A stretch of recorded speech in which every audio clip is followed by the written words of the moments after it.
the absent chairman of the Defence Committee about Afghanistan. Tom Tugendhat. Thank you, Mr. Chairman. Thank you for coming, Prime Minister.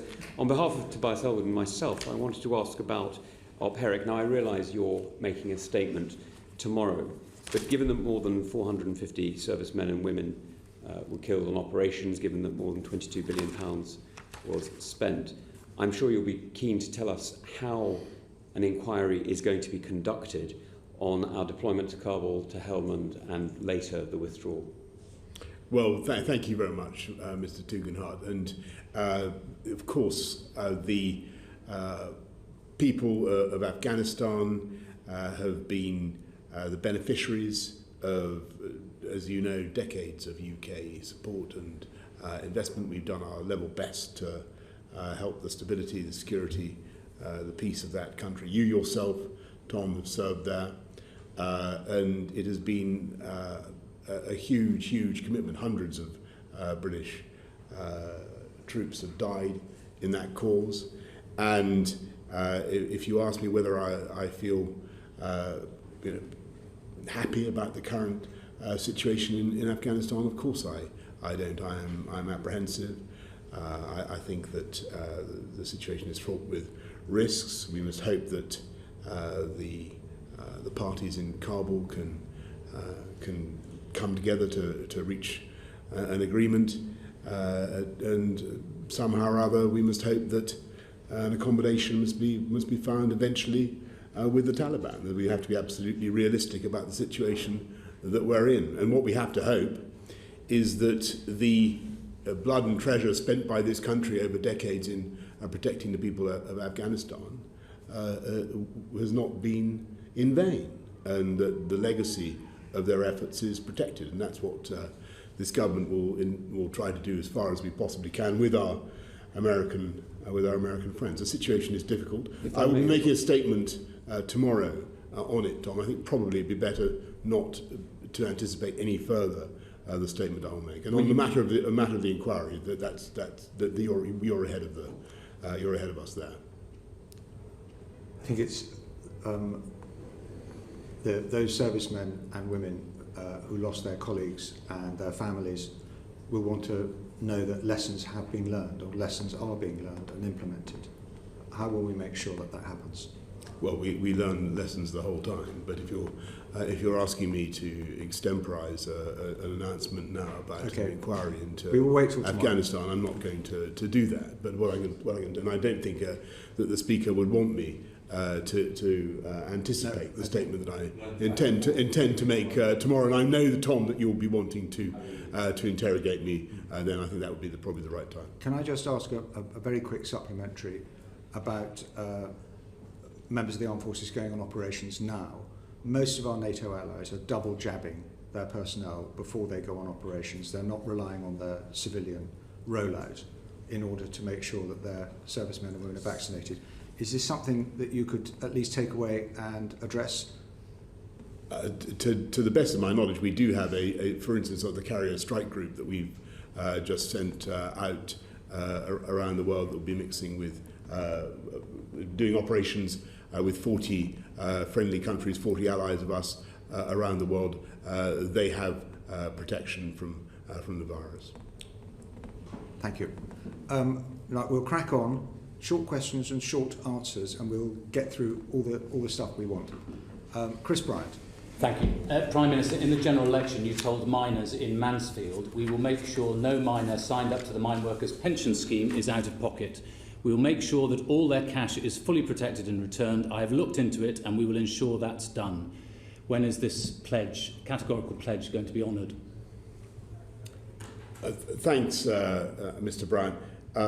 The mine workers pension scheme members are receiving payments that are 33% higher than they would have been thanks to the government's guarantee. And on most occasions, the scheme has been in surplus, but we remain resolutely committed to protecting the pensions of mine workers and supporting their families. No, but you guaranteed that the additional money was going to go to them, and you were going to sort out the issue which all MPs of all political parties on the Bay Select Committee agreed to a report which said that the £1.2 billion in the investment reserve fund, which was put in there by miners, should go to miners and their widows now, not to the government. Will you undertake to honour that pledge? Well, as I told you, the trustees do have freedom to be less risk averse with their investment strategy, and I will certainly come back to you on the point that you raised. No, but the government's already told the Bay Select Committee that you're not going to honour that pledge. So do you not know the facts of this? Well, I'm telling you that the mine workers pension scheme already ensures that members receive payments higher than they would have done thanks to the government's guarantee, and we will continue to ensure that the scheme members are looked after. I think a lot of people will be upset, but anyway, do you... We'll have a letter on that if possible, because I don't think that's really been answered. I'll be more than happy to write. Thank you so much. Mr. Bryan. Different matter. Do you support closing the loophole so that MPs who are suspended from the House for more than... Good morning, folks. ...harassment and bullying... How are you all doing? ...the Recall of MPs Act? I know that work is going on to address this matter, and I certainly... this is a matter for... Right, you pipe down, Boris. How are we doing? We all well? Right. Today, folks, on this lovely Wednesday morning, I would like to answer the question in full. Who is Boris Johnson? Now, this is something that I feel like in Britain we feel like we know. Everybody feels like they have a clear picture for that question, right? Who is he? But my general feeling is that that's usually based at an at-a-glance view of how he presents himself and how the media portrays him, rather than something that is actually a whole picture, right? Who is this man and where the fuck did he come from? Is basically the question that I'm going to be answering firstly. So I've got a couple of videos here. Want to watch them? Want to get your thoughts? First of all, yeah, let's look at this one then. The boy who wanted to be world king, BBC News. And then at 12, by the way, we'll move over to Prime Minister's questions, where Keir Starmer will hopefully grill the Prime Minister about how the hell he and Priti Patel have managed to stoke the fires of racism leading up to the Euros game, and then claim that they're appalled by the acts of racism that followed. So that should be an interesting one.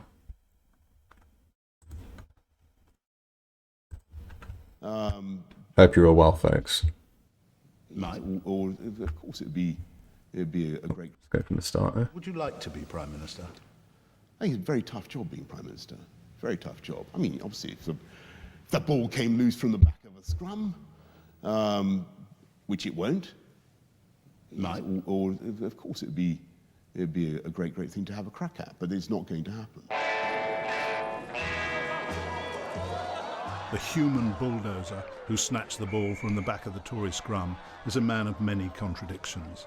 A classical scholar turned popular entertainer, a self-proclaimed liberal one-nation Tory, hand in glove with the hardline Brexiteers. There's a spectrum of opinion about him. One is that he will be the most unsafe pair of hands ever to open a prime ministerial red box. And at the other end, people think here is a man of brilliance and flair who can suddenly, like an alchemist, turn the base metal of Brexit to something shiny and remarkable. So who is the real Boris Johnson? What makes him tick? And what kind of fist will he make of the job he has craved since he was a boy? This is Boris Johnson, age 5, paddling his own canoe. He grew up the eldest of 4 children in the hugely competitive Johnson... Who'd have thought, eh? Looking at him there. He knows that life is a competition and he always wants to be top. Whenever anyone asked him there. to be, he would answer world king. That is true. World king. Self-portrait at the age of 12, and downgraded his ambition to becoming British Prime Minister. He was off to Eton, where he became a star of the school plays and discovered he could make people laugh. Do you think that you learnt something for later life from acting in plays at Eton, that you could actually get more laughs by looking as if you don't know your lines than actually remembering them? Well, I certainly think that as a general tactic in life, if that's what you're driving at, it is often useful to give the slight impression that you are deliberately pretending not to know what is going on, because the reality may be that you don't know what is going on, but people won't be able to tell the difference. This is why he's demented. Take a look at that. Sometimes in life, it's useful to give an idea that you don't know what's going on, because the reality might be that you in fact don't have a clue what's going on, and people won't be able to tell the difference. I don't think that needs any closer examination.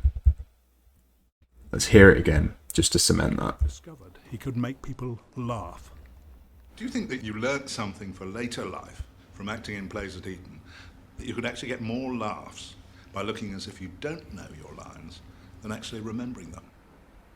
Well, I certainly think that as a general tactic in life, if that's what you're driving at, it is often useful to give the slight impression that you are deliberately pretending not to know what is going on, because the reality may be that you don't know what is going on, but people won't be able to tell the difference. This is why he's dementing for other politicians, because they're all, to an extent, playing a part assigned to them by the party. You know, you have to be loyal, you have to be a good Tory. Boris has realised quite early on that he would go further if he broke all those rules, and people would love him even more. Boris Johnson's sister there, basically saying, my brother is disloyal. At Oxford, he managed to be elected. What a great review from your own sister to have. Ground for future prime ministers by disguising his true Tory colours. I declare the motion overwhelmingly carried, and I close the House at 12:18 a.m. The Tory MP, Anne-Marie Trevelyan, is a passionate Brexiteer and a long-time fan of Boris Johnson. Gosh, well, I first met him in Oxford 30-odd years ago when I was a new student at the Oxford Union.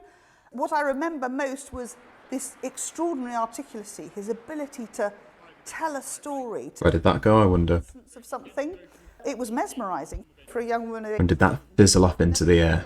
Eh? Anything like it. After Oxford, Johnson became a trainee journalist at The Times, where he was sacked for making up a quote. But he got a job at the Daily Telegraph. My impression. But that's 18 months away and anything can happen. He became its Brussels correspondent and immediately set about ridiculing the European Commission. From Euro manure to one-size-fits-all condoms, little escaped Johnson's eye. Though his fellow Brussels reporters felt his stories were hyped up beyond recognition, it made Boris Johnson's name.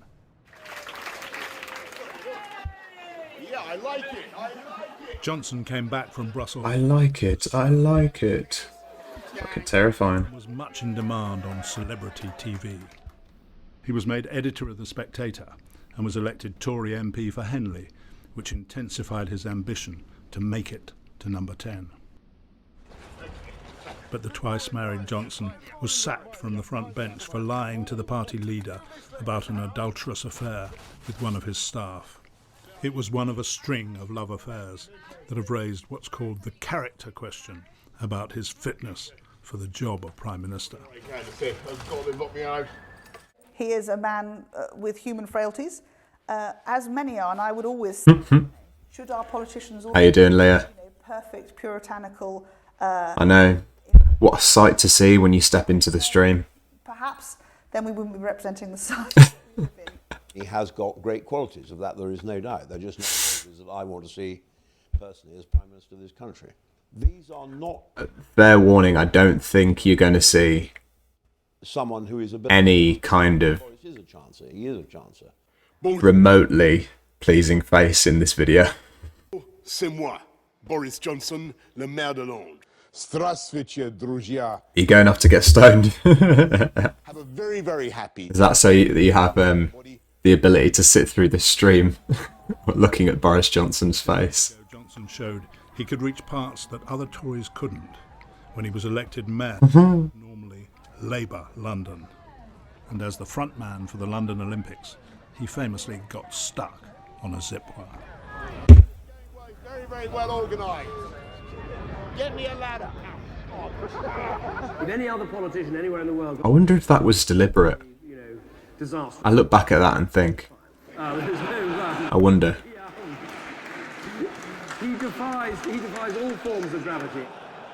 When David Cameron called the Brexit referendum, he desperately wanted Boris Johnson on his side in the campaign. But Johnson was now calculating whether to reverse the stance he'd taken 3 years earlier. So how would you vote tomorrow if there was a referendum? Ability to what I had to... I'm in favour of the single market. I want us to be able to trade freely with our Europe. Look at that, that's a key fucking answer. Ability to what I had to reload. Oh, to stick with the stream looking at Boris Johnson's face. Is that what getting stoned will grant you the ability to do? That's what I said. Did you enjoy USA whole stream? I'm not sure if it's still going actually. The lighting looking.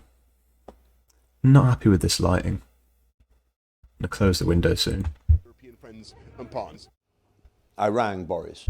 So, pro-Brexit Johnson, yeah? Single market. I want us to be able to trade freely with our European friends and partners. I rang Boris and said, Boris, you can't do this. You know, you cannot come out for leave. You can't. And I said, if you don't, Boris, I'll run your campaign to be leader. I have to say, I did say that to try and bribe him into not doing it. Immediately went the other way, naturally. Right, well done, everybody. Thanks a lot. Take care. Brilliant. Flip-flopping, as he always criticises Labour for doing. To endear himself to pro-Brexit Tory God. in a future leadership contest. That was the view of the senior Remain Minister Amber Rudd as she faced Johnson in the TV referendum debate. You need to look at the numbers. I barely remember this debate. That Boris is interested in is the one that says number 10. But the fact is, he's the life and soul of the party, but he's not the man you want driving you home at the end of the evening. Look at that. What a fucking line. Shock victory. Johnson had become simultaneously the most hated. He's the life of the party, but he's not the man you want driving you home at the end of the evening. Fucking hell. What a thing to levy at him. But he still got elected.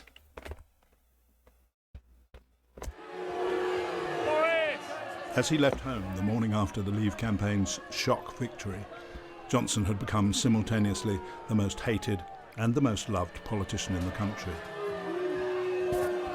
With politics plunged into convulsive and unpredictable turmoil, the new Prime Minister, Theresa May, gave Boris Johnson one of the great offices of state as Foreign Secretary, much to his astonishment. Jamie, how you doing?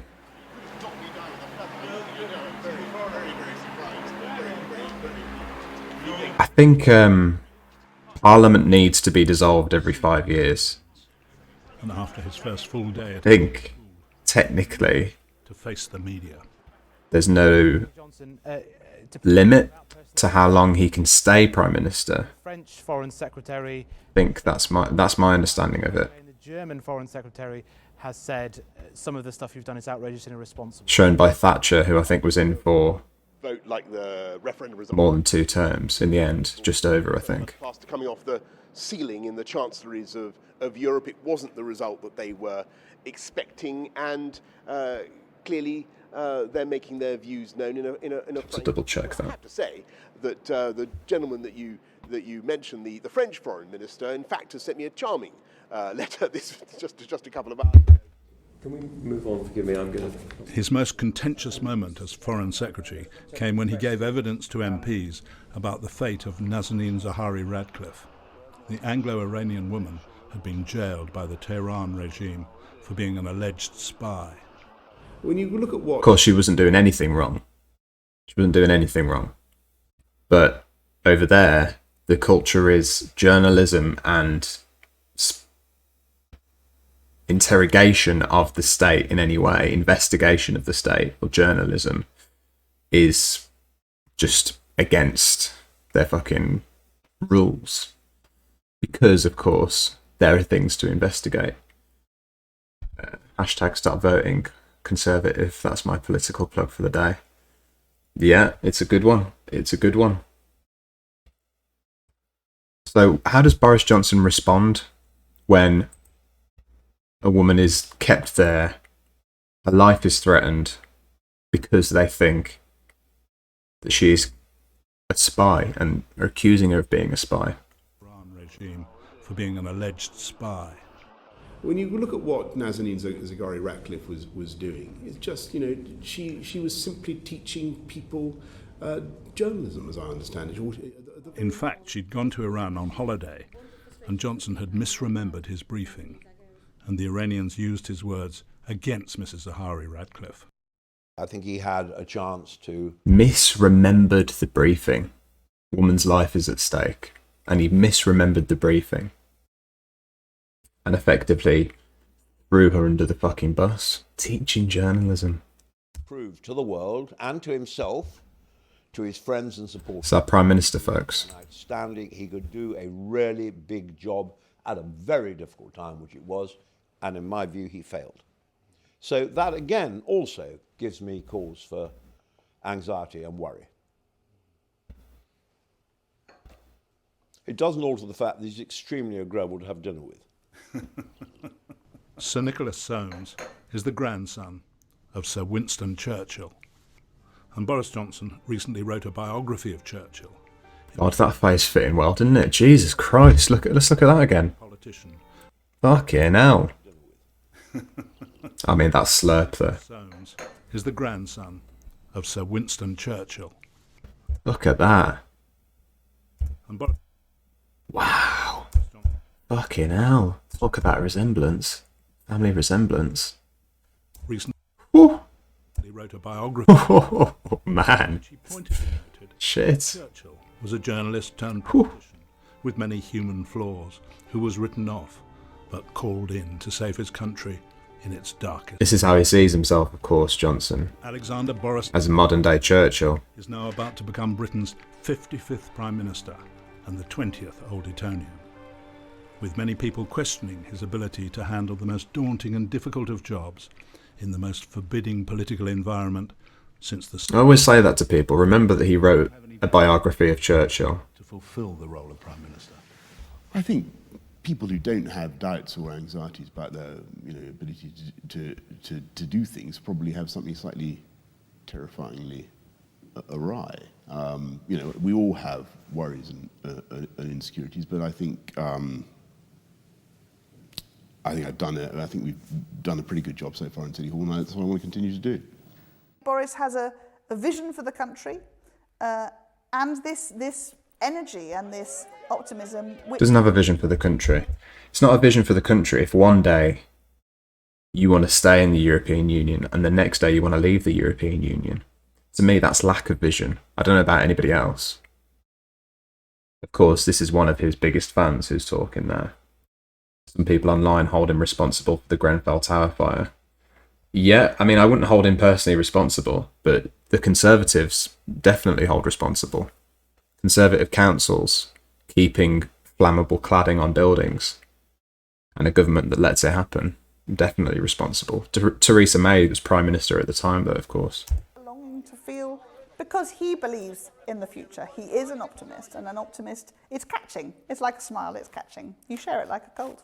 You look at it and you smile too. I trust her with my in fact, I think the harder the challenge country, yeah. As Prime Minister Boris.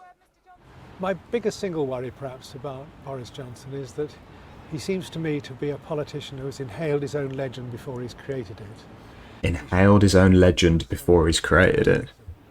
Fantastic. And it's as if he believes in his own myth. My own feeling is towards the anxiety end of the spectrum. I hope I'm wrong, but it certainly does veer towards the anxiety end of the spectrum, because you cannot busk being Prime Minister. I texted him last weekend, and I said to him, when Churchill became Prime Minister, on the day he became Prime Minister, he went back to his flat where he met my grandmother and his children. And they drank a bottle of champagne. And he proposed a toast, which I quoted to Boris, of here's to not buggering it up. And I said to Boris, I can't possibly vote for you. I can't vote for you. But I pray for all our sakes, you don't bugger it up. And that is my hope for Boris. And your fear? My fear is that he could bugger it up.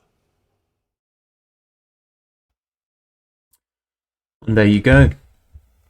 There you go, folks. We're starting to answer the question, who is Boris Johnson? Now, what time is it? 11 o'clock. We'll take a deeper dive. Right? And I'll judge this to maybe be too boring at a certain point.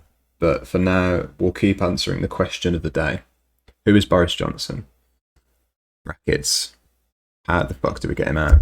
Thank you very much indeed for sparing time in what are no doubt a flurry, a blizzard of media engagements as Boris Johnson biographers. Sonia, take us back to the earliest days. I mean, when do we think the ambition that we're looking at the fulfilment of now is first formed in Boris Johnson? Could you track it? Oh, well, I think at least back to the 1990s when he was in Brussels, actually, because when he was writing all those creative things for the Telegraph, creative, sometimes absolutely downright untrue. But anyway, I think he then saw an opportunity to go off the relatively small stage of a national newspaper onto the much bigger stage of politics. And I think that thought had occurred to him. He was already talking to people about becoming an MEP. That went quite quickly into talking to people about becoming... This might not be a particularly spicy take. The Spectator, of course, but as we know, he told the Spectator he would never be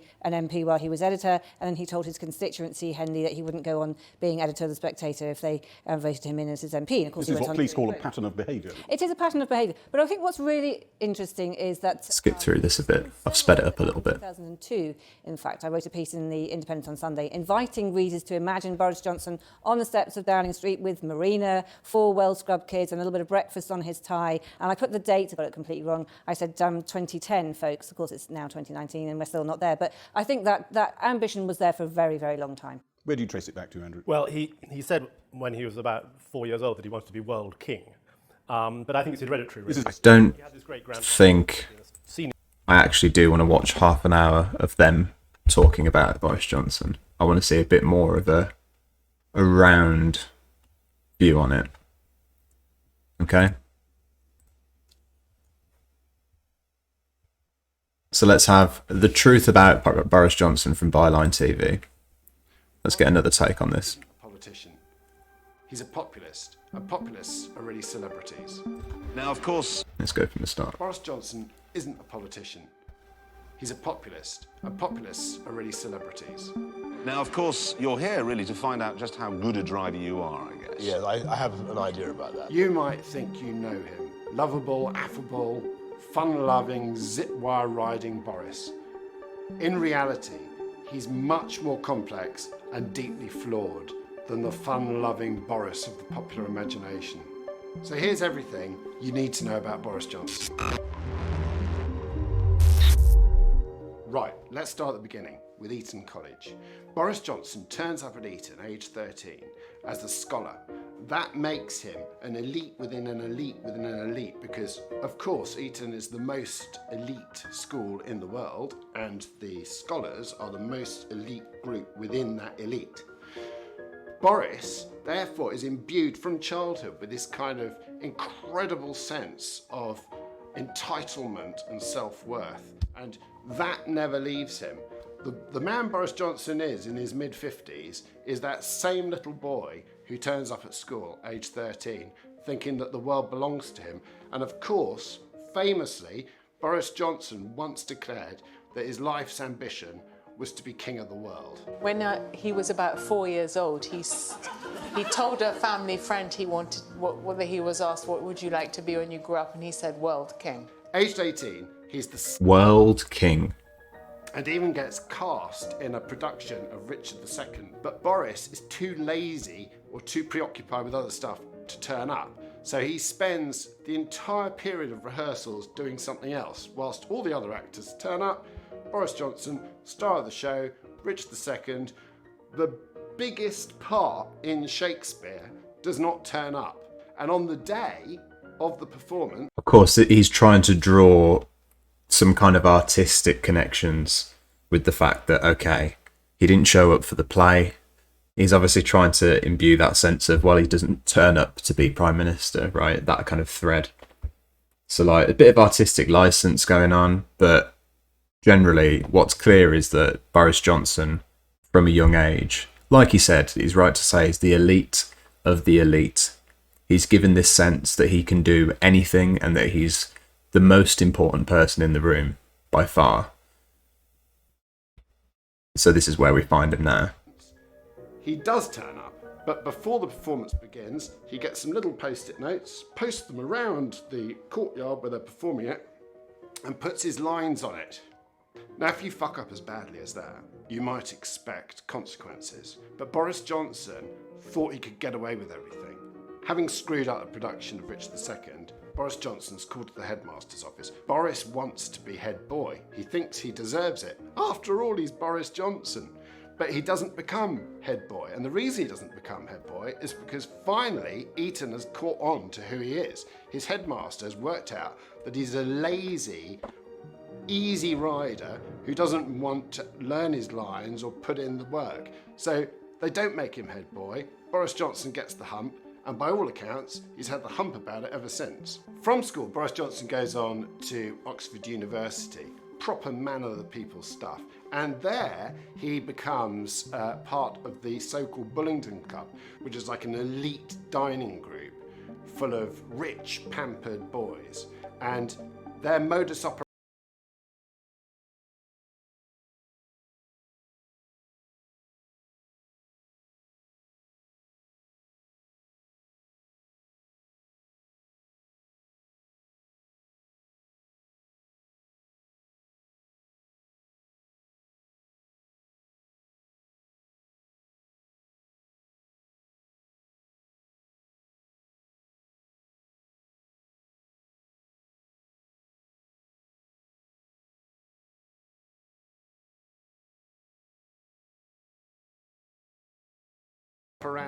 Is to go out to restaurants, get incredibly drunk, eat fine food, and then smash the entire place up.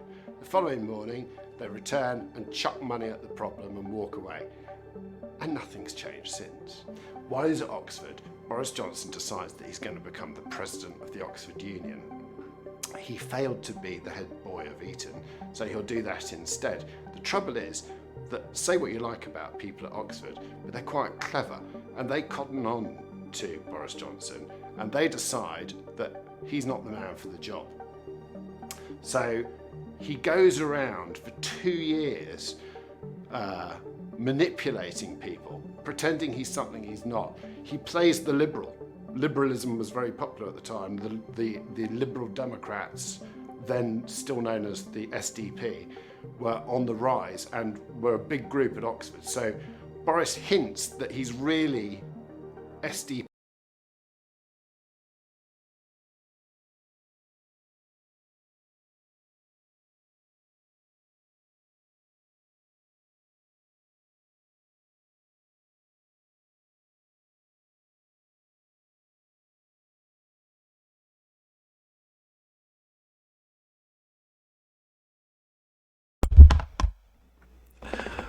Holy shit, that's embarrassing. Folks, I can only apologise. Look at you raiding in, and I'm here just there like...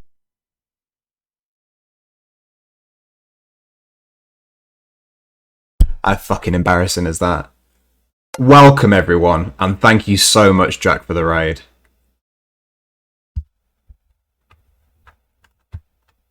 What a lovely surprise.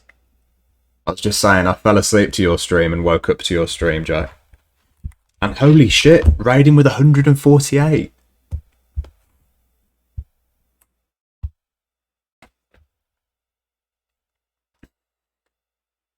Hello. Anarcho-doomerism, I was just saying as well, yeah. I've been to sleep. I had a good sleep. But we're back. Jack, thank you very much. I hope you had a good sleep. And I hope you had a good stream. Bringing the homies with you. Much, much love, Jack. Much, much love. Always, always appreciate the support. Folks, follow Riverboat Jack. If you haven't already. I'm sure you've had the sense to. Shout out there. There's the link. Follow her, show her some love. Absolutely galaxy brain streamer, as they say here on the Twitch. Danny Boyd are great. Good to see you again, my friend. We've had some follows there as well, haven't we, folks? Goblin Toes, thank you very, very much for the follow, my friend. Addicted to Mosh 1161, thank you very much. Apologies again for the muted mic, folks. Very unprofessional of me. Right, what we're doing this morning, for those of you that have just joined, which is the vast majority of you, we are learning about Boris Johnson. The man who, at the age of 4, turned to somebody who asked, "What do you want to be when you grow up?" and said, "I want to be world king." That's a quote from his own sister. A lot of people think that they know Boris Johnson and they know how he works. But really, it's only at a glance. Now, we learn about the Prime Minister through the media. I know a lot of Americans have just joined. You'll be familiar with this concept with Trump. But the reality is much, much different from what you see when you have a glance at a populist. So let's take a look. Not conservative. And eventually he gets the prize. Bursa, how are you doing? President of the Oxford Union. But he doesn't know what to do with the prize. Good to see you. There's a pattern there. This is Who exactly have I missed? A lot of people. gets the big gig. He doesn't know what to do next. But having left Oxford in the very late 80s, he lands a job as a journalist at the Times. And Internet gas. I know Italy won. And I'm pleased about it. this is the I'm overjoyed that Italy won. So Boris is working at the Times. He's Quince45, good to see you. How you doing, my friend? writing a story about King Edward and Your Euro as well, yeah. Boris Johnson doesn't work. Very true. King Edward because he's a famous academic. So he tries to Leah, you had it right from the start. twice, can't get I was muted. It wasn't you, it was me. up a quote.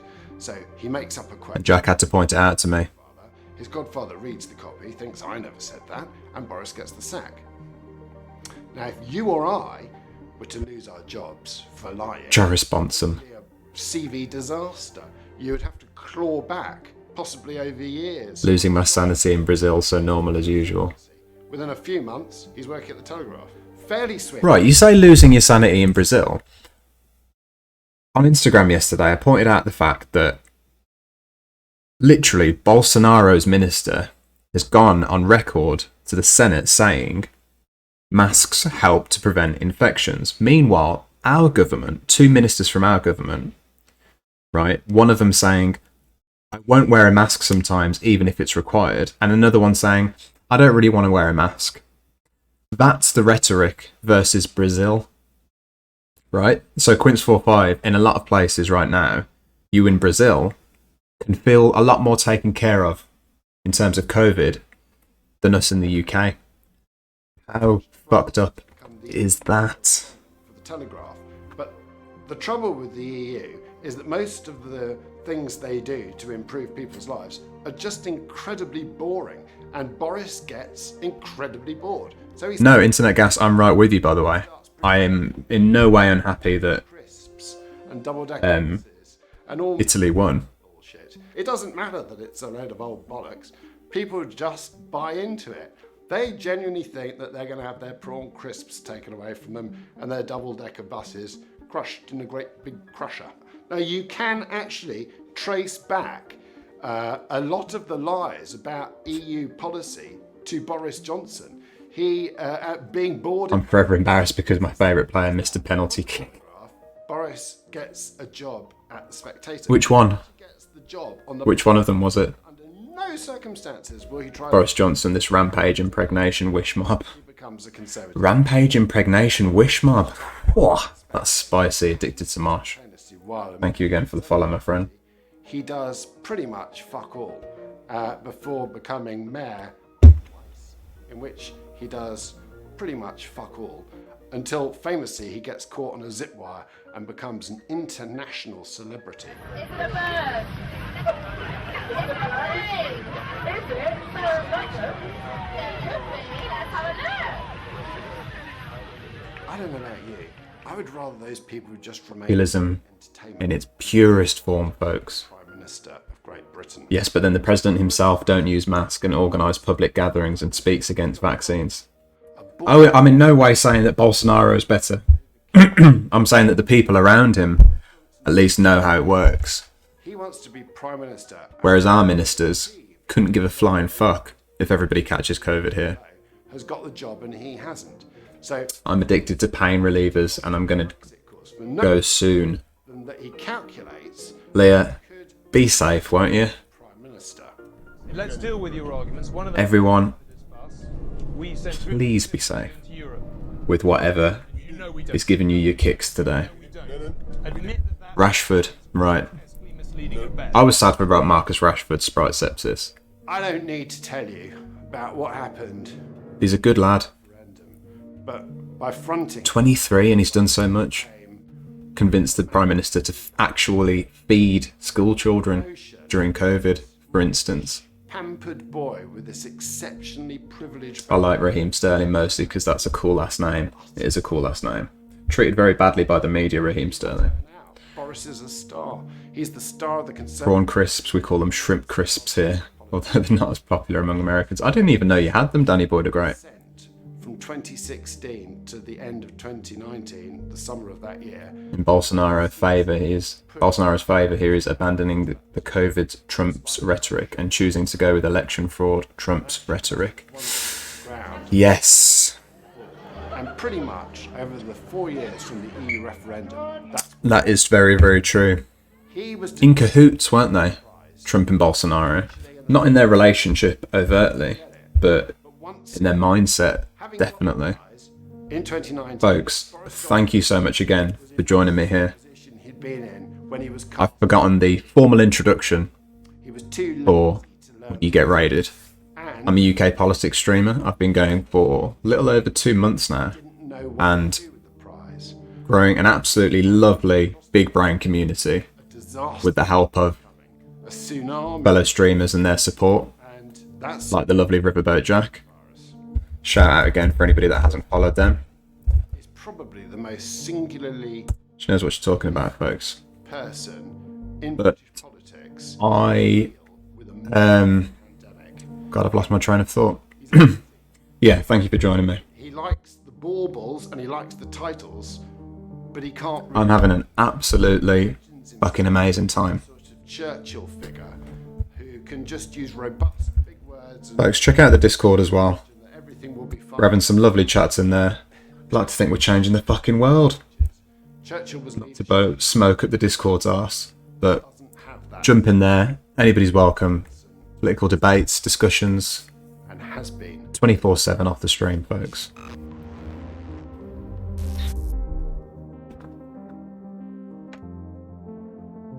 Just catching up with chat here. He's fantastic and I love him, but unfortunately he plays for Man United. Mixed feelings. Yeah, see, I get to enjoy him without any of the football because I don't care about football. So I just get to love him for him. Funny me take 4 pain reliever. That 8 hour per pill, 24 hour no pain. You make me tempted to use my Jamaican patois for that one.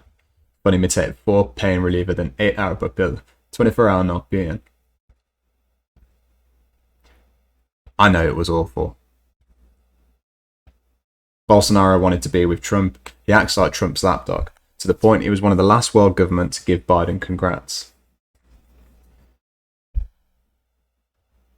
Right. Yeah, of course, because it'll be an absolute nightmare that Biden's in power for Bolsonaro now.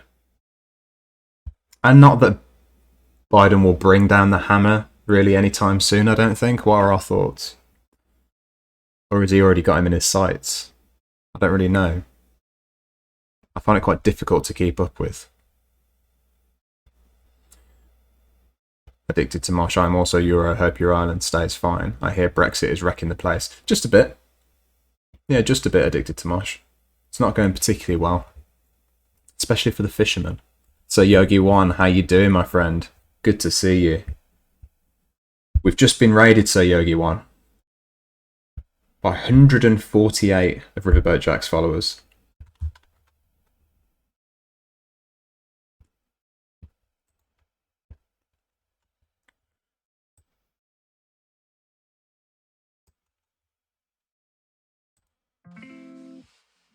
Folks, it upsets me that more people don't know who Boris Johnson is. I think that for anybody that follows politics particularly closely, it's been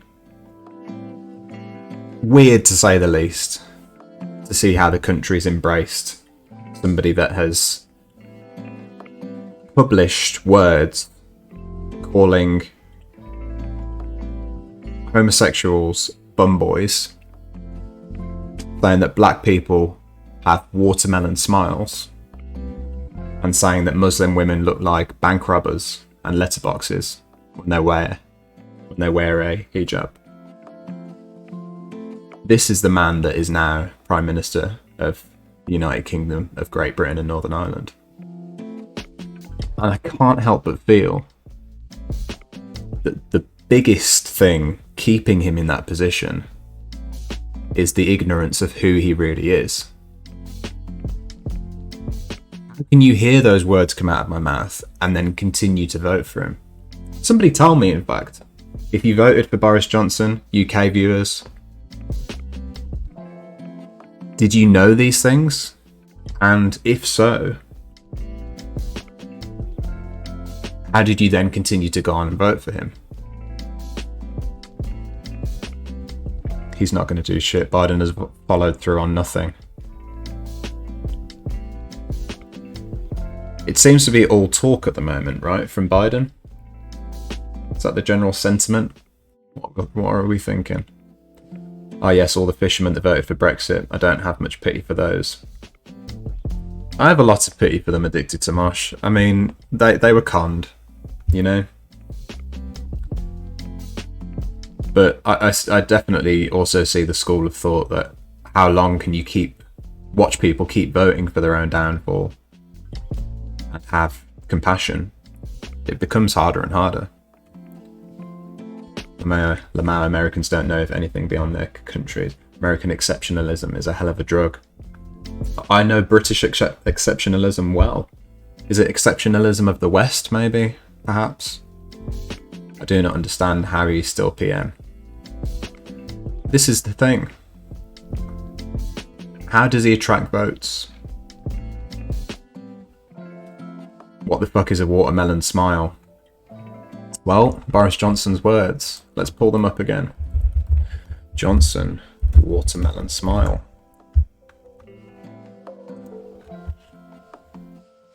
Bolsonaro is trying to use the Amazonic jungle as a threat to get money and support from other world leaders. If they don't pay him, he will burn it all. Biden's CIA director has met with Bolsonaro, etc. Okay. Shit. Right, here we go. Those words specifically. Danny Boyd are great.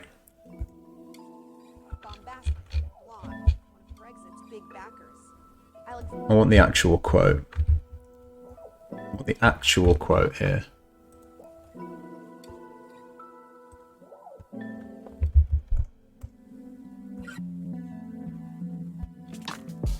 Okay, here we go.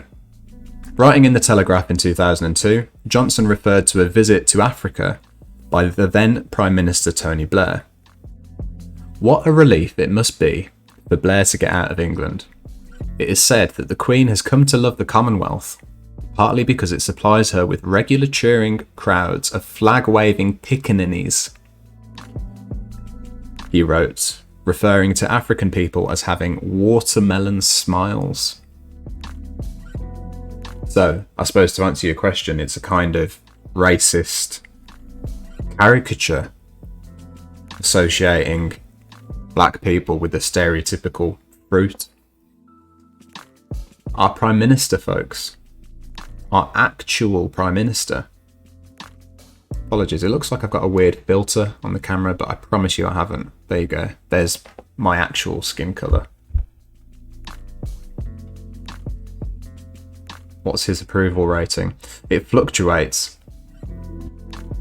but it doesn't get very low. I'll tell you that, Fidel Castro. Great name, by the way. And that was Boris defending Muslim women's rights to use a hijab. Yes, that's the ultimate irony.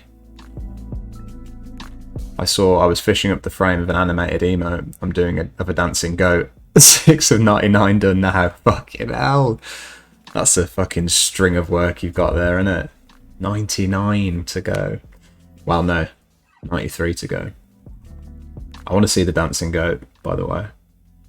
Biden better legalise cannabis as a pre-midterm power grab, or I'm a bit pissed. You'd hope he'd at least get that done, wouldn't you? Biden would always be all talk. Just another conservative lib. Ooh, that's going a bit far, isn't it? Surely he's not a conservative. Right, you of the Democrats are just the same. In a different outfit, school of thought. Some of us follow broad UK politics. Yeah. I imagine we've all got awareness of it. The thing is, UK politics can be fucking boring. I like to think that I spice it up a bit, but maybe not. Maybe not. Brazil is trying to import that exceptionalism, but that rhetoric is harder here. Yeah. It's certainly more overt. Ah, Leah, your girlfriend gets back tomorrow. That's nice. Oh, that's good. That's good. I'm glad you're happy. Goblin Toes, do we ever have anyone left-wing to vote for in the UK who are actually competent? My response to that would be that we do, but unfortunately there's too many. Vote splitting is a massive problem at the moment because we've got very competent people in the Labour Party, but then we've also got very competent people in the Liberal Democrats and in the Green Party. So you've got one major right-wing party versus at least 3 options for a left-wing party. And that means that it's very fucking difficult for the left to get a majority, or one left party to get a majority, which is what needs to happen. You know, for Americans watching, the UK has essentially a popular vote in a sense, the kind of popular vote that Americans are pushing for in large part. We call it first past the post. The problem is that the Conservatives are the only major right-wing force out there. So you've got the Labour Party getting like a quarter, and then you've got the Liberal Democrats and the Greens sharing that other quarter, but they can't get a majority.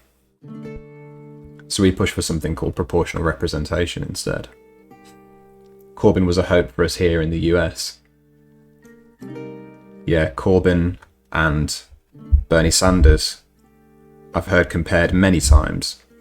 They're not the same, but I think it's a fair comparison, right? Possible, but it's another deal here in the US. Media can't even point proper countries on a map. I'm in Canada, lol. Commonwealth gang. What's his approval rating, by the way? Yeah, I don't know what his approval rating is at the moment. Let's have a look. Johnson. Approval rating. Horrifyingly racist, isn't it? The actual Prime Minister, Sprite Sepsis, of the country said those words. Like I said before, I'm losing my mind as usual. I can imagine. Wow, that's deep.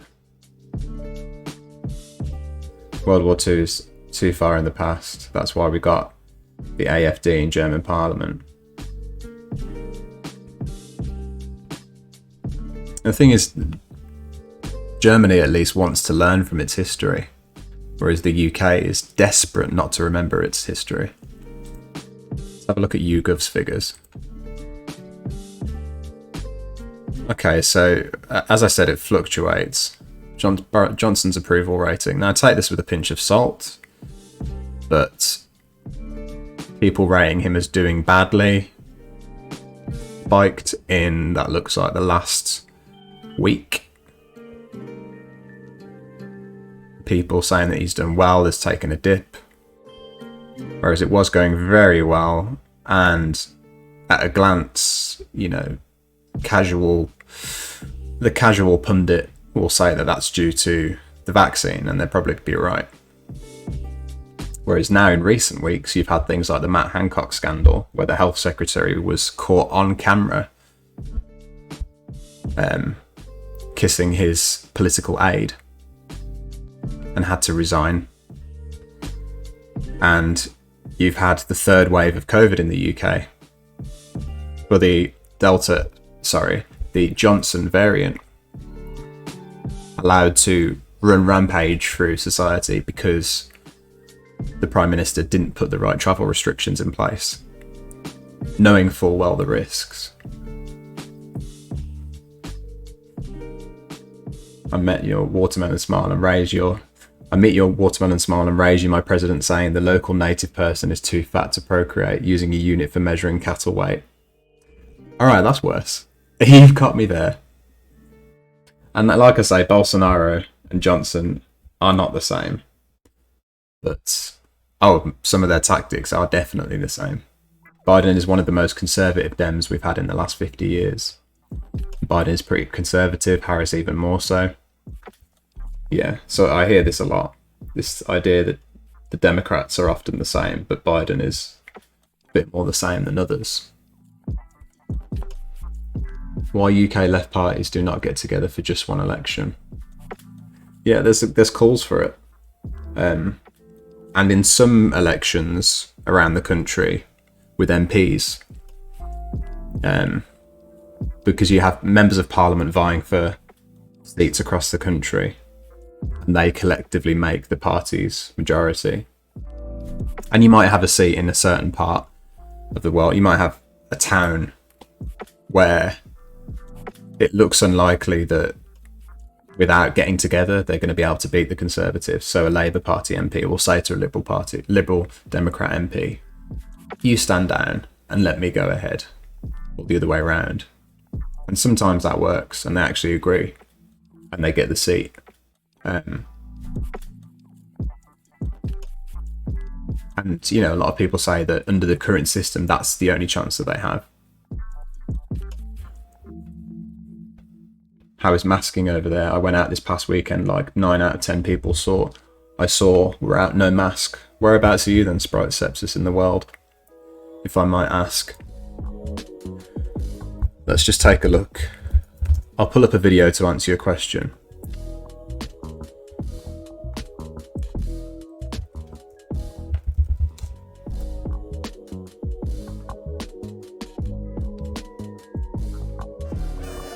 So mask wearing, you say, yeah? Here's my answer to that. 11th of July.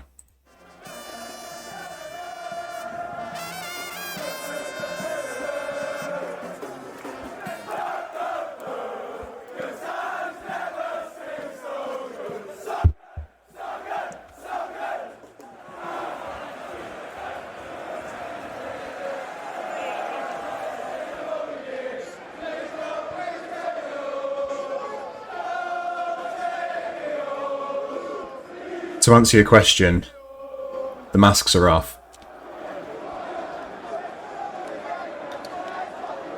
But they're into the football, so it's okay. Everything's okay in this country as long as it's football related.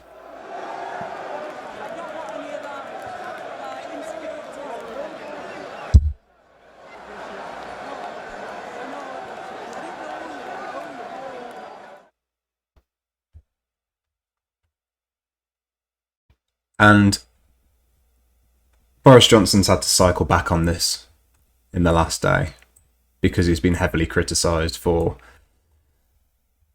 announcing that as of the 19th of July, you won't have to wear a mask on public transport. And you'll be advised to wear a mask indoors.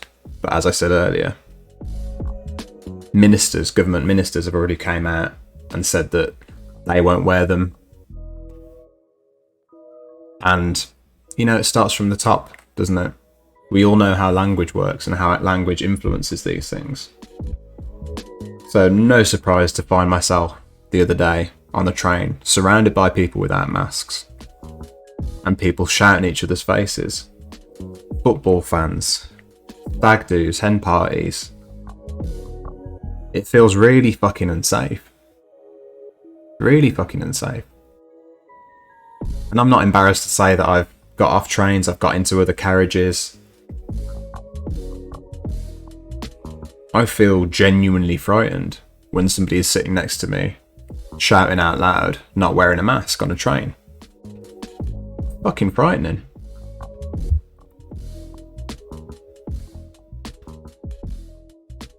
Hello, who is Boris Yeltsin? KKDIY, good to see you, my friend. I had a little Boris recap just now. You're in Virginia, so how things are there? 9 out of 10 people with no mask in Virginia. Scary shit. Okay, for a Brit, tell me, is my understanding of this correct? One of the major problems with the response to COVID in the US seems to be predicated on the fact that individual states can break away from accepted rules and logic depending on what's happening politically with them at the time. So one state might say, fuck it, do what you want, let's not wear a mask. And then another state might be really rigorously adhering to the rules. Correct? Or no? Same here, most people near Kingston, Surrey not wearing masks now. It's a scary situation. Football is COVID proof, both kinds, it's fine.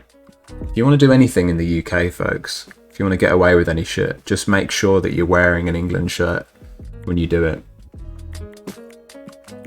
So Yogi One, you off, yeah? Have a good one. Thank you very much for joining. Always good to have you. No mask, yeah, 1000% vaccinated. You better be if you want to get away with it. Everything is okay for football. Football was one of the first things to come back without public. A month ago, Bolsonaro government offered to host Copa America. I don't know about that. Yeah, I've been fully vaxxed for 2 months and I still wear a mask. I'll do the same. I'll do the same. Because it might prevent you getting sick, but you may still get COVID. Boris doesn't know how a condom works, but people trust him on masks. It's a very good fucking point. Never actually thought of that. Yeah, each state makes its own rules. Hungary yeah, so this is what I thought. Hungary anti-mask too in Euro 2021. It's fucking frightening to see the countries that don't understand the basics. And you know, we have people that are allowed onto British television on panel shows to say masks don't work. At this point, with everything that we know, they're still allowed to go on television and say that masks don't work. But where the fuck are we with this, people?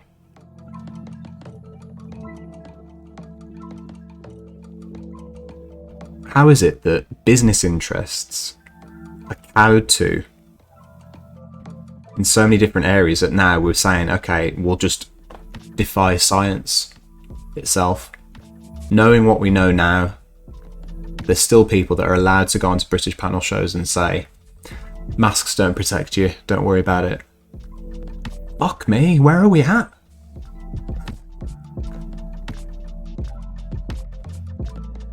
It sounds like tinfoil hat shit, but it's happening every fucking day.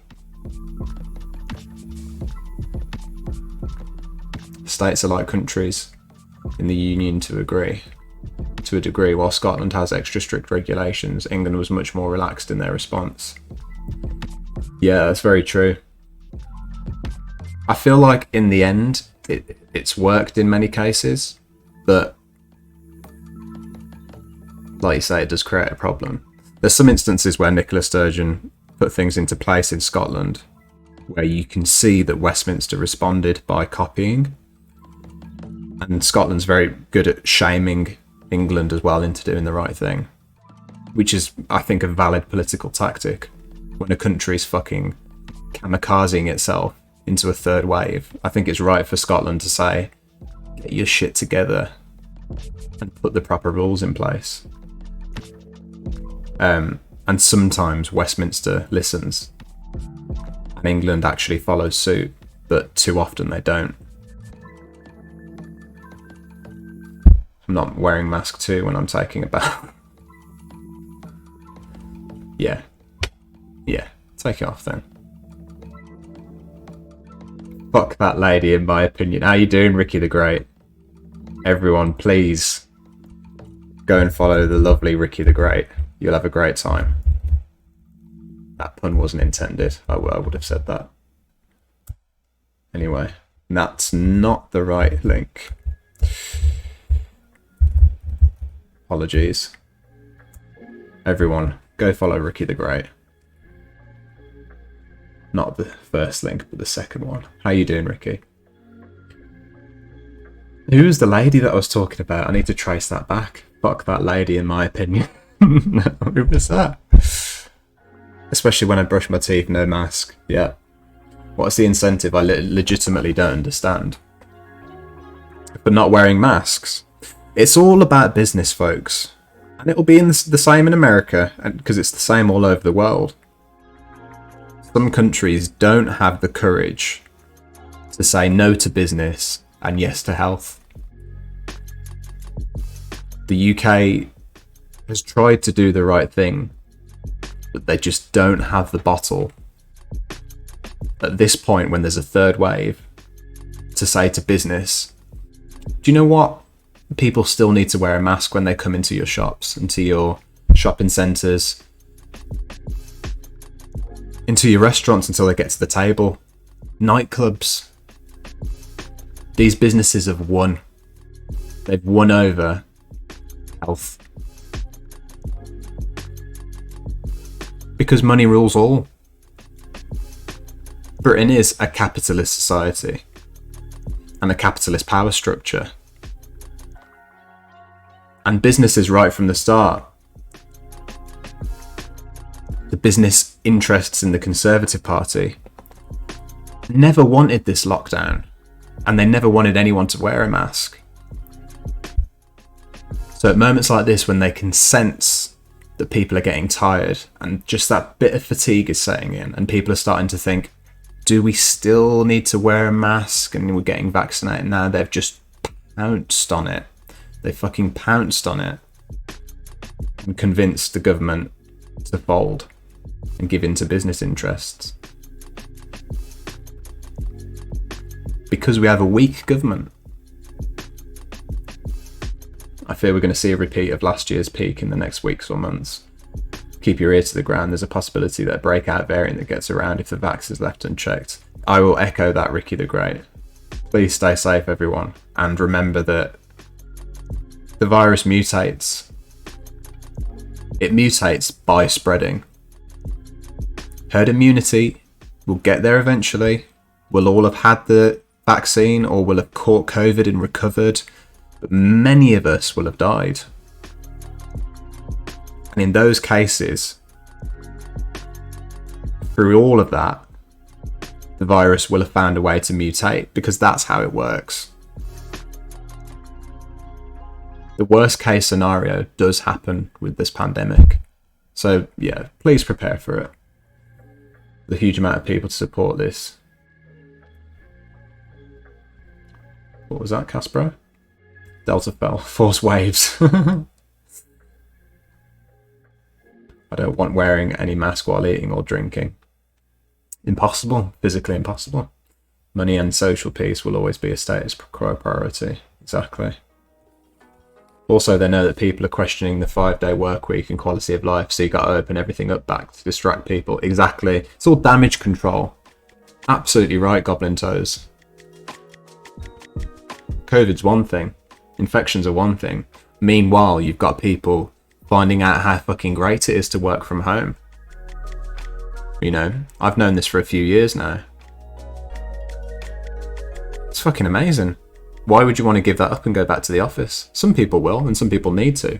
And unfortunately, for a lot of people, it's not a choice. You have to be public facing. But if you work at a computer,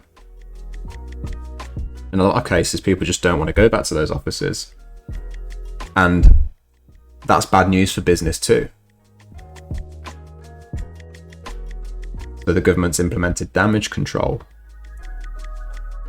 Let's get as many people back into the offices as possible, spending money at the cost of them catching COVID. So that's the great debate, isn't it, of today? In Britain and abroad. Her name was Dominique Samuels. Did I allude to this?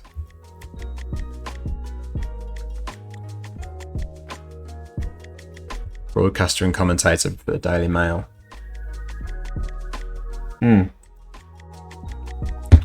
Taking the knee route, overblown. Yes. Yes. And that was, I think I watched that on the stream the other day, maybe. Did I? Am I making that up? Herd Immunity 2030.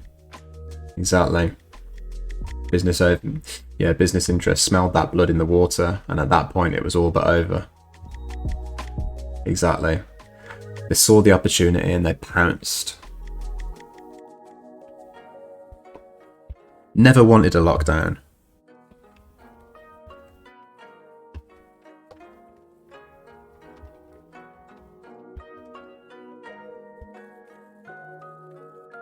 Revolution time. How you doing, Versa? Not sure if I said hello to you already. Always revolution time. Business could implement workplace democracy. How would that work, I wonder? Like a union. Certainly support that. Promise me trans rights and I'll join the revolution. Absolutely. Absolutely. Trans rights are human rights. Promise me free, fast internet and I'll join the oligarchy. Fast internet, trans rights, workers' unions. Let's do it, folks. We can get there. Loving the energy in the chat here. Versa, you've redeemed Russian accent. What a surprise from you, Versa, eh? Right. Alright, forgive me.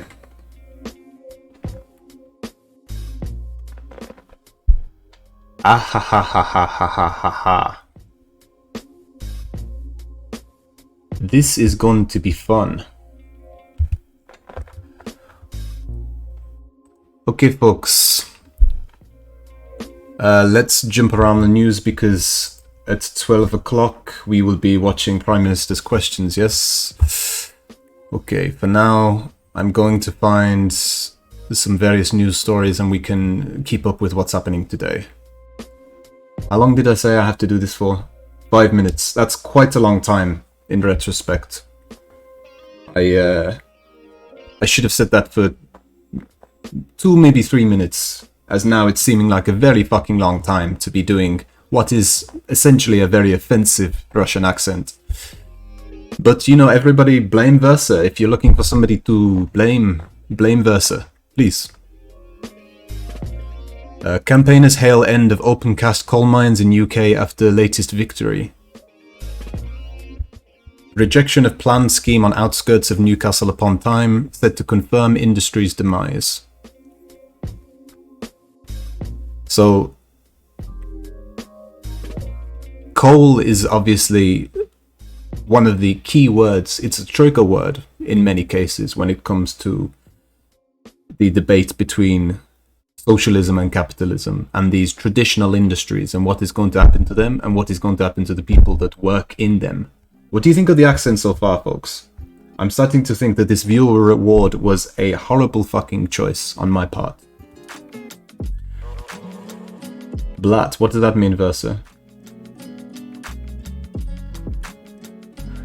The Kimmel, how you doing, my friend?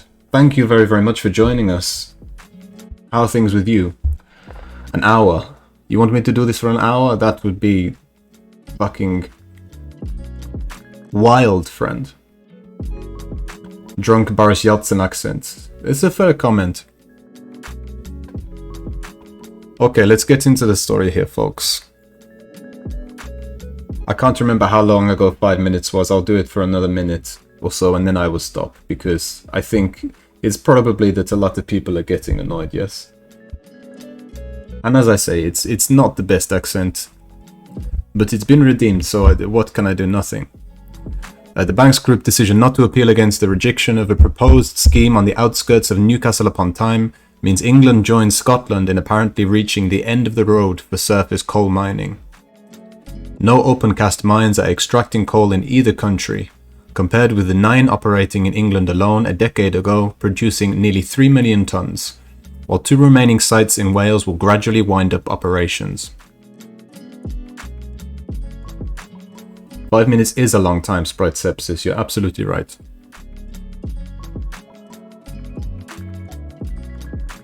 Good morning, Kimmel.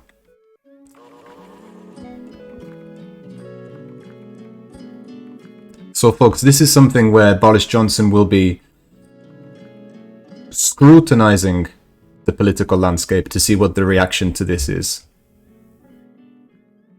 Coal, like many of the things that happen in this technological era, is something is being phased out, and it perks up the ears of somebody like Boris Johnson because populism comes into play very, very quickly when we talk about the coal industries.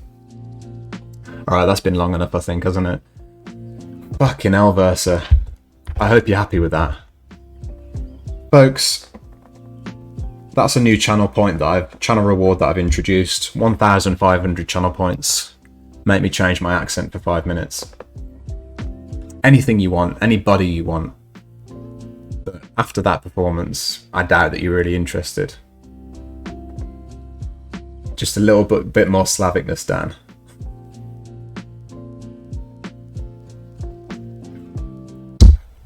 And I even have a psychologist and it helps me. I just hate the institution. That's not to me, is it? It was fantastic, Versa. Thank you. Thank you. 1.5k worth and wasted.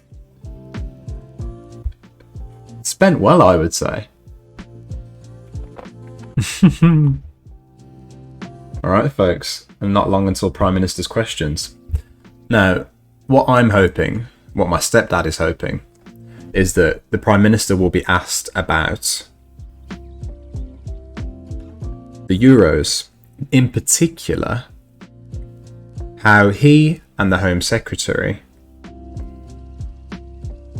felt that they could stoke the fires of racism before turning around and then actually saying that they were appalled by the racism that was shown to the likes of Marcus Rashford and the other 3 unfortunate black players that missed their penalties. So, Tyrone Mings, a footballer, pointed out the hypocrisy of Priti Patel, saying that she was appalled by the racism, after she had originally said that taking the knee during the game was gesture politics. So let's have a look at what this wonderful young man said.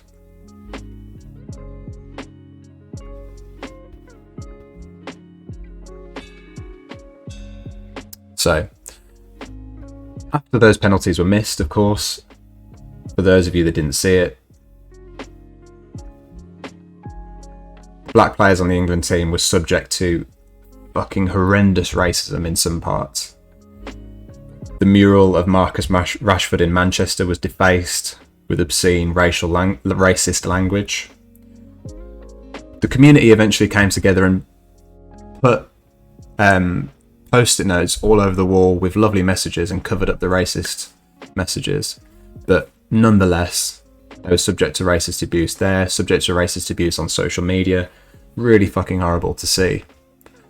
Priti Patel, the Home Secretary, has came out and said that she's appalled by this behaviour. But the other argument is, and we are getting it here from Tyrone Mings. So he said, "You don't get to stoke the fire at the beginning of the tournament by labelling our anti-racism message as gesture politics, and then pretend to be disgusted when the very thing we're campaigning against happens." Ming's condemnation of Patel was backed by the former Conservative Minister Johnny Mercer, who tweeted, "The painful truth is that this guy is completely right. Very uncomfortable with the position we Conservatives are needlessly forcing ourselves into. Do we fight it or stay silent? Modern conservatism was always so much more to me. We must not lose our way."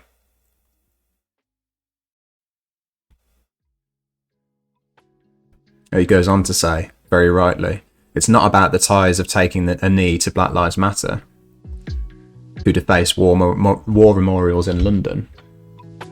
Right-wing idiots use the poppy. Should I drop that? It's about empathy with our fellow countrymen who suffer appalling abuse. Empathy. What it's like to be them. It's not hard. It's not hard. It's not hard to not boo players that are taking the knee at the start of a football match.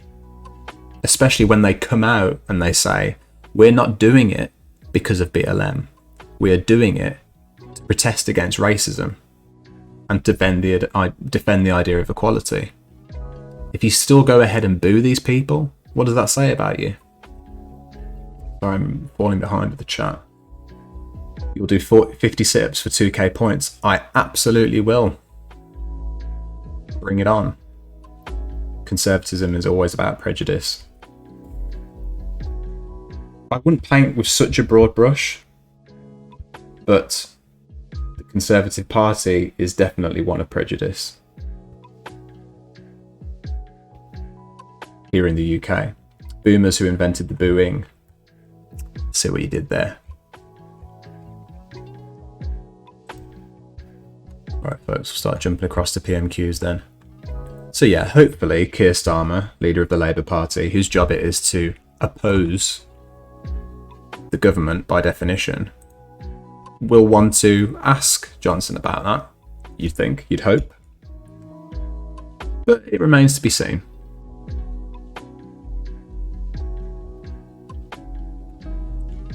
Folks, get yourself in the Discord. Political chats, debates, fiery conversations, and memes, of course. Don't forget about the memes. All that and more off stream in the Discord. Everyone welcome. Shaya, thank you very much for the follow, my friend. Really appreciate that. There's a Jack Nicholson for you there. Folks, really appreciating the support today. Thank you very, very much for the follows, for the subs, for the bits, the kind words. But El Caspro, thank you very, very much for the follow, my friend. There's a Nicholson for you. It's creepy when I do it, isn't it? Try once, never again.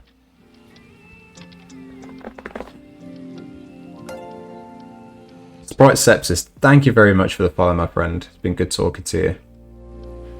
There's a Nicholson for you.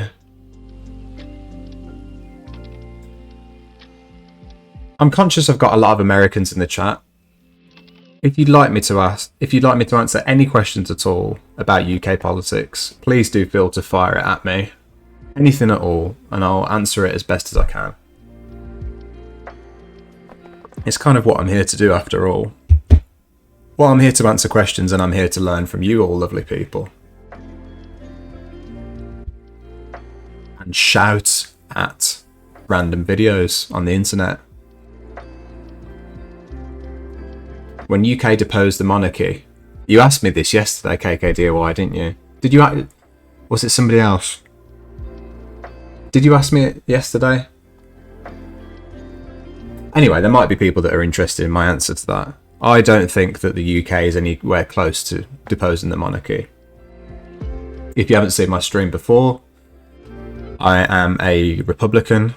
I believe that the monarchy of Britain has no place in modern day society. They are unelected powers that do, contrary to popular opinion, they do interfere with politics and they do step in and get laws changed. And they've got no place in modern Britain. They've got no place in a democracy. We've moved beyond that as a people and we need to get them out ASAP. That's a good first question. My fab is from England, so I'm trying to keep up with the UK news, but there's so much shit going on in the US. Yeah, it's understandable. It's very hard. I try to keep up with both as well, and it's very, very difficult. With the NHS and all this socialism, why do you hate freedom? I feel like that's a tongue-in-cheek question, isn't it, Addicted to Mosh? The NHS, one of the Labour Party's greatest achievements. Yeah, you go monarchy without siphoning people's budget. Exactly. If they paid for themselves, I would have less of a problem with them. I might even be tempted to say, let them stay. But probably not, because they would still interfere with the laws. And when the Queen dies and Prince Charles takes over, he's already indicated that he's going to be more involved in politics, folks, not less. More involved in politics. And that will be a sad day indeed. Because they're not a democratic power structure in any sense. What do you mean? I am German, incapable of humour. Oh, I doubt that. Right. Are we getting started here, folks? Are we on? It's 12 o'clock. Come on, House of Commons. What the fuck's happening? In terms of British politics, folks, those of you that aren't up to date with it, don't keep up with it, this is about as exciting as it gets, Prime Minister's Questions. This is where we get to hear an actual debate, and when the Prime Minister actually gets grilled.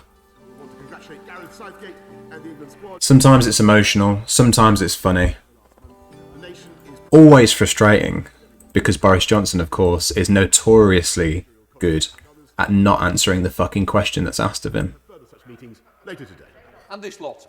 Thank you very much, Mr. Speaker. Can I second the Prime Minister's support for our... Key words to look out here, folks. Personal choice, diktat, and let's throw another one in. Irreversible. Yeah?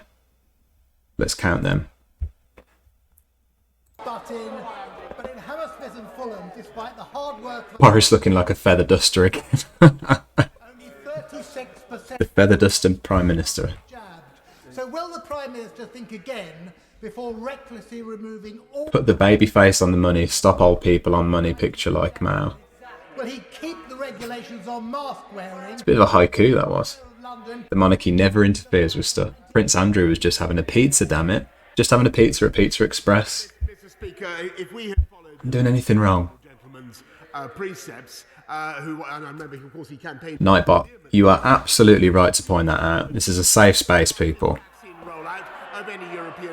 You will not be judged. You will not be attacked. You will be allowed to state your case. That is the reality, and as for his criticism... Why the fuck they are without masks? Yeah, some of them are. Not January, Mr. Speaker. But they're better than everyone else, remember, Quince 45. Don't forget. They're better than you or I.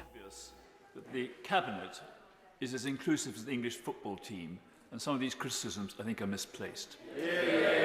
Can I welcome, Mr. Speaker, your words at the beginning of Tuesday's debate? We haven't got to the good bit yet, folks. Parliament is like the US Congress with a 2-drink minimum.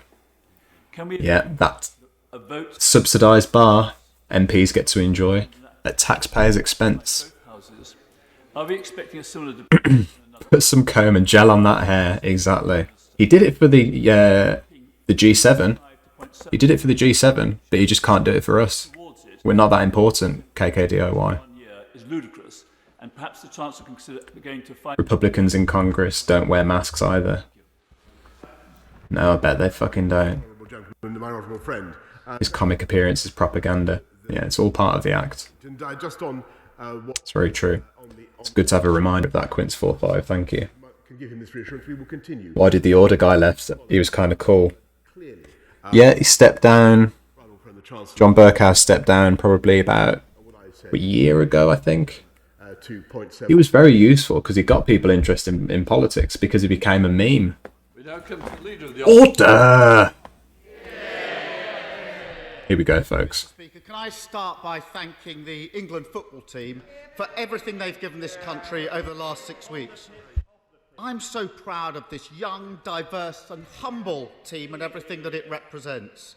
Mr. Speaker, they're the very best of modern Britain, everything that I know this country can be.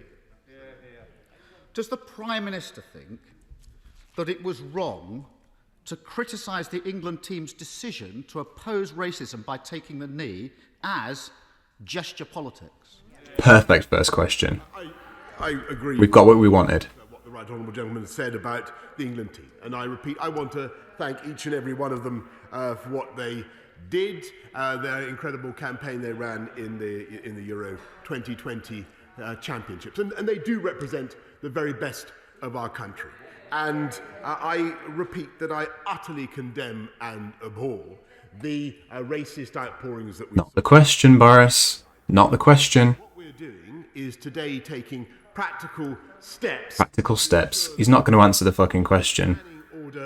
His Home Secretary said it was gesture politics. He said it was gesture politics. That's the question, and he hasn't answered it. Going to the... Fuck Brits first. Fuck G7, go Grexit. Grexit. I haven't heard that one before. Fucking hell. Mr. Speaker, I'm sorry, that just won't wash. And it rings hollow.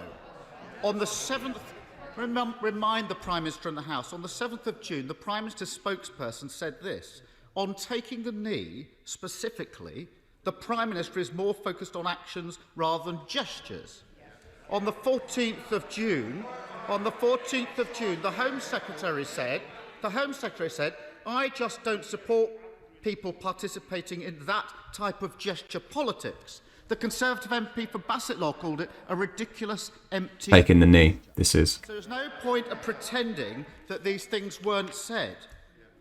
The England footballer, Tyrone Mings, said that... Labour Party member I hear shouted out. Is that really the response? Is that it? Tyrone Mings said, and the House might want to listen, he said this: labelling anti-racism messages as gesture politics serve to stoke the fire of racism and hatred. Prime Minister, they're powerful words from someone who has himself been subjected to racist abuse. He's right, isn't he? Perfect. Perfect. I want to reiterate my support, our total support for our fantastic England team, and I support them in the way that they show solidarity with their friends who face racism, Mr. Speaker. But when he talks about the Home Secretary, let me just remind him that my right honourable friend, the Home Secretary, has faced racism and prejudice all her career. Oh, fuck me, I don't usually pause it, but Jesus Christ, I never thought that he would stoop so low to invoke the race of the Home Secretary as a reason why she can't be a racist. Holy fucking shit, we've reached a new point, folks. Goodness gracious me. It's always there and it's always in the back of your mind. But you never think the Prime Minister will actually invoke the race of the person as a defence for the fact that they couldn't possibly be racist. We've reached a new low, folks. You're witnessing it here. I'll briefly catch up with the chat since I've paused. In favour of my Senate and Congress, they use fucking masks in the sessions at least. Even in the President's son, he's a senator, has to use some stupid excuse to take out the mask. This is exactly what I'm talking about. Brazil, in many places, is in a better position than the UK when it comes to the language they use around COVID. It's fucking wild. This looks like a filibuster politician just mumbling to delay people's bills. Yeah, it's all the propaganda. I'd love Starmer to stand up and say, thank you to the right honourable gentleman, but he's a massive fucking twat. At least it would go viral, eh? The job is just to avoid questions and run the clock. It's infuriating. Yeah, that's the Prime Minister's playbook, folks. You're seeing it in action. The Home Secretary, folks, if you weren't aware, cannot be racist because she is brown. We've actually just heard that come out of the mouth of the Prime Minister. Oh, let's have it again, just to make sure that I wasn't just having a mild stroke. Goodness gracious me. I want to reiterate our support, our total support for our fantastic England team, and I support them in the way that they show solidarity with their friends who face racism, Mr. Speaker. But when he talks about the Home Secretary, let me just remind him that my right honourable friend, the Home Secretary, has faced racism and prejudice all her career of a kind that he can never imagine, and she has taken practical steps to get black and minority officers into the police in record numbers. In fact, Prime Speaker, I am... Sorry to interrupt you. I want to hear the Prime Minister. If his own side don't want to hear him, I'm sure the tea room will accommodate them. It's very important to listen to what the Prime Minister's got to say. He often has to interrupt when the Tories are talking these days. Mr. Speaker, let me be clear. I totally condemn all racism, including that directed at the Home Secretary. But she's got this wrong. The whole country knows it. His own MPs know it. In the last few days, everybody has seen England's black players have been the targets of disgusting racist abuse following Sunday's match. Disgusting. And this is really simple, Mr. Speaker. Either the Prime Minister is with the England players in their stand against racism, or he can defend his own record, those of his ministers and some of his MPs. But he can't have it both ways. So can he tell the House, does he now regret failing to condemn those who booed England players for standing up to racism, yes or no? Mr. Speaker, we made it absolutely clear that no one should boo the England team.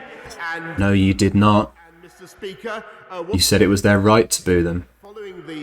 Following the racist abuse that our players sadly suffered on Sunday night and thereafter, we're taking practical action. So in addition to changing the football banning order regime, last night I met representatives of Facebook, of Twitter, of TikTok, of Snapchat, of Instagram, and I made it absolutely clear to them that we will legislate to address this problem, Mr. Speaker, in the online harms bill, and unless they get hate and racism off their platform. It's not the fucking question.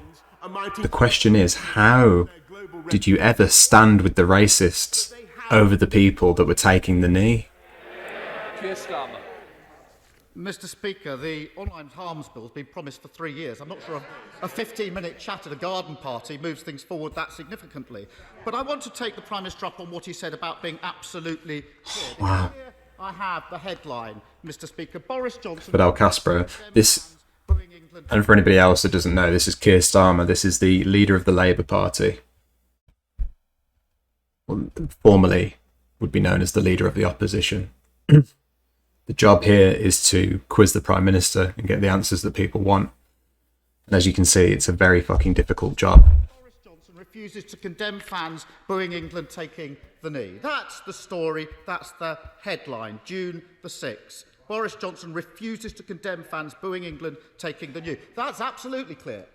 It's not quite what the Prime Minister is implying today.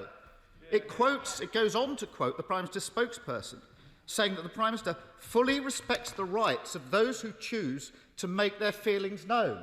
This is about booing. Fully respects their rights. And the Home Secretary said that booing was a choice for them, quite frankly. So no condemnation there, no absolute clarity there, Mr. Speaker. Nope. When senior government ministers and Conservative MPs defend the booing of an anti-racist message, Who do they think they're defending, Prime Minister, and why are they defending it? Mr. Speaker. No, UKIP aren't the opposition. The Labour Party are the opposition.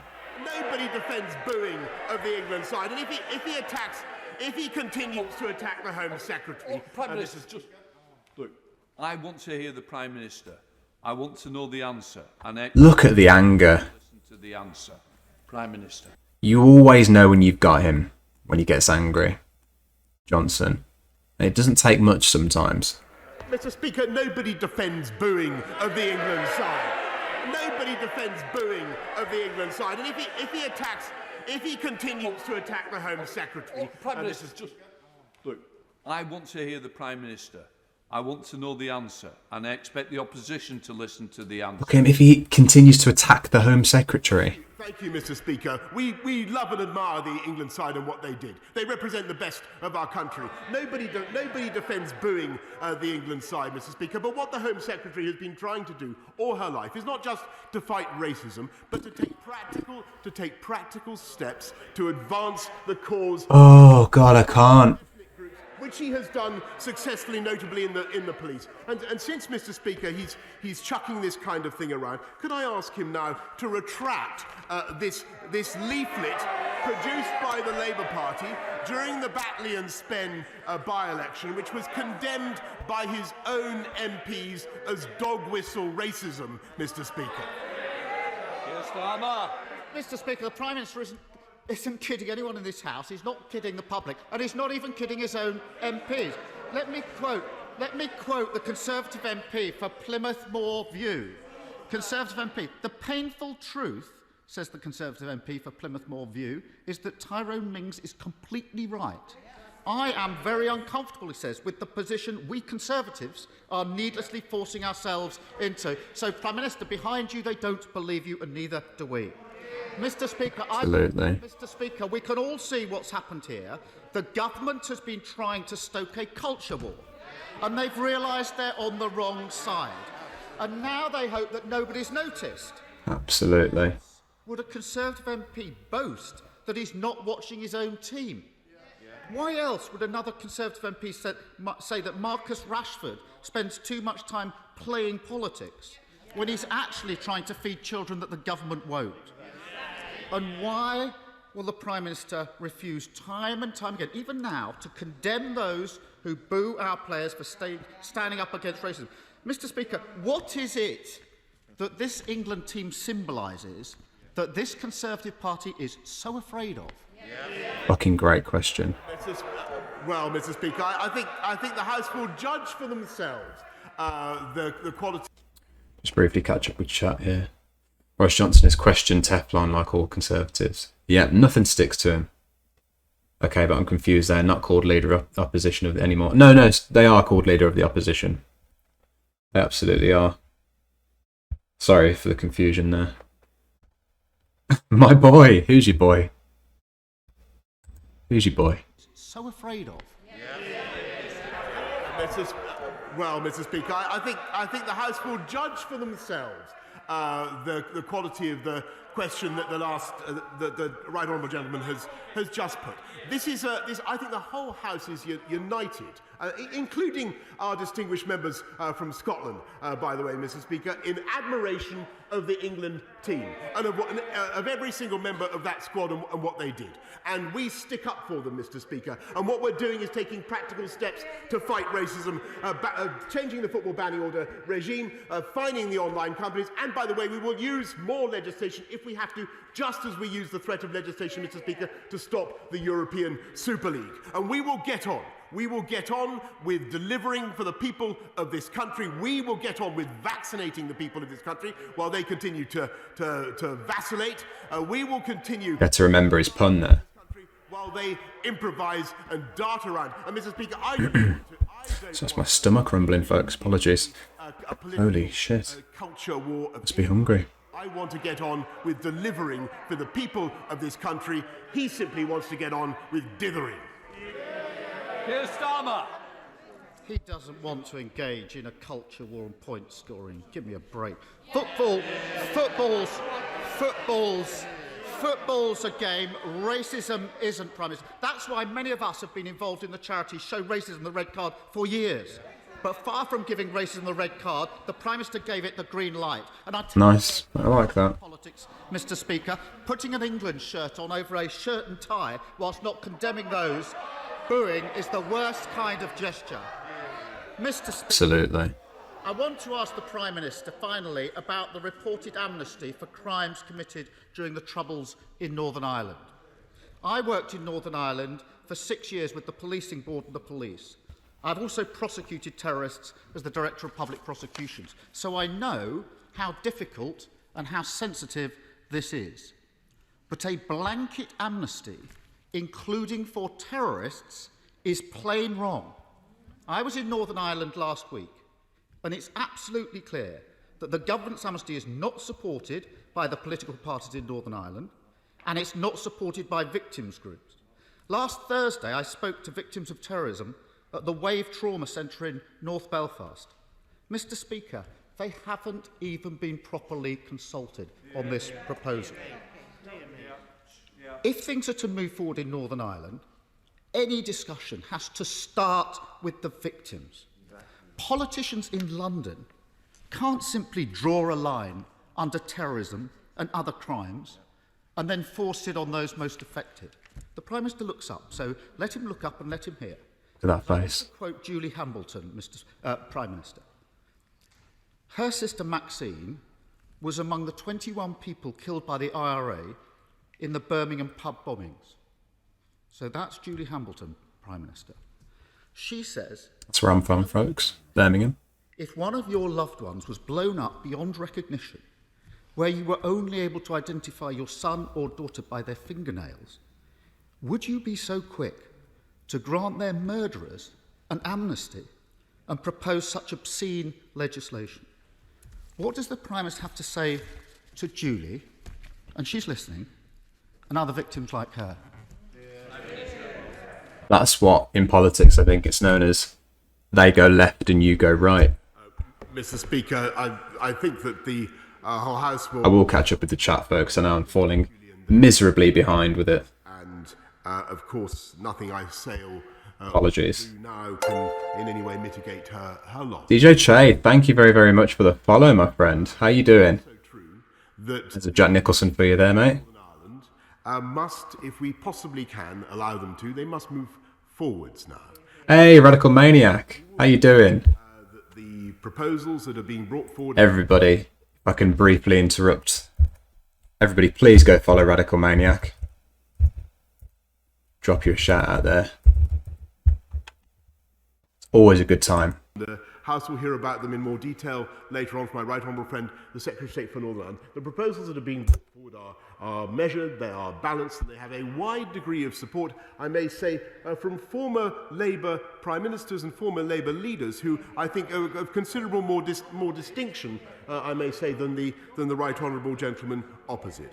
And he will recall that it was under that Labour administration that many terrorists were unfortunately given effectively an amnesty, and they were allowed to escape the full consequences of their crimes, as he knows very well, and that is the reality. Whilst the sad fact remains that, and this is of course no consolation to people like Julie, but the sad fact remains that there are many members of the armed services who continue to face the threat of vexation. It's a good question, Bagheera. I'll get to that shortly. To their 70s and 80s and later. And we are finally, Mr. Speaker, bringing forward a solution to this problem, to enable the province of Northern Ireland to draw a line under the Troubles, to enable the people of Northern Ireland to move forward. And I think someone with greater statesmanship and clarity of vision would have seen that, Mr. Speaker, and given these proposals a fair wind.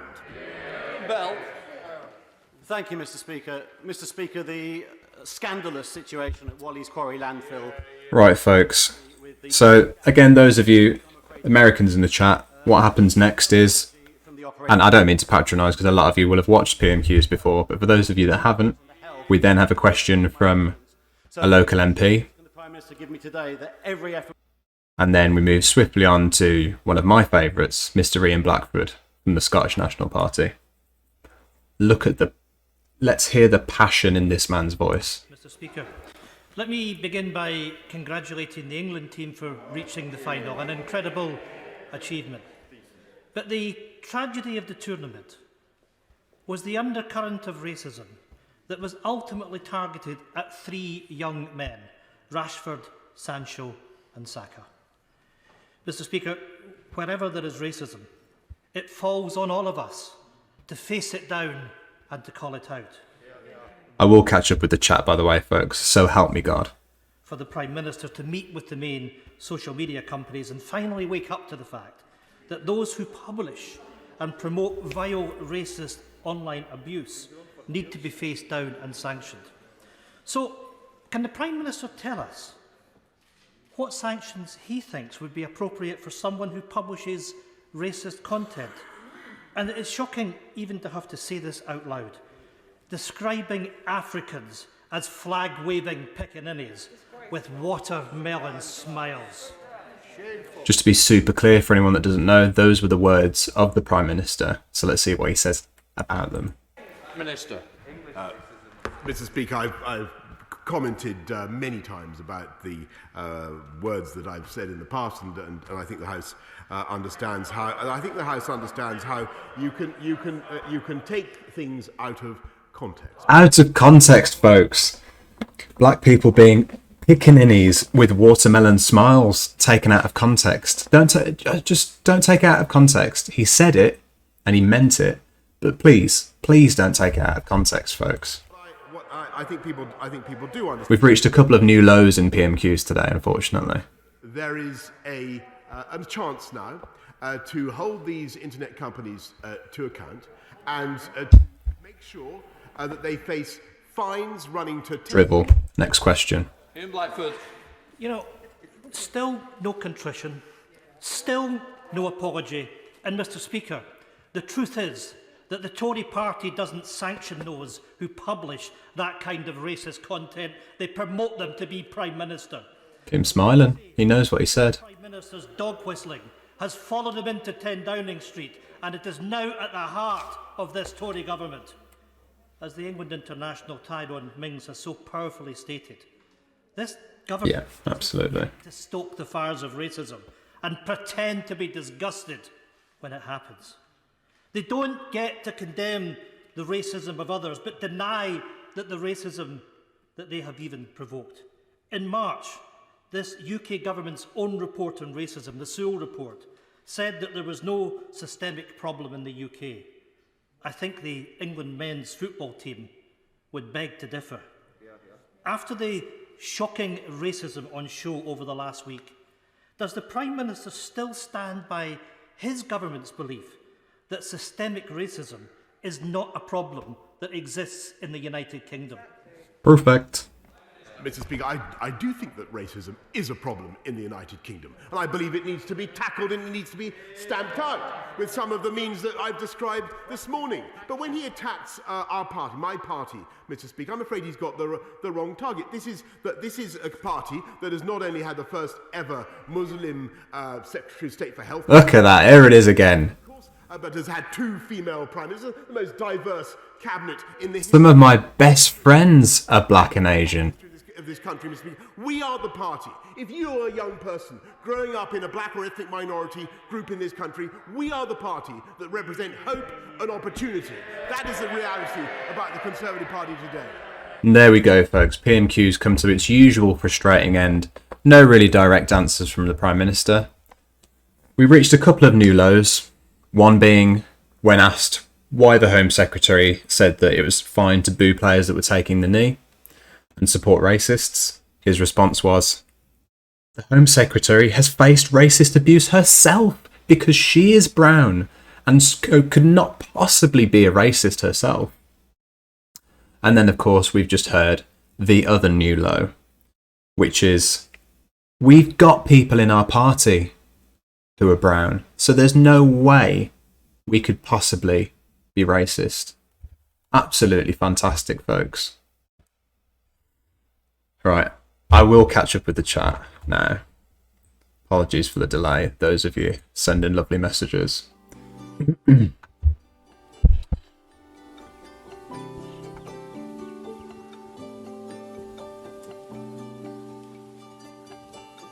Trump can't be white supremacist because he is orange. Minority representative. I've never actually thought of that. That's kind of true. He's got the receipts. That's the thing. And Johnson did kind of pull a power move by printing something off. It's Starmer and, well, Corbett's power move, actually. I think they both printed things off to hold up to him. Oh, Rashford's your boy. What are UK Conservatives for? Well, they're there to conserve money for their friends and conserve social culture. Leader, you don't want to translate that into German. No. All that for like 2 puns, what a clown. It's all about puns with Boris Johnson. Yeah, the terrorism card out in full effect. Yeah, gamer back all the time. I fell so far behind in the chat, folks, that a lot of these aren't going to make sense to me, and that's my fault. Do I believe in karma? Big Ear in 95. No, I don't. I'm a spiritual person in a sense, but I don't believe in the idea of karma. I think there's lots of things in the world that are entirely unjustified that prove that it doesn't really exist. Devil 23, how you doing? Good to see you, my friend.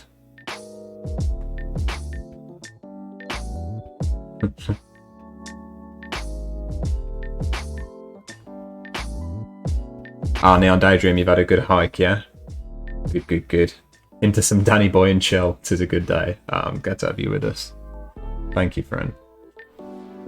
So much celebration in Glasgow when England lost, as a fun side note. I fucking bet there was. I mean, there always is. In Scotland when England lose a match. Rightly so. No TV in my home since pandemic. Dad sell the TV, so no hoax news inside home law. Maybe it's for the best. Fake news can't get into you if you throw your TV away. But then nor can real news, I suppose. It's a risk. When did you say that, Sprite Septis? Get his ass. Radical Maniac. Thanks again for joining, mate. It's fucking shocking, isn't it? Have you seen PMQs before?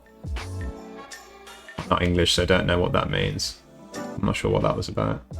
There's a context where that's okay, surely. Yeah, of course. Don't take his words out of context, folks. The actual Prime Minister said that black people are pickaninnies with watermelon smiles. But don't take him out of context, please.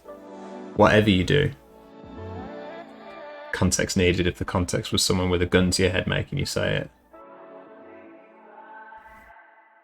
The fact that he even went to the context argument is just... it beggars belief. How do you get him out? Just pay a barber to chase him. Right, 87, how you doing, my friend? Good to see you. Don't give context, you hay-haired bastard. Give us context. You want to throw context around? Give us the fucking context. In relation to the P word, in case anyone is unfamiliar, the word has been used in North America as a racial slur, referring to a dark-skinned child of African descent. In modern sensibility, the term can refer to an archaic depiction or caricature used in a derogatory and racist sense.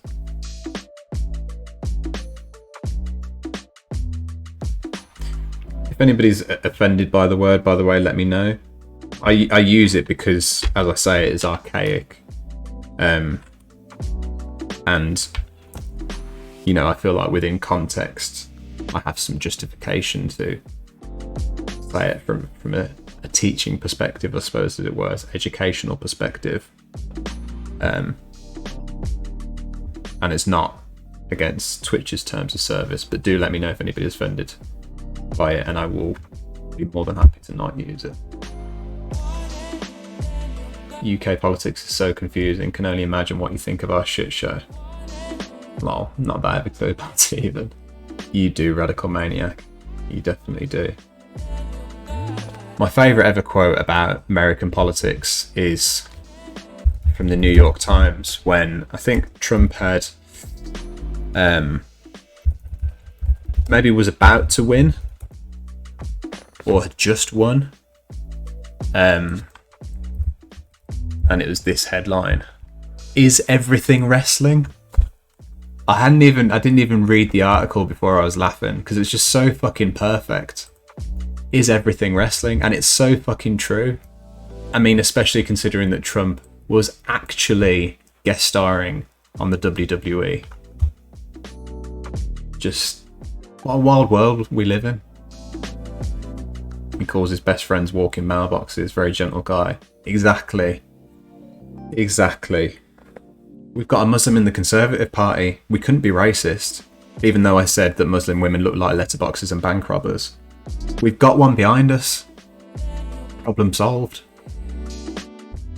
Stop ignoring my tokens, you guys. Exactly. Fuck. It's the most pathetic tool used by racists to get away with racism. And the actual Prime Minister is employing it himself. Some of my best friends. Hey, stop stealing Trump's lines, Boris.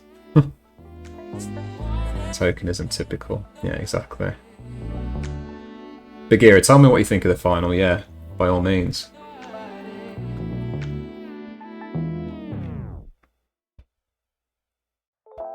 It was satisfying that England lost. I've definitely got my own thoughts on that. I think Bagheera is going to bring me back to the subject.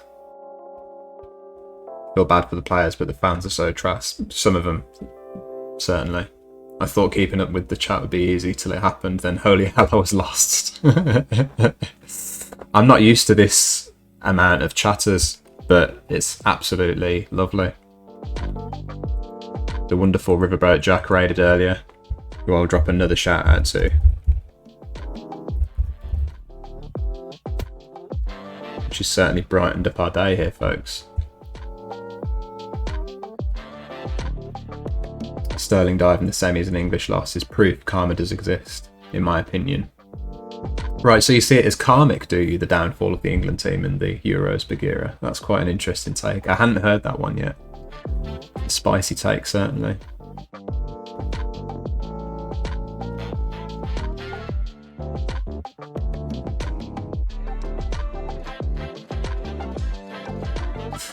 Oh no, so the words, since nobody said that they're offended by it, so Boris Johnson has called black people pickaninnies, which is a very archaic racial slur. He actually wrote those words and published them in an article, and that's what Ian Blackford there, the lovely Scottish gentleman, was bringing up. But Johnson said, you're taking it out of context. I called black people pickaninnies and said that they had watermelon smiles. Actually said that, but don't take it out of context. Johnson, the house knows what I've said about the words I used. Exactly, Sally Sausage.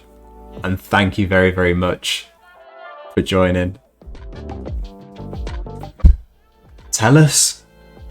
Tell us. The House knows, and it's a populist rhetoric.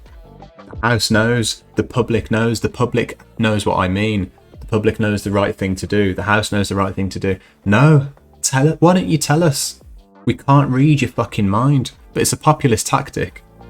You say to somebody, I think you know what I mean. The person decides what they think you mean and then goes with that, and that's why you say it. Because you'd rather not say. It's Boris Johnson's tactic. I think James O'Brien is the one that put it best. I think he said it. Where is it? You flip a coin and you say that it's heads and tails. This is Boris Johnson's main tactic. He won't look back on what he said.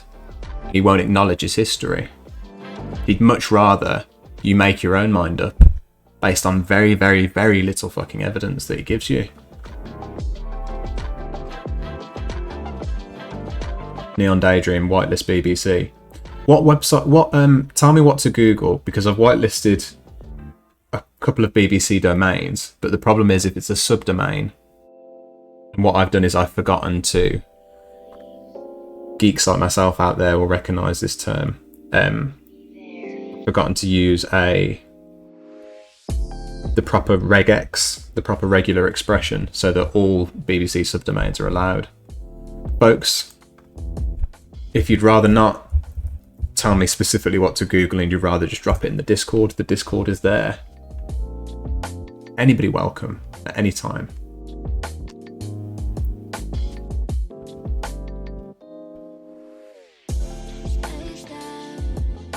That's like, yeah, right, 87, that's the one. Yeah, that's like old Jim Crow era shit. Why would you use those words in the 21st century? I think maybe because it's a bit more, it's probably easier to get away with than actually using the N-word in an article. It's probably a lot easier to get away with, well, it is a lot easier to get away with these archaic words that people don't really realise. So if you say pickaninny, you might not, you know, when you hear that, you might not, or read it as it were, you maybe don't understand what you're seeing, but your brain knows at least that it's a racist word. But it's not so racist that you think, oof, I don't want to be associated with this, but you're involved. I suppose that's it. It's kind of, it's softer. It's soft enough that racists can get on board but not feel like they are part of something insidious.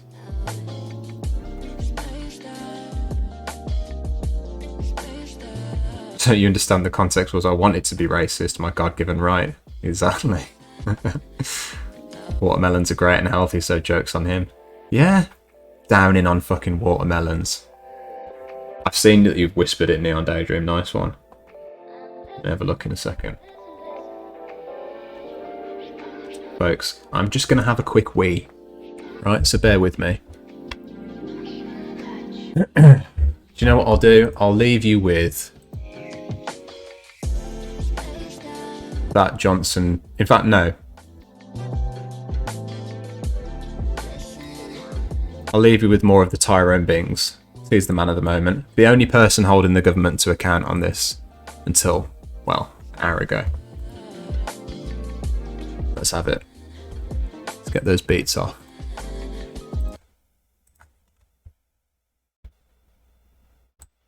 And I'll be back in a few. There is a person kneeling. Who are you going to ask about why they are kneeling? Are you going to ask the person on his knee, or are you going to ask somebody with a column in the Daily Mail? Okay, maybe that hasn't quite worked yet. So you are on one knee. You personally. And if you don't like the idea of being on one knee, arthritis perhaps would be a preventative. You might be saluting or you might be doing star jumps. Admittedly, that would be even harder with arthritis than getting down on one knee. But still the point stands. Don't forget about the footballers. Forget about anybody else. You are on one knee for a reason. Who would you like to reveal what that reason is? Or even who would you like to stand up in the public space and state without the possibility of contradiction why you are on one knee? Would you like that person to be you? Or would you like that person to be a columnist in the Spectator magazine? Or a presenter on GBB's? Who would you like to speak for you in answer to the question of why you are on one knee? Would you like me to do it? Would you like me to stand up in public and state, I know why he's on his knee, I know why she's on her knee, it's because ... Or do you think that the answer to that question should be provided by you? That's a rhetorical question. But in the current climate, apparently, it needs pointing out that it would be pant-wettingly stupid, not to mention deeply and profoundly dishonest, deceptive and disingenuous, to pretend that anybody else is better qualified than you are to tell the rest of us why you are on your knee. But here we are. Priti Patel, the Home Secretary, one of the highest offices in the land, albeit that it's occupied by a proven liar and bully. It remains one of the highest offices in the land. She felt that she was better qualified to tell you why men like Marcus Rashford and Tyrone Mings and Harry Kane and Harry Maguire were on one knee than they were themselves. Priti Patel, the Home Secretary, albeit a proven bully and liar, thought that she had more right to tell you why those men were on their knee than they did. Because they told us why they were taking a knee. They told us again and again and again. And just in case there was any doubt left, Gareth Southgate stepped up and explained with remarkable clarity and articulacy precisely why his players, his squad, his team, his charges were taking a knee before football games. There is no confusion. We have segued smoothly in this country into a place where we actually now have debates about things that are not debatable. I could open up these phone lines now and fill the switchboard with people queuing up to tell me why the footballers are taking a knee and why they know better than the actual footballers. Could fill it up. But just pause for a moment and reflect upon how surreal that is. And if you still don't get it, imagine it was you.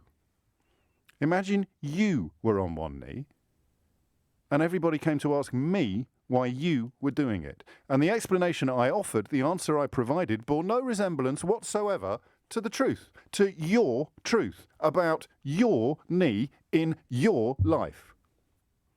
Priti Patel, without really realising how despicable her conduct was, took it upon herself, in pursuit of a very predictable constituency of voters, to tell you why other people whom she'd never met but who had explained why they were taking a knee before football games were really taking a knee before football games. And she had the audacity, she had the crass obnoxiousness to describe it as gesture politics. I know why they hate it. How's it going, folks? It works. They hate it because it gets... Sorry about the all of the people brief wait there. To believe that they've only got a problem with protests when they're violent, suddenly have a fit of the vapours through their... I am the streamer now. So tightly the necklaces broke. Because these men had found a way, post Dr. King, post Colin Kaepernick, these men had found a way to protest with epic peacefulness about racism. And it worked, it cut through. And do you know the most important thing about this? And this perhaps is an insight into all of the people claiming that they actually really support Kick It Out.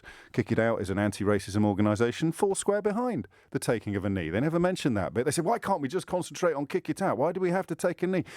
The reason why they've got such a problem with this is that you can't ignore it. If I had a radio programme and I was possessed of views that were very, very, very far to the right with regard to racial equality, with regard to basic decency, with regard to, for example, Christian values, then I would no doubt be urging other schemes that haven't succeeded over the years on anything like the scale that the taking of a knee has succeeded. Right, 87, that's a good point. Taking of a knee. Oh, I think we should all stop taking the knee now. So archaic, it's far removed from its original meaning. You stop taking the knee when people like Marcus Rashford and Tyrone Mings and Jadon Sancho don't get treated differently from their white counterparts. That's when you stop doing it. Except look what I just did. You don't stop doing it when I say. You don't stop doing it when I think the time is right. Because I'm not doing it. How arrogant would I have to be to think that my opinion on when they should and shouldn't take the knee mattered one jot? These football players, these men, they can stop taking the knee when they want to. That's the point, isn't it? You want to know what white privilege is? White privilege is me sitting here that my opinion on when they should and shouldn't take the knee matters one jot. It's up to them. It's up to them and their colleagues of every colour. Incredible, isn't it? Even someone who spends about 3 hours a day patting himself on the back for being such a clear-eyed supporter of equality just fell into that trap. How dare I have a view on when they should and shouldn't stop taking the knee? They stop taking the knee when they want to, when they feel the moment is right. And guess what? If you were on one knee, or you were doing star jumps, or you were doing salutes, it isn't for me to decide when you stop doing it, any more than it's for me to decide why you're doing it. It's you. It's a great take. It's a great take. Right, I'm back, folks. Sorry, I took the opportunity to get myself some yogurt.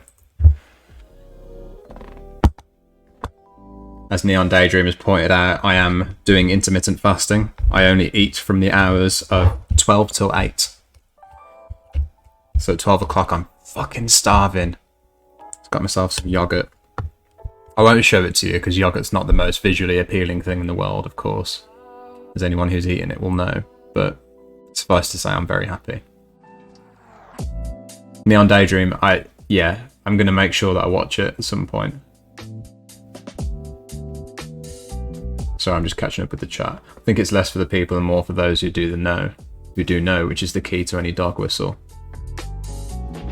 Yeah, by definition. And do you know what? I've only just thought of why that's called that. Holy shit. You're blowing my mind, Ricky. Everyone, that's another shout out for you, Ricky. Because people need to get in your stream and feel that vibe. Please go follow Ricky the Great. Lots more spicy takes like that, like the definition of dog whistle. I don't know how it's passed me by so many years. Dog whistle, dog whistle, dog whistle. Politics are quite good at quiet nods. Quiet nods is another way, yeah, to their electorate. It's that bass. Got to appeal to that bass, folks. Root unsupervised. Time to write. I'm back. Anarchy.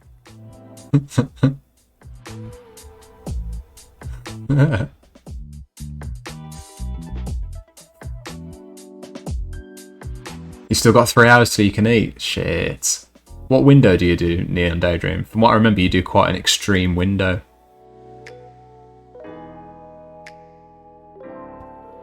I usually go on one knee to get a good stretch in before the game. But you'd be booed, Bagheera, if you did that at the Euros. Always Ricky. Go follow Ricky, everyone. 4 to 8. Yeah. See, I'm so far away from being able to do that. So far away from that. Nightbot, you are absolutely right to point out the Discord. Thank you very much. Discord there, folks. Political chats, debates, all that good stuff off stream, folks. Have a good time with it. And as always, if you have good old Amazon Prime, folks, you can link up your Twitch account and subscribe to me for absolutely nothing. Not a penny of your own moolah. Bagheera95, thank you very, very much for the follow, my friend. I appreciate the support. Jack Nicholson for you there. It's creepy when I do it. I'll stop doing it eventually. Leave it to Jack. I'm just used to it, just whining. Grumbling is therapy. The grumble of your stomach, maybe. Which a few of you may have heard earlier.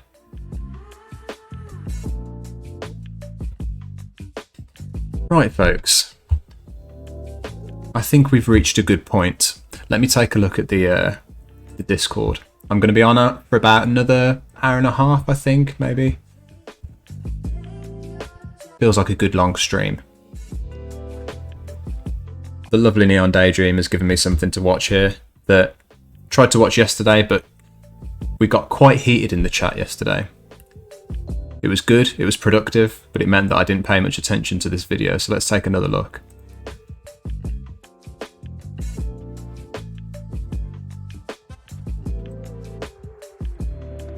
It's a take which many might disagree with, many might agree with. It's a subject that is certainly used as a dog whistle in a lot of places. And Neon Daydream, as I think you've already pointed out, it is from somebody who's more on the conservative side of things. So it's a point of view that I may end up disagreeing with. But even just glancing at it yesterday, I could also see that it's definitely very interesting. So love to hear your takes on it afterwards. Let's give it a watch. Masculinity, often used as a dog whistle. Is masculinity in crisis? Let's find out.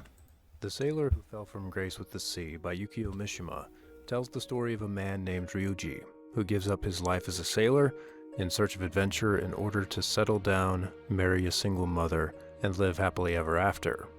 Only this book doesn't exactly have a fairy tale ending. Thematically, this book is about the loss of what we might call glory, or the loss of hope for meaningful existence in modern life, or the loss of manhood, what the Greeks conceptually called Andrea, or the Romans Virtus, and to a degree what the Norse called Drengr, though these words only marginally hint at the feeling of reckless adventure that the sailor Ryuji has felt calling him all his life in the swelling of the sea. When we first meet Ryuji in the novel, he is in his mid-30s. He's never settled down because he's always chasing an ethereal call to greatness, a feeling that is difficult to describe. He hadn't been able to explain his idea of glory and death, or the longing and the melancholy pent up in his chest, or the other dark passions choking in the ocean's swell. Whenever he tried to talk about those things, he failed. If there were times when he felt he was worthless, there were others when something like the magnificence of the sunset over Manila Bay sent its radiant fire through him, and he knew that he had been chosen to tower above other men. I've never done much, he thinks to himself. Again, just briefly, folks, if you'd like me to cover a video on the stream, if you'd like to bring anything to my attention, any suggestions at all, please do get them in the Discord where possible. I'll look at things here, but in the Discord, I've always got it here next to me, and I will certainly pay attention. There's the link for you folks. But I've lived my whole life thinking of myself as the only real man. And if I'm right, then a limpid, lonely horn is going to trumpet through the dawn someday, and a turgid cloud laced with light will sweep down, and the poignant voice of glory will call for me from the distance, and I'll have to jump out of bed and set out alone. That's why I've never married. I've waited and waited, and here I am, past 30. It seems Ryuji has become disenchanted with the sea. He's drawn to the romantic vision of life as a seaman, and everything it represents, the life of danger and wrestling with a terrible force beyond his comprehension, but he is disillusioned with the reality of being a sailor. Real life isn't all that it's cracked up to be. The ocean seemed to offer greatness, but a sense of glory was always something beyond him. Never a reality. Always promised, but never delivered. And now he's wondering if it was all a lie. And it hasn't helped that he's gone and fallen in love with a woman. When his ship puts into port, he ends up giving a tour of the vessel to a single mother named Fusako and her nautically obsessed son, Noboru.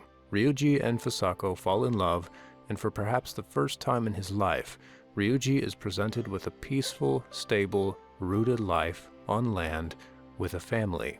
He decides it is best to settle down, concluding that there really is no glory to be had in life at sea after all. Take it too easy. Take it too easy. Time to abandon the dream he had cherished. Take it easy. Addicted to Mosh.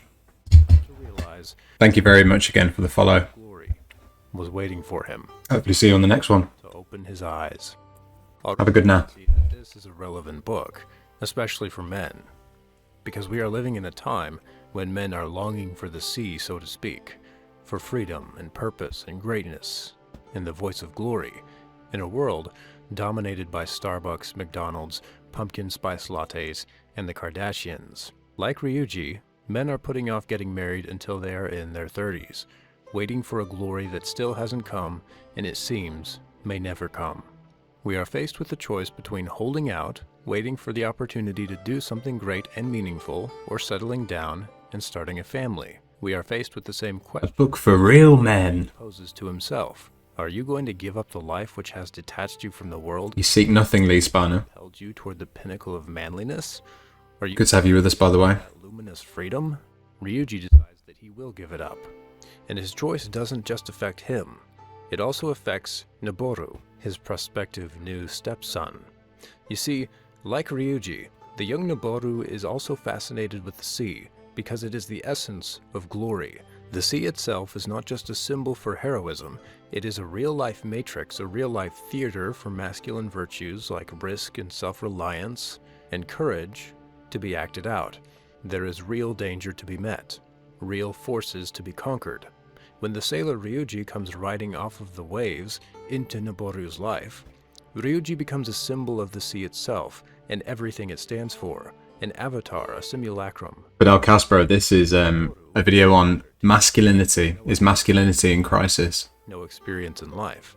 His existence still consists in dreaming and imaging the world, so he latches on to Ryuji and lives vicariously through the sailor. More of a philosophical question.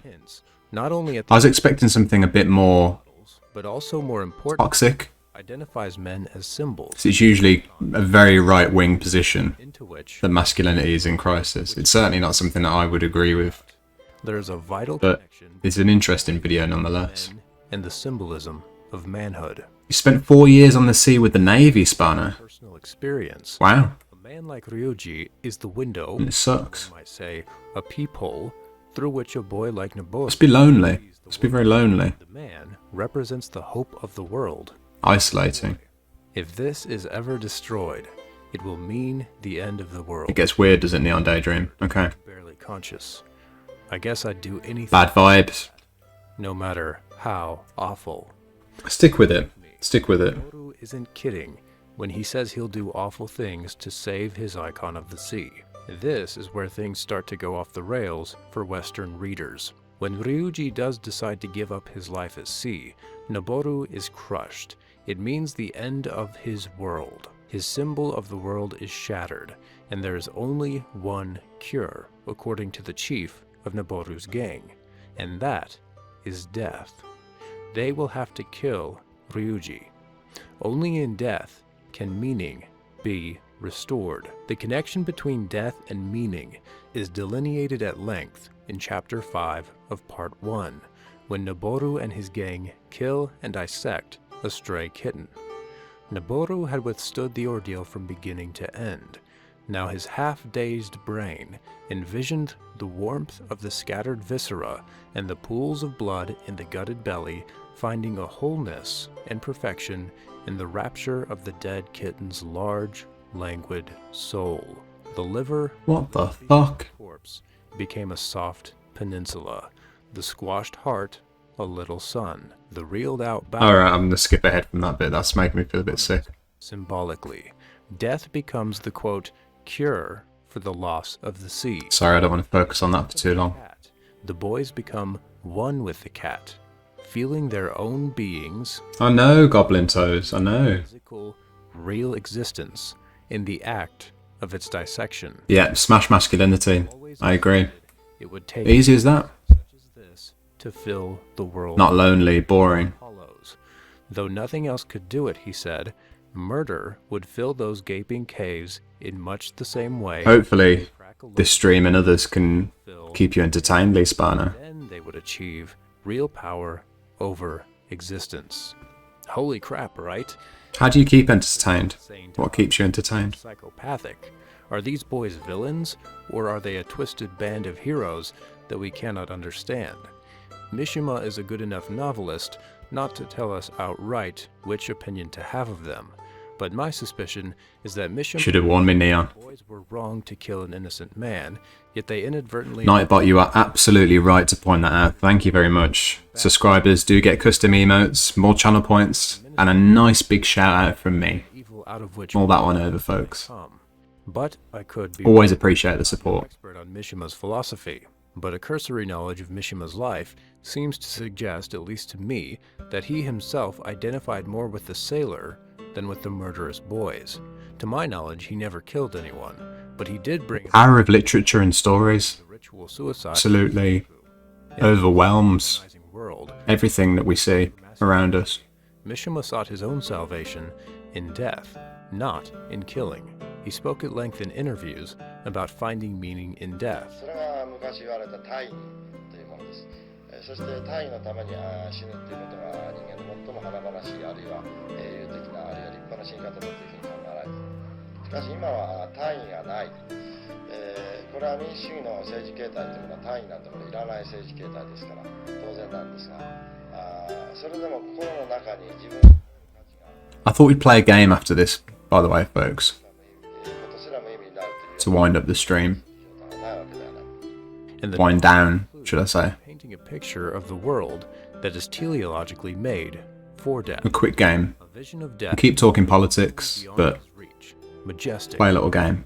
Heroic death unfurled its rapture across his brain, and if the world had been provided for just this radiant death, then why shouldn't the world also perish for it? There is a vital connection between death and the phenomenological existence of the world. If you reject a heroic death, then you reject the world itself. This is something I, for one, have difficulty resonating with. But even if Mishima seems incomprehensible to us, if he presents ideas we cannot resonate with, he's still worth reading. For me, there is a certain value in being slapped across the face with something I cannot understand, but nevertheless which I must reckon with. This is the pinnacle of art and the essence of religion, and Mishima seems to be walking his own thin line between the two. The mere fact that I cannot share Mishima's philosophy of life and death makes it worth reading. But I would be remiss if I did not conclude that Mishima's book exists in a world that is fundamentally false. My evaluation is that, at best, this book has the falsehood of a single dimension of only portraying one slice of life to the exclusion of the rest, while at worst, it is an undue glorification of death. In my naivete, as I was reading through this book, I was hoping Mishima would go in the direction of Kierkegaard. Neon Daydream, give me your take on this, by the way. Offering one perspective that says an aesthetic drive for sensory majesty is grand, as Noboru holds, and another perspective that says such a longing for aesthetic feeling leads only to despair, as Ryuji seems to be discovering. The antidote is to gain a self by getting married. Marriage is necessary to selfhood because selfhood needs history, a continuity that is impossible in singleness, which only yields dislocated moments of truth in which nothing happens between the moments that allows or counts for personal growth. Nothing in the series of moments amounts to or can become a subject, a self. Ryuji is disillusioned because he lacks a self. A self he could gain in marriage. Marriage is therefore good, but there are also exceptions to the rule, and sometimes the best thing to do is to live outside the conventions of marital and civic virtue. In other words, I guess I was hoping Mishima would turn out to be a Kierkegaardian Christian, which in hindsight is absolutely absurd. Kierkegaardian Christian. Nevertheless, I take the same approach to Mishima as I do to thinkers like Abraham Maslow or Jordan Peterson. I think they completely understand the problems we're facing right now and the inevitable consequences of those problems. However, they are fumbling in the darkness for a solution, grasping at straws. And I think the same is true for Yukio Mishima. He understood that modernism is problematic in many dimensions. These folks fumbling in the dark. A solution is only half the truth. I like that. Folks, what's our take? Snap reaction, folks. Hit me with it. What we saying?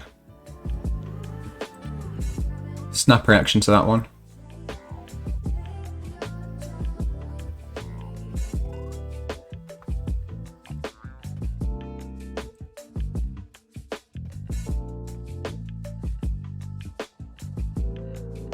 Jordan Peterson, red flag. Absolutely. Absolutely. I still haven't seen a Peterson video on this stream. And I'm thinking of having a rule where I don't watch one. If only because all you'll have to do is see me get angry. And I feel like that's not a nice thing for anybody to see. Maybe it is, I don't know. I had some friends on the ship and we had some very dark humour to entertain ourselves. Folks on ships have the darkest and some of the best humour, I hear. For me, destroying toxic masculinity is just step one. Masculinity needs to be redefined. It being a social construct does not make it any less important for the vast majority of people. Right, I see. So you're not saying to do away with the notion of it, you're saying to redefine it. Don't know what they were trying to say with that. Yeah, I kind of got lost, I'll admit. I don't have experience with the philosophers that he was talking about. So that didn't give me much in terms of things to work with the understanding of it. I think when it comes to masculinity, I think that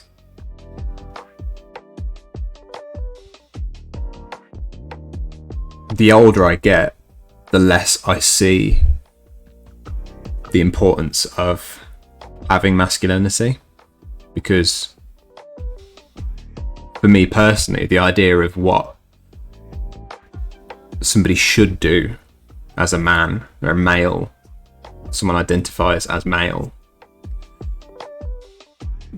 these haven't been particularly useful for me in my life. Now, he referenced Jordan Peterson, and I know that Jordan Peterson comes from the perspective of almost sort of weaponizing the social construct of masculinity to the betterment of somebody's life in order to self-improve. You know, the harsh realities of being a man in the world and all of that jazz. But really, it's just kind of making peace and getting into bed with the devil, isn't it? I still think the best way is to throw it out. And to smash it, as was said earlier. But I appreciate the takes. I think it showcases the dangers of masculinity, but also its importance. The boy idealisation of the man was everything, but he took only the bad parts, the shadow. We on the left are good at deconstructing masculinity, but bad at offering a replacement. It's not enough to just say it's a social construct. For 99% of people, masculinity and femininity are very important to people's lives and self-identification.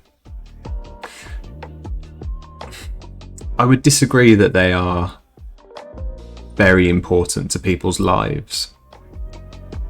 I think that the concept of masculinity and femininity, I would argue, are something that human beings find a way to replace very quickly. Just in the way that, for instance, when we remove religion from society, people find something else to fill in their idea of what is moral and who their idols are. I think we'll find a way, if we remove masculinity and femininity from discourse, to replace it with something, to be honest.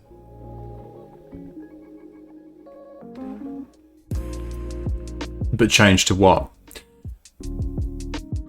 Yeah, that is the question. And I suppose I don't have a solution for that.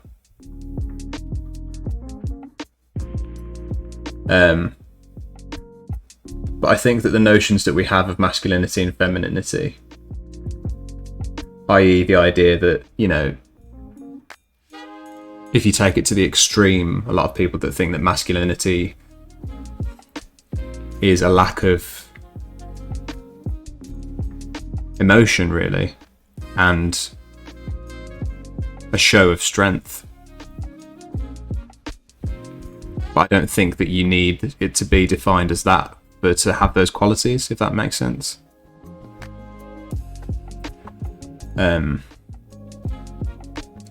Quince45, have you watched the Philosophy Tube last video? I'm not sure, let me see in the Discord. I can't remember if I watched it.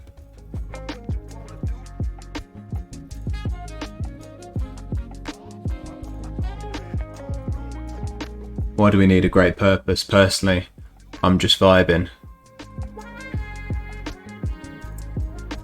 I think it's for, and I think this is why people get popular modern day philosophers in a lot of instances. I think it's for people who need some kind of purpose. People who are very kind of disconnected from society and don't really have a lot going for them. You know, that's not to say that exclusively people that find Jordan Peterson useful are in those positions, but people that offer very, very actionable, quick solutions to things, they tend to be surrounded by people that are, in a sense, in trouble and have a hole to fill. Because I've seen the things that he teaches, and they are very actionable, and they are things that you can pick up and start with today or tomorrow. You know, they're not particularly novel ideas. They're things that anybody can do, and are equipped to do. So inherently, it's a rather unrealistic version of how you can be successful in the world, because of course it's a lot more complicated than that. Oh my goodness, USA Hole raiding with a party of 10. Thank you very, very much, my friend. Everybody, please, please, please go and follow USA Hole. Galaxy Brain streamer there.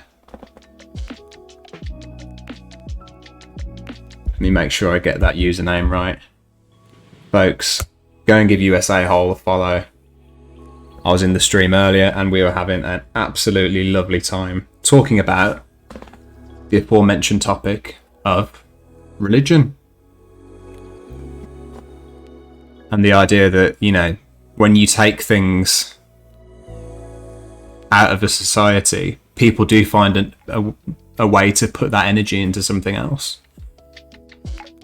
If we, you know, and again, I do support the idea that we need to get this idea of masculinity and femininity and the constructs out of our system.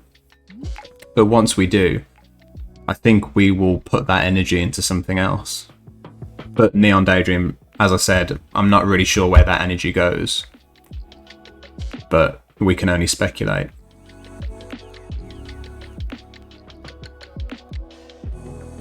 I think that can, has, and should change. I agree. Look at the issues trans people go through. How can we say it's not important when a misalignment can cause so much suffering?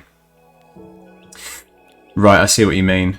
But trans people who are suffering aren't fighting, I don't think, for... And anybody has experience of this, please feel free to correct me, because I don't. But as an onlooker, it doesn't seem like trans people fighting for their right to identify as a certain thing, either male or female, are preoccupied with the notion of masculinity as a concept and femininity as a concept, but more getting to a point where they can recognize themselves in the mirror as the gender that they identify with. I don't think that the societal norms around masculinity and femininity they're particularly interested in. I think they'd much rather get to the point, and physically is obviously one of the biggest barriers of this, get to the point where they are comfortable and feel like they are in the right skin. That would be my take on that. And I know I'm in the field of nuance with it, and you know, you might say, how do you separate masculinity and being male? And I don't have an answer to that, but other than the fact that one is something tangible and one is something conceptual. Fidel Castro is slapped. What was that about? No, Neon Daydream. I don't think that came off as weird. I know what you meant. Goblin Toes, so you've had experience of this. It's good to have your perspective. Let me know if Goblin Toes, let me know if I can read out your message there. I generally don't read out the replies. I'll read out the messages to me, or the messages that aren't tagged with somebody else. Leah, how you doing? Good to have you with us. Did you go away and come back, Leah? Have you been lurking? It was super fun. I'm glad you were there. Ah, thanks, USA Hole. Everybody go and follow USA Hole, please. I've read JP 12 Rules, Jordan Peterson's 12 Rules, and watch Hannah and Jake. Not sure who they are. Counterpoint videos on JP. He is just dumb, dishonest, verbose, self-help, and dog whistles everywhere. My main... Thank you, USA Hole. My main issue with Jordan Peterson is that there's much more offensive conservatives than Jordan Peterson. My problem is that he is what I like to call a professional skeptic, right? Or professional contrarian, if you will. Someone who is paid to just go onto a show and whatever the subject might be, and no matter how real it might be, and no matter how many people are suffering, to say, for example, oh, you're pushing for feminism? Well, I would argue that everything's absolutely fine and feminism and equality has never been better. So nothing needs to be done. Gender pay gap. Oh, are you sure? Are you sure that there's a gender pay gap? Capitalism. Oh, you think capitalism is bad? Well, I would argue that capitalism is great and nothing needs to change. He just seems to put forward an opposite viewpoint, but he doesn't offer any solutions. And that video acknowledged that as well. The masculinity in crisis video said, you know, he's fumbling in the dark. And I think that's what a lot of these people do, like Jordan Peterson, Ben Shapiro is another one. People whose, you know, they're often, I mean, they often are offensive to me, but sometimes they're not. But it's more the fact that they are there, it seems, purely to challenge the idea of progress and progression as a concept and to just keep the status quo in place. And it's always the argument, you know, things have come further in the last however many years and things are great now compared to 100 years ago. Fine. But you can say that about anything. And if we accepted that, then we would never change anything, right?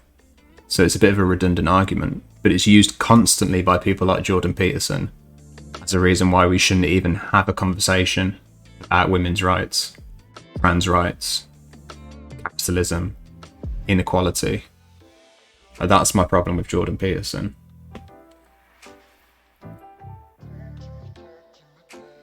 I can go for it. Right, so you said earlier Goblin Toes. I didn't even know I was suffering through my life until I was 30 and realised I was trans. Then it all hit me that what I thought was masculinity to fit in was just a terrible coping method. See, I find that fascinating.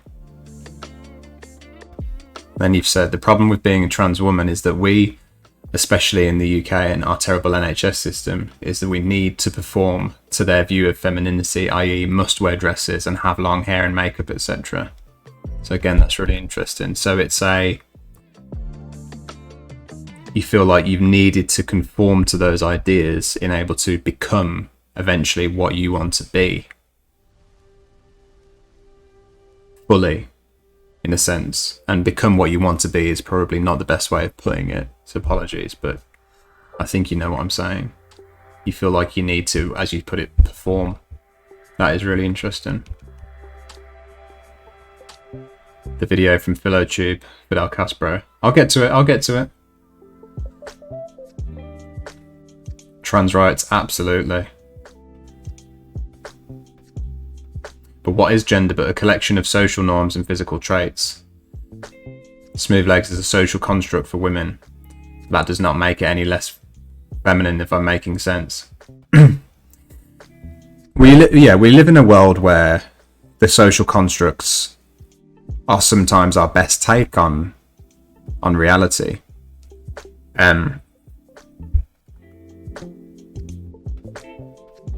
I think we can accept that things are the way that they are, whilst also pushing for the idea that they should be thrown out. Do you know what I mean?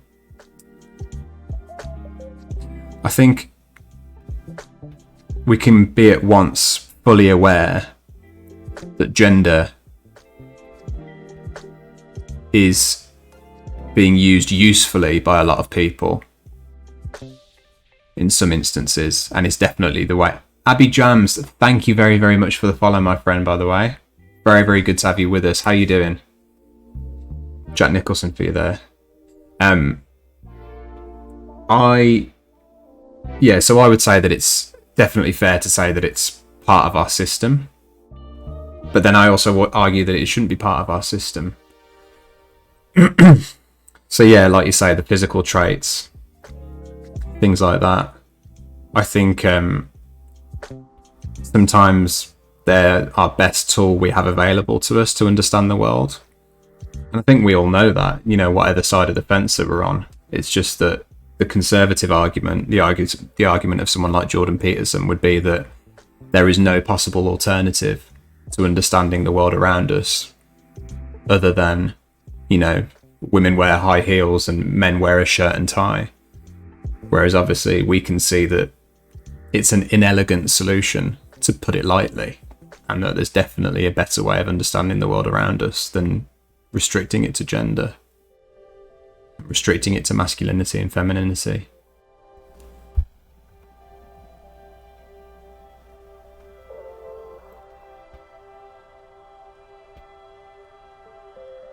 Yeah, exactly. He shits on postmodernist, but he is a postmodern like no other. He just questions every narrative. Yeah, and I don't feel like it's particularly useful to just keep questioning everything all the time. I think eventually one of us needs to propose a solution to something and accept that there is a problem as well. He doesn't accept that there's problems. So to me, he's part of the problem by proxy. Jordan, Ben and the rest of the crew are sad. I agree, Lee, I agree. Jordan Peterson's sophism has started to harder drugs.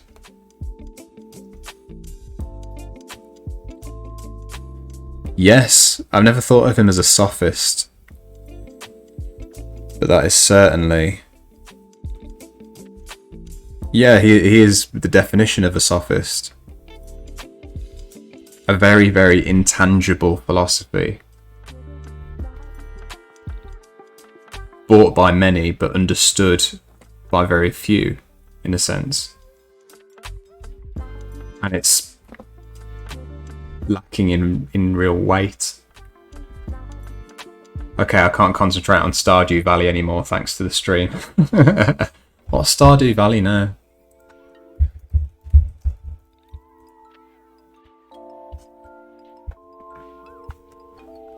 Simulation role-playing video game. Nice. Bear with me just a second, folks. Just clicking around here.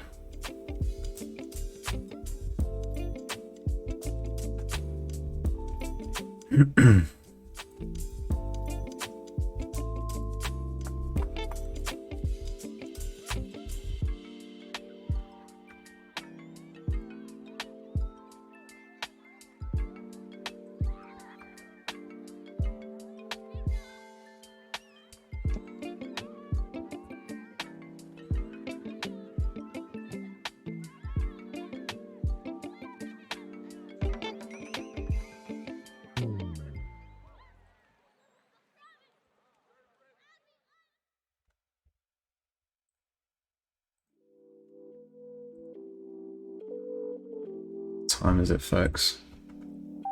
Right, let's take a look at this Philosophy Tube video, yeah? So, social constructs.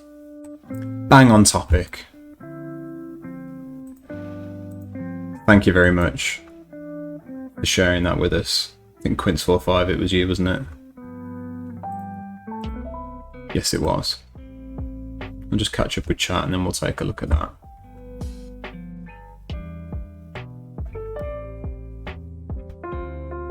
I've really fell behind with the chat. Leah, world record of the longest piss is 8.5 minutes minus 0.4. Why did I need to know that? Exactly. It's sad to me that he's often the right that focuses on self-help stuff. Like I said, we on the left are great at deconstruction, but we don't do enough positive construction. Yeah, exactly. Exactly. I think it's often because the left's problems are a lot harder to solve. Capitalism can be quite fucking easy, especially for white middle classes.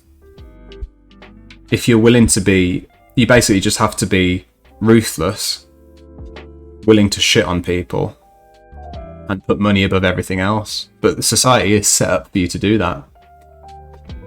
You know? It's ready to go out of the box. Whereas things like getting rid of racism and civil rights are incredibly fucking difficult things to achieve. So I think maybe that's why the left and problems of the left aren't so well summed up like Jordan Peterson's teachings. because, you know, stand up straight and be a man is very easy. Whereas you can't really say that to a black woman joining a Fortune 500 company at the bottom. It requires a different set of solutions that don't really fit into an Instagram post, as Jordan Peterson is featured in so many of.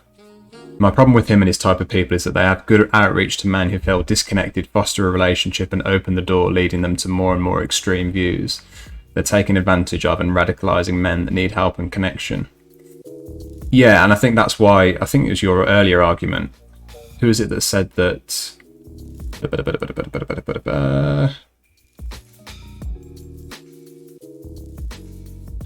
I'm losing track of chat, but somebody said it was like a gateway drug into more extreme things, and that is why. It's because, yeah, it's fine for Jordan Peterson to say, you know, oh yeah, like, start being critical of your environment, and don't take the fact that women are paid less as at face value, and always question actual statistics. And it's like, that's an entry level thing, because when you put aside the truth, suddenly someone like Trump seems more appealing once you've done away with reality. We on the left don't offer something for these men to grab onto, at least that is what I felt as a teen. Yeah, so I think that's my earlier point, isn't it? I'm glad you're doing good, Abby Jams. Thank you very much again for the follow, my friend. Ricciardo, a trans activist, was telling a story. He said when he won his case to change his name legally, the judge told him, tu es reusi, like, you managed it well. Imagine a judge telling you perform your gender well. Yeah, I hadn't thought of it from that performative point of view, and that you must have to perform a certain way to convince doctors, a lot of them who will be skeptics, unfortunately, that you are, you know, allowed to do this thing. I've never really thought of it from that perspective. Thank you, Goblin Toes, again for that. Motherfuckers writing essays while Dan just trying to read chat. No, I appreciate you all. I love you all and all of your views. I'm learning a lot. Understanding toxic masculinity helped me a great deal with understanding what, if anything, masculinity meant to me. But the left did not offer me anything after that. Was in a way a lonely path. Right, got you. So they helped you understand it, but then you were left without a solution, like you say. Yeah. I like hearing about people criticising the idea of masculinity, though, and I'm glad you've done it, because, yeah, it certainly helped a lot with me as well. You know, you can look back at the path, hindsight is 2020 and all of that, and you can see really clearly how social constructs have impacted your life. And I do think I wish I didn't have them, in a large part, because something like masculinity, for instance. And like I said, Jordan Peterson also appeals to people, and is perhaps useful to people, if I'm being generous, that are underprivileged and need a purpose to get them going, and need some kind of motivational source. That's me being generous. For me, it wouldn't have any value. But maybe that is because I've come from a privileged position, and, you know, I had options, and for me, masculinity was simply something where only the negative aspects of it would jump out at me. You know, that idea of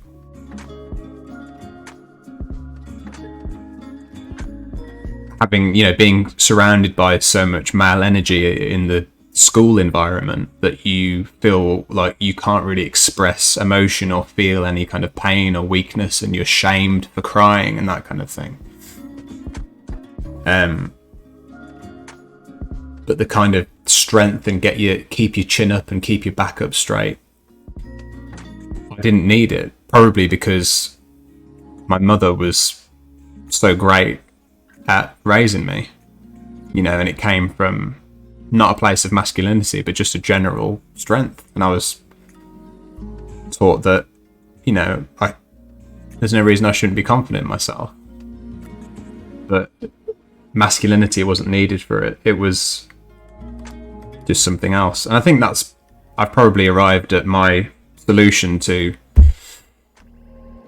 doing away with these things, is that, you know, if you're raised right and you are surrounded by people, the right kind of people, which is the same with anything that we want to learn, then I think you will be given something to replace the norms. Have we got a couple of sound clashes going on here? It's a bit of a shit lo-fi beat. I'm going to get into this video whilst I catch up with chat, and then I want to play a game before I end the stream. And I'll let you guys vote on that as well. I'm going to get a consensus. This is a democracy after all.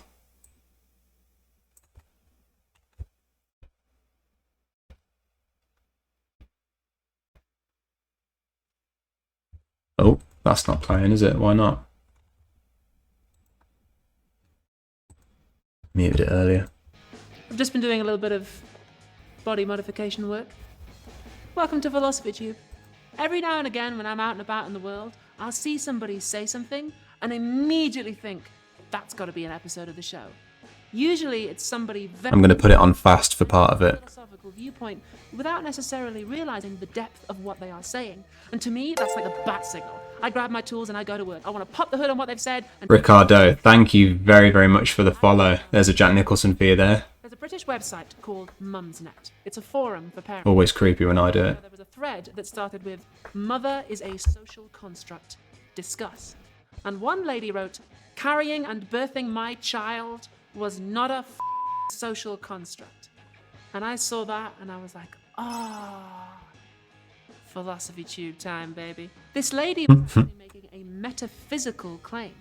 Metaphysics is the bit of... Having every narrative be questioned is good for the narrative because it helps the narrative to grow closer to truth. Yes, I completely agree. Completely agree. Like a diamond in the rough. Metaphysics is... What Need to do more. What are they made of? How do they work? If you were to take... We need to do more than just question. We need to question until something bears out and then we need to act. Yeah. Time. Very well put, Phelan. The professor argued that time... Good to see you, by the way. I'm not sure if I said hello to you earlier. Because no joke, he turned up 10 minutes late. So when I saw that comment, I wondered two things. Firstly, what is a social construct? Secondly, why do people sometimes have such strong feelings about them? Fasten your seatbelts.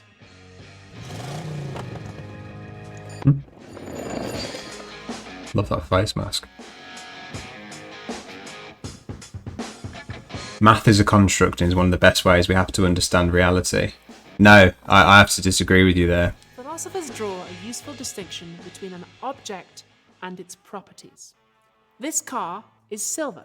It has the... Because math isn't a construct, math is I could fact, surely, isn't it? take that property away, give it a new one, but it would still be the same object. You might well wonder, how many of the properties can we take away before the object is gone? If I give this car new paint, new engine, new... I think we're on the same page, Quince45, but I wouldn't call it a construct. That's the kind of question a metaphysician would think about.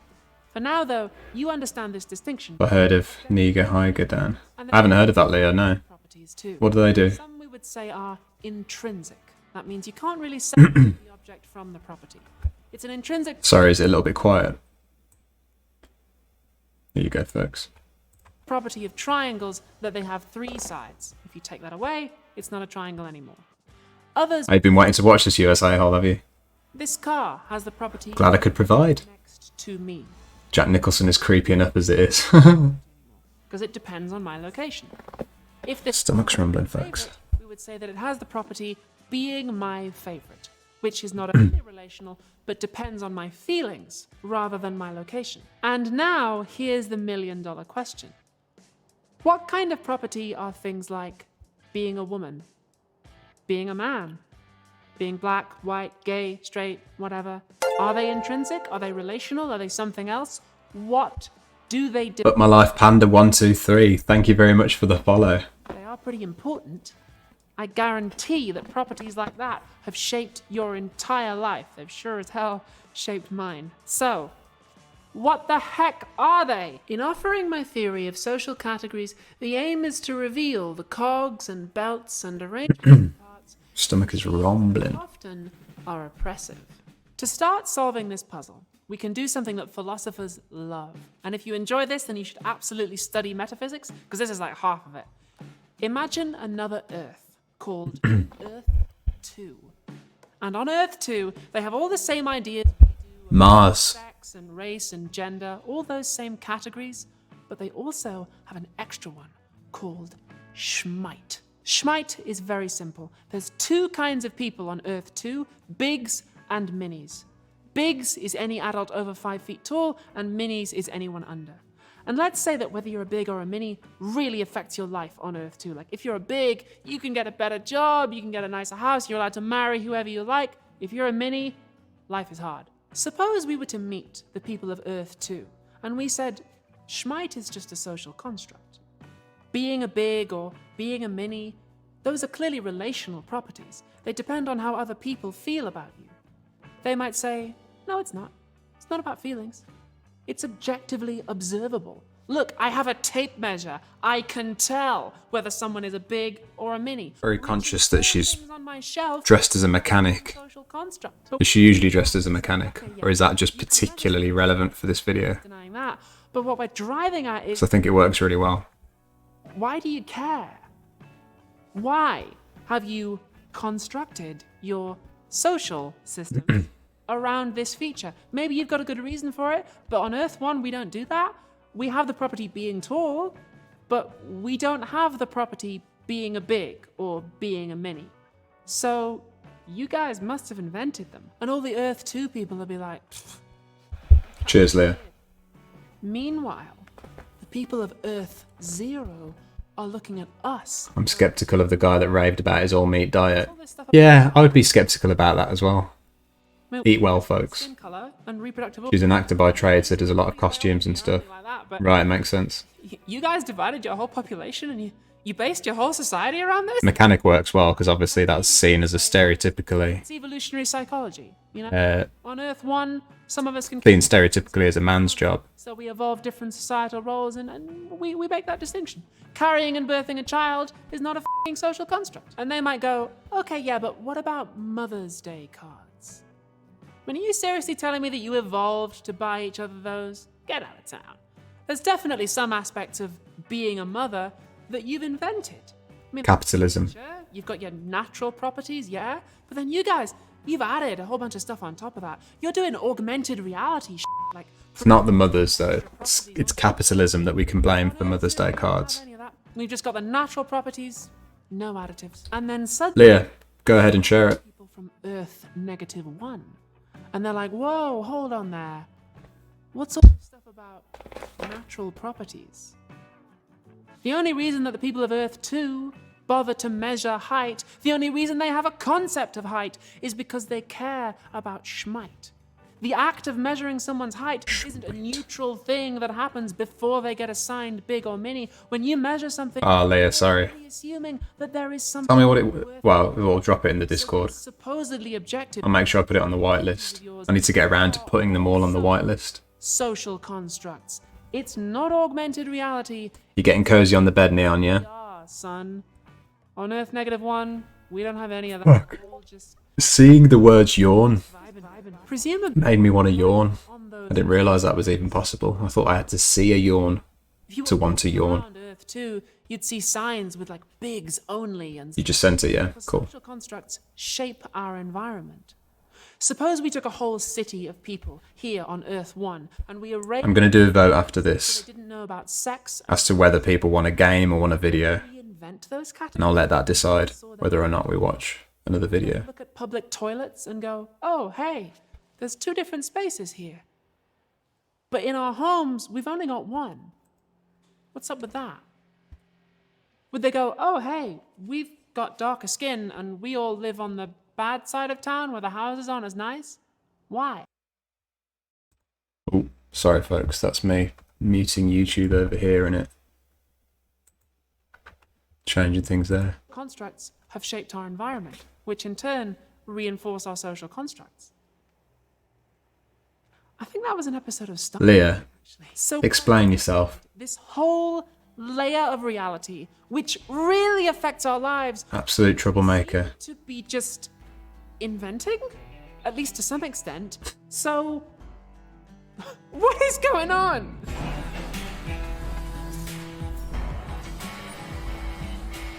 If you ask 3 philosophers, No, Neon Daydream. I won't do it later this evening. so we're gonna look at one. This is me for today. I'll be back on tomorrow night. I chose it not because I have any particular attachment to it, but because I think it's interesting, and it'll give you a flavour for how philosophers tackle these questions.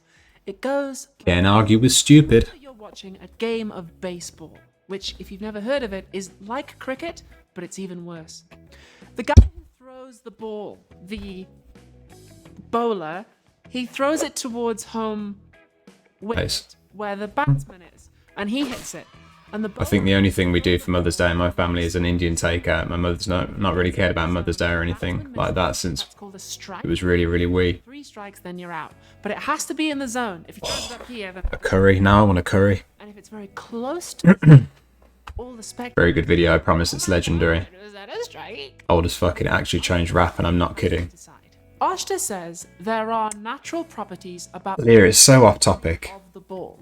She calls them underlying properties. It's also going to DMCA me, and you know it is. More augmented reality than full VR. Do you want me to get banned off Twitch, Leah? Is that what you want? Of those underlying properties, and in order to do so, he confers the social property being a strike onto the pitch. It's not copyright. It's not copyright at all. But why is it not copyright?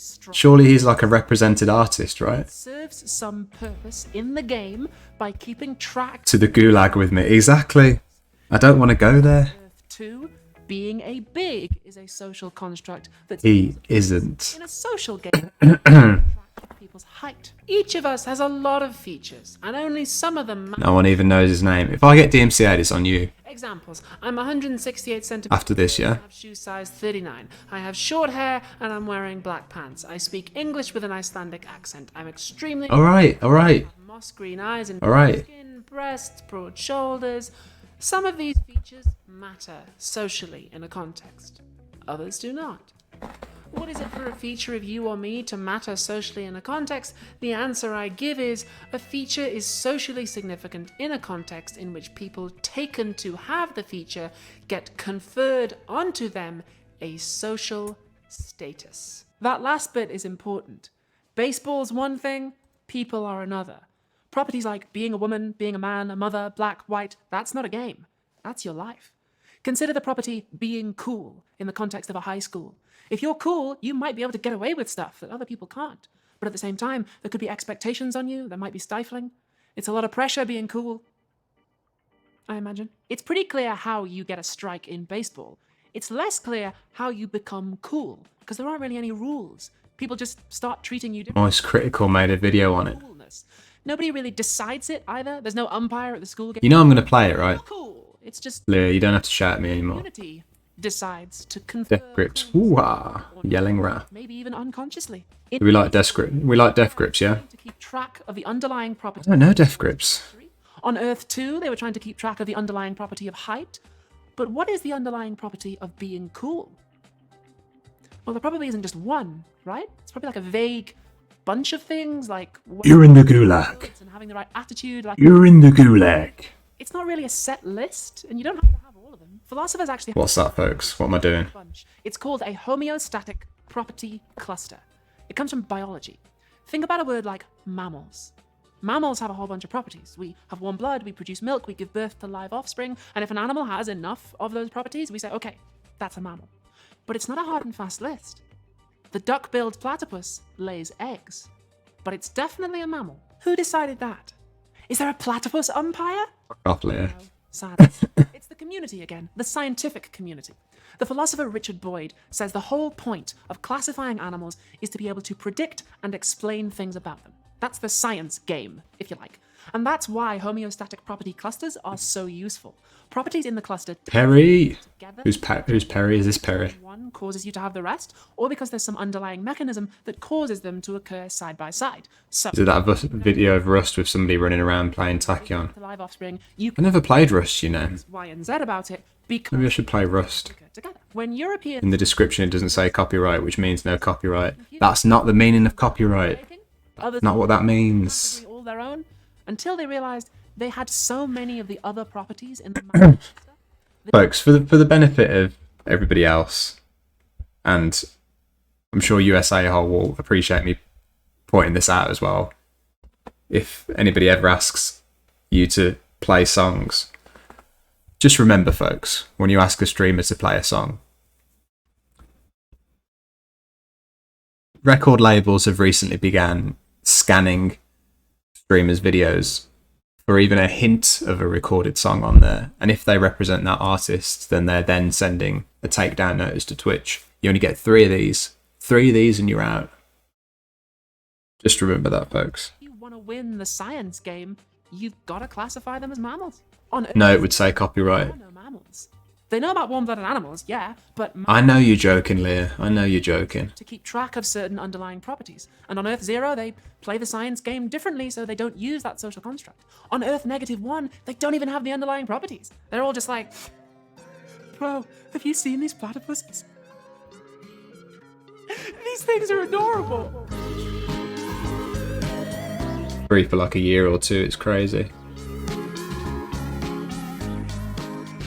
What do you mean for a year or 2? Remember earlier on, I was talking about how the high school community confers, He isn't a known artist, it's fine. or the scientific community conferred the property of mammal on the platypus? I'll probably take the risk. Disagree. What if someone was like, I've got no strikes. the only important thing for deciding whether an animal is a mammal is whether or not it lays eggs? What if, So I think he's a SoundCloud artist, isn't he? but the It's probably unlikely that it's going to happen, so I'll probably take the risk. But just for future reference, everyone. No, I know what you mean, Leah. I get you. Oshta says, there is literally no answer to that. There are underlying properties about you, but the social property of coolness and what exactly is in the cluster we're attempting to track depends on the game we're trying to play, which might not matter so much for being cool, but there could be some other social properties where it might really affect your life. I put this on 1.25, by the way, folks. We've been talking today about baseball and platypuses, but obviously what we're really talking about is sex and race and gender and all that good stuff. When I wrote the script, I deliberately went a bit more... Might not take 3. The contract says that it could be 1. People get... But no more than 3. Like, remember... Bailin, thank you for pointing that out, because I actually didn't realise that, so I appreciate that. That was a reference to a philosopher called Judith Butler. The streamers do take the piss with fair use. That sex is a social construct, as opposed to... Yeah, there's natural property. It's a pretty There's a lot of people, by the way, I'm not saying that streamers shouldn't listen to music, because a lot of people listen to copyrighted music throughout the stream and then don't leave the VOD up, because that's what you have to do. But so I'm not saying, nobody should play music, but it spawned a lot of interesting philosophy. Maybe we could... he's only made 1 song, nobody knows his name. Right, I've moved. So angry about it. Even today, people protest Judith Butler, which is wild. I mean, nobody ever protested Socrates. Everybody loved him. Yep, Kimmel Philosophy Tube. Fortunately, some of the people who get angry about 2 Speed Gang. aren't really making a philosophical... It's too much for me. They are trying to Too much for me. dislike of trans people. Especially in my country, the debate about who does and does not have the property, being a woman or being a man, isn't really about metaphysics. It's just a kind of proxy way of deciding whether people like me get healthcare and human rights, which is a shame. I mean, I think this philosophy is kind of interesting on its own. I wish we could talk about it without that. I said up top that social constructs are built into our environment. There's a hint just came up if you saw it in the corner. Jordan Peterson Philosophy Tube. I'll watch that on the next stream. How about that? And the mechanic says, why did the airbags go off? And you say, well, an onboard... Don't have to watch a video by Jordan Peterson to criticise Jordan Peterson, do we, folks? current along a circuit to a heating element triggering a chemical reaction releasing nitrogen gas. The mechanic might say, okay, but why did... Some streamers have watched whole sessions of shows, seasons of shows, not really fair use. Explanation of Yeah, that's the exception. to fit another airbag. But if you give the Definitely. second explanation about drunk driving, Stealing a stream. now we need to talk about your insurance. Depending on how you explain the problem, different solutions present themselves. When we talk about social constructs, the implication is that the constructs aren't fixed. We could change the stuff that we projected onto the world if You can watch an occasional video, but not like the whole whose interests does it serve? freaking 2 There's hours. an inherent possibility of changing society here, which is therefore inherently political. Unless you give them permission, That obviously. can be pretty scary. For instance, consider that the gay rights You know the person or something like went that. hard on the idea of born this way. The idea How that long left? sexuality is innate and therefore We're near the end. Couple of minutes. This isn't DMCA. No, Kimmel, thank you. I know it's the song that I'm wondering whether to play this song afterwards. But Leah, for the record, don't shout at me. I will.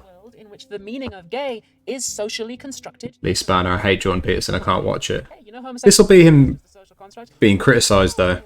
What are you saying?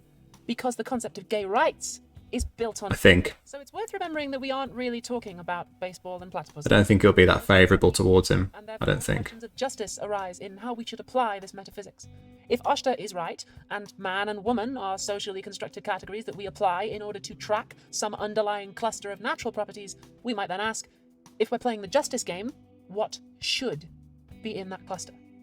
And separate but related question, what should the law say about it? I deliberately chose non-controversial examples today to help you get a grasp of the metaphysics without getting bogged down in questions of justice or pushing my own views. But it's worth remembering that that is an artificial separation. When you leave the classroom, politics and metaphysics will come at you at the same time. We're not just doing philosophy for the hell of it. We are tinkering with the engine of the world here. So drive safe. Great stuff there. There you go. Go like Philosophy Tube, folks. 2 minutes on, by the way. Yeah? No, I appreciate that. Have you seen anything by Queen ContraPoints? No. Let me note that down. Got my notepad here. Yes, it's a real notepad.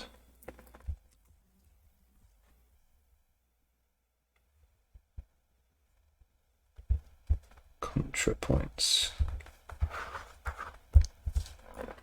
By the way, I'm not yell, I leave cap on. Get it off. About her costumes and scene compositions, all is on purpose. It's very clever. My trans-friendly add-on lists her as green. As a green. Right. Contra will publish a video this week, I think. Queen ContraPoints. Abigail Thorne. Is that Abigail Thorne?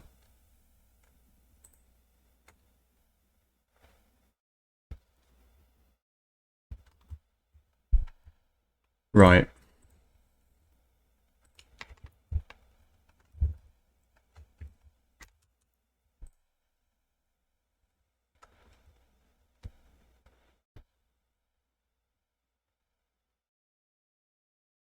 Right, Leah, I can't watch it. I'll tell you why. Because I've got to use a credit card to verify my age or use my ID. And I can't be bothered to do that right now. I hope you'll accept that that's not... that's alright. I can put it in the chat and for some reason nobody else can. I don't know why, but there's the link, anybody. If you want to listen to Shorty Wanna Fuck, then there's the link for you. Cheers again, Leah.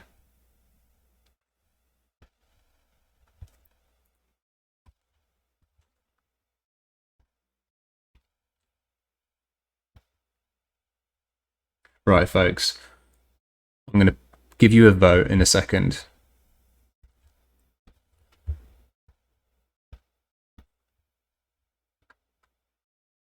Right, Leah. Give me something to watch while I go and get a beer. I have the non-age restricted one. Alright. Let's have it. Let's have it. Then I'm going to go and get a non-alcoholic beer.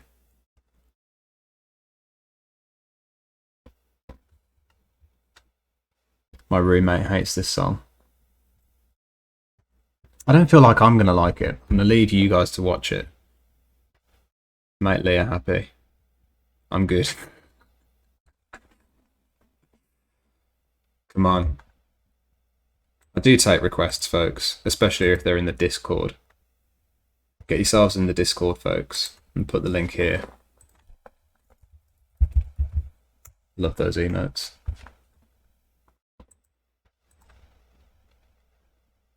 We can have same political debates we have on the stream, off the stream, 24/7, folks.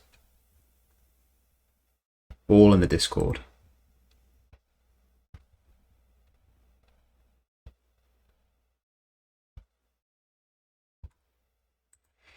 Leah, you're taking too long. I'm going to start a poll, folks, right? Shall I play a game? Yeah? This is going to be a binding referendum, okay? It's not going to be any of that kind of advisory shit.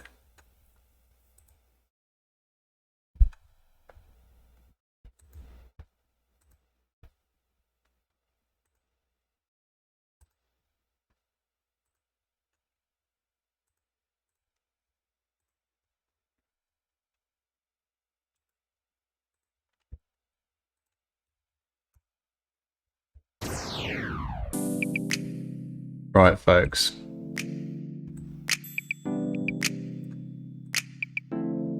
Have a vote. Am I playing a game? Yes or no? I'm just going to go and get a non-alcoholic beer, and I will be right with you. Be right back. Shawty's got sexual techniques and a big round oily butt, goosebumps on her booty cheeks. I wanna bust a nut. She's looking good, she's got a lot of class. Big hoop earrings and that big round ass. I crack a stupid joke, but it still makes her giggle. I'm one step closer to seeing that booty jiggle, seeing that booty bounce up and down and around, vigorously shaking and making that clapping sound. She's shaking that booty and dripping with sweat. Coconut booty oil makes her big butt wet. She's super bad, so I'm looking for some trouble. Booty looking like a big round wet bubble. Baby got back, baby got a big round butt I wanna smack. Baby got oil dripping down her booty crack. I'm hungry for the booty, baby, give me a snack. I pour a cold glass of water on her big round butt. I makes her get the goosebumps, so I can bust a nut. Shawty wanna fuck, Shawty likes it rough, and she's got a big oily butt, a big round wet McMuffin. Shawty's got sexual techniques and a big round oily butt, goosebumps on her booty cheeks. I wanna bust a nut.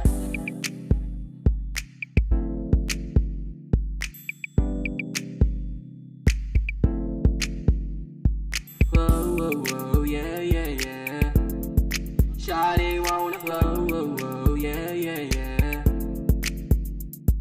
Whoa, whoa, whoa, yeah, yeah, yeah. Shawty wanna flow, whoa, whoa, yeah, yeah, yeah.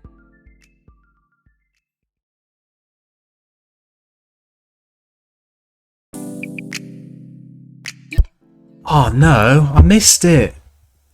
Oh shit. Damn it. Right, now that's over, folks. What's the poll said? Oh, we've still got a minute on that one. Folks, please vote. Do you want me to play a game or not?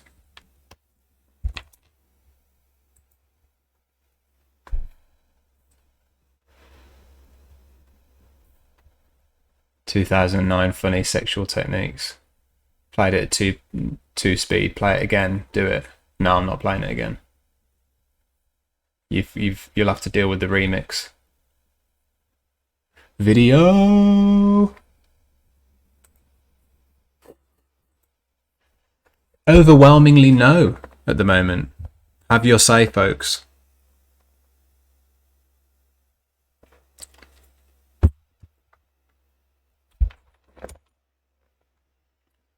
Remix good.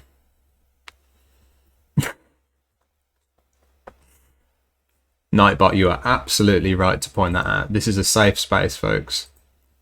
Never feel like you can't air your views. Never feel like you're going to be judged unfairly or attacked. It's a no. I shall not be playing a game for the remainder of the stream. Right, I'll be around for about half an hour, 45 minutes, but let's keep doing what we're doing. Let's keep debating. Let's keep watching some videos. Let's keep the vibe going, folks. I have a nice beer in my fridge, but it's fucking 9 AM. So, I forgot to put the fucking beer in the fridge. Been left with just juice.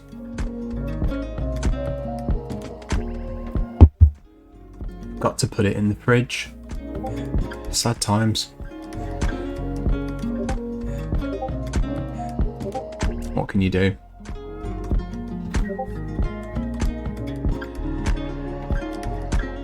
Nightbot, you are absolutely right to point that out as well. Got Amazon Prime, folks. Can subscribe to me through no money of your own. Link up that Twitch account to your Prime account. Become a subscriber. Subscribe to the good vibe. Right, folks, where are we going? Where is the vibe taking us now?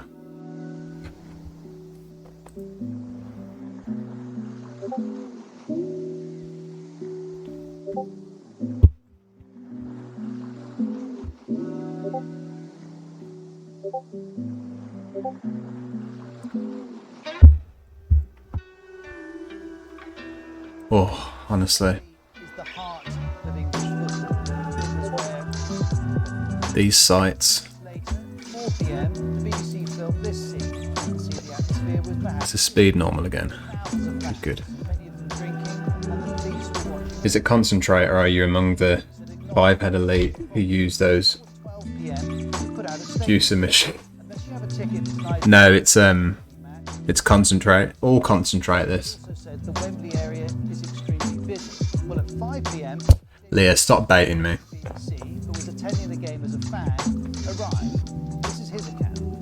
The first thing I saw at the station was about 50 men urinating against a wall. Oh shit. Hi Hayley, how you doing? And thank you for the warning. What the hell's going on in the Discord?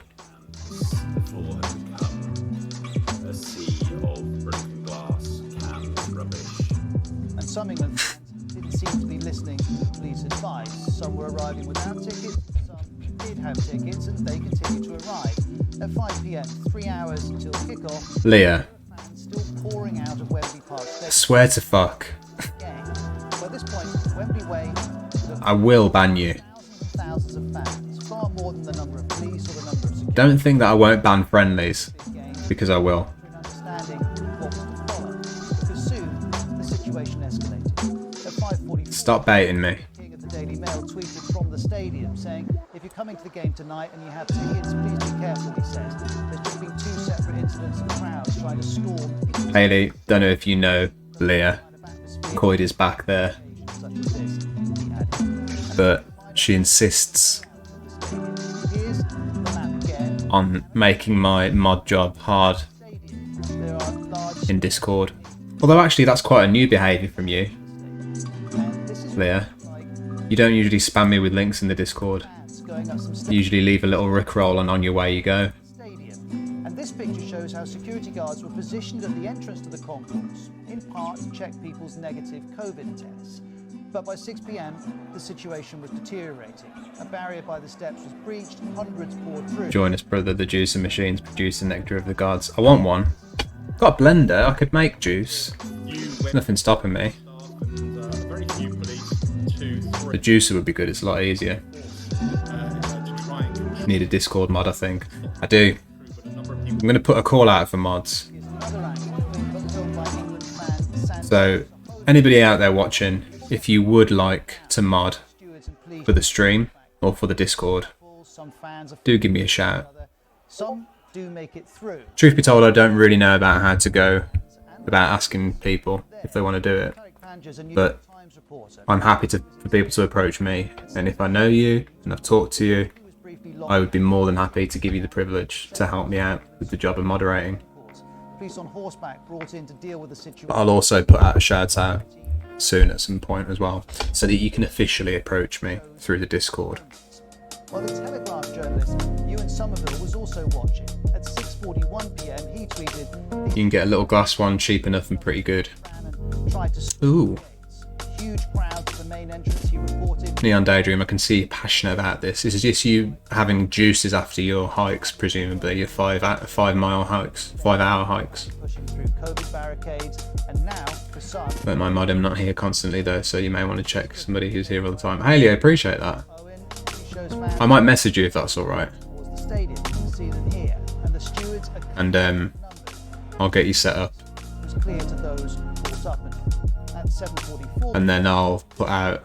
Yeah, it'd be good to have a few people, because like you say, finally made it into not everybody's here all the time. But I appreciate that. Thank you, Haley. ground amid the packed crowds and at times serious crushing. Check memes. Leah, Stewards non-existent, police unsure, you know that I'll bring down the hammer, don't you? and in the Stop spamming general, for sure. And even if you put in memes. some of the stadium's hundreds of turnstiles. This footage shows how You've only put in a couple, that's alright. who've broken through the COVID checks now face the final obstacle between them and getting in. And while the authorities say they had more stewards than for previous Euros games, evidently in some cases this was Like I said, one ticket. I'm not opposed to friendly fire. A steward taking Absolutely not. shocking, she said. I've never seen anything like it in my life. It was a large wad of cash. His pockets were full of money. All of this, remember, is happening ahead of I be mod. Me mod. 50k Discord. the biggest game since Wembley was rebuilt. And at 8 p.m, the final. What does that even mean? Less than 2 minutes later, Luke Shaw had given England the lead. Neon Daydream, you're a juice purist. Wembley Stadium. I'm too belligerent to be a moderator. 8:08 p.m. Telling us Yeah, an incident that I occurred suppose it's not the best quality. area of the The stadium. moderation. Goes on.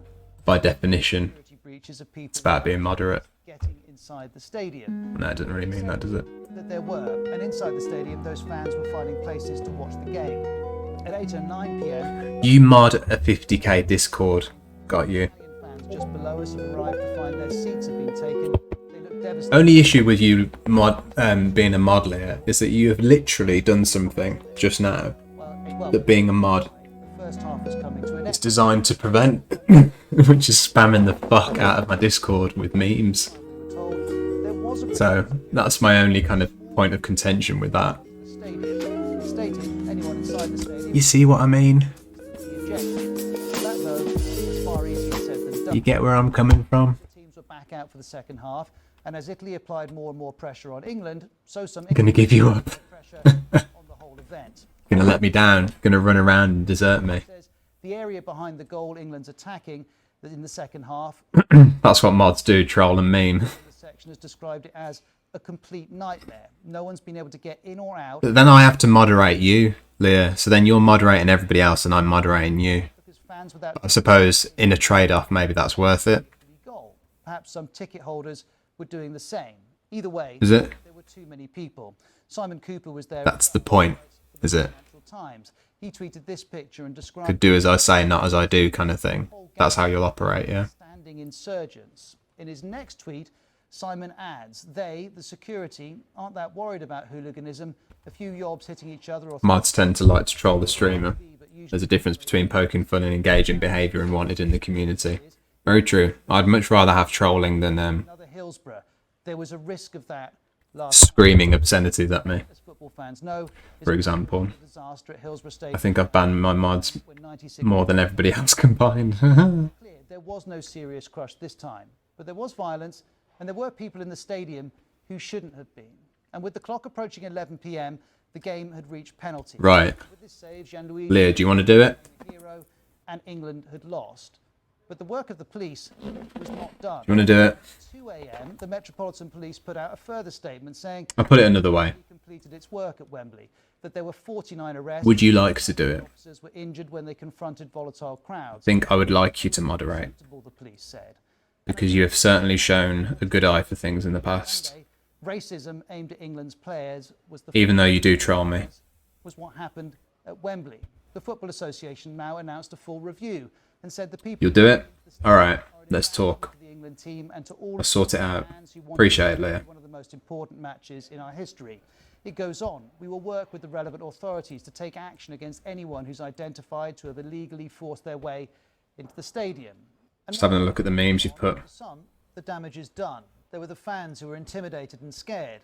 There was the impact on how England is seen. Me become Discord mod. News reported Santa man. fans have always been this way. They're not disappointed when England loses, they're enraged. It's a byproduct of centuries of entitlement, a reference to Britain's colonial... A little trolling is healthy. Maybe so, maybe so. Its old demons. John Lee Tsunami, how you doing? Good to see you, my friend. These conclusions aren't settled, they're contested. Very good to see you. But what began as a moment of national excitement... Sorry, I missed your message now. 3 years on Twitch and I've only ever been timed out once or maybe twice. Quite proud. Old me would have a few bans by now. Talking about itself rather than the game. Yeah, I've not been timed out ever, I don't think. But I suppose I'm not particularly controversial. Chatting makes me slow down. So like when I might say something without thinking about it, but then if I put it in chat, there's that moment between typing it and sending it where I'm much more likely to think, yeah, better not. So I think that's what stops me from being timed out most of the time. I've had some sleep and I'm less raging. Hope you're all well. Little rage can be good. Little rage can be good. All good in the hood. I have 1 ban on Twitch, or maybe 2, just for saying fuck you to the streamer as a joke. It's like text though, isn't it? It's like the video. You didn't see it, Leah. I'll put it on again. Because I like it so much.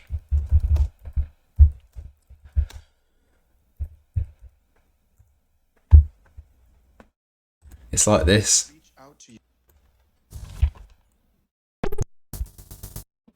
Sleep always helps. Always helps. Been trying to reach out to you all day. Are we on for tonight? Jeez. What? You can't catch me. You can't catch me. I'm Lance Moore. Touchdown, bitch. What? Pause.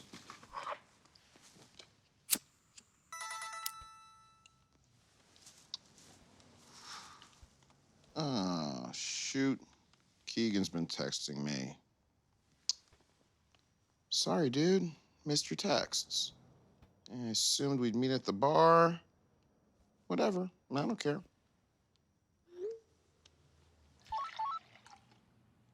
My temper used to be a storm, so I feel that. Sorry, dude. Missed your texts. I still have my moments. We'd meet at the bar. Whatever, I don't... I don't think that ever goes away. Whatever, I don't care. The fuck is his problem? Do you even want to hang out? Do you even want to hang out? Oh, that's considerate. Like I said, whatever. Like I said, whatever? Fuck this guy! Jesus, you are fucking priceless. I think I have a few bans, mostly in right-wing chats. You're the one who's fucking priceless? I think if I spent more time in right-wing chats, I'd probably have more bans. Fucker right here. Oh, he wants to... Oh, Generally, I can hold myself back. Right now. But bridge burning, Haley. I could do that. Okay. Okay, let's go. He said, okay. Okay, let's go. All right, you know what? You know what? You want to really do this now? Keegan, you nut. You're not putting me out. Fuck yeah, let's do it. Oh, you fucking asshole. First round's mine. Oh, no. Oh, no, there ain't gonna be no rounds, asshole. It's gonna be a fucking street fight. This son of a... Because tonight, I don't get banned. I'm the one who bans. Gromsterino, good to see you, my friend. How you doing? And a gimlet. For my partner, right? What's that? I got you. Good to see you, Gromsterino. I've only been banned from left-wing streams. Apocalyptic Jackie Robinson. Oh, really? Doing good, just way too hot right now. It is hot. Something else that can cause rage. Too much heat. Yeah, I reckon I would have been banned from more right-wing streams if I'd spent more time in them. The only time that I broke was very recently, actually, probably a couple of weeks ago, and I was watching. It was an American stream. They were very vocally Republican. There's 4 of them in a room together, not a virtual room, an actual room, and they were talking about DNA, the government taking your DNA, and they were like, "Yeah, man, I don't even get like a blood test because they'd be taking your DNA, they'd be tracking you. I heard Biden can do shit with like that, man. I heard he can sell that data from your DNA and move that to somebody else." And I was watching it for a while, and I was getting angry, and I couldn't hold myself back, and I was trolling, and I just said, "Yeah, don't ever go to the hospital, even if you've just been hit by a truck. They'll steal your DNA faster than you can say, 'Make America Great Again.'" And they read it out, and they were like, you know, you read all the messages out. I felt bad because you're reading it like, "Oh, hey man, how you doing? Good to see you. Oh, I just woke up. Yeah, I'm glad you're with us, man." It's like, yeah, don't go to the hospital ever. Even if you get hit by a truck, they'll take your DNA faster than you can say, "Make America Great Again." Oh, okay. Oh, right, okay. It was like that. It was like, they're all very awkward, and I was just kind of watching it just like, oh no. I regretted making them feel that awkward. That's how bad I am at trolling. Which feels far too personal for me to troll too much. Even the Republicans.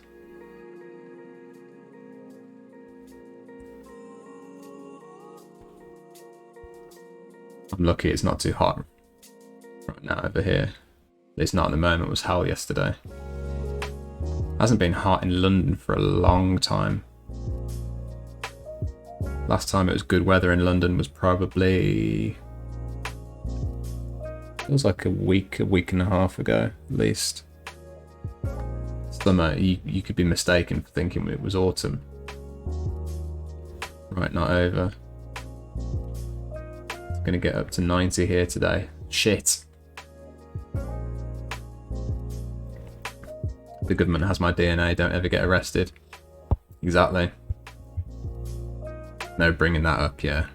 When you get arrested, they'll take your DNA and they'll use that for... It's the classic, isn't it? Burning bridges. Exactly. Exactly, Neon Daydream. Imagine being bad at trolling.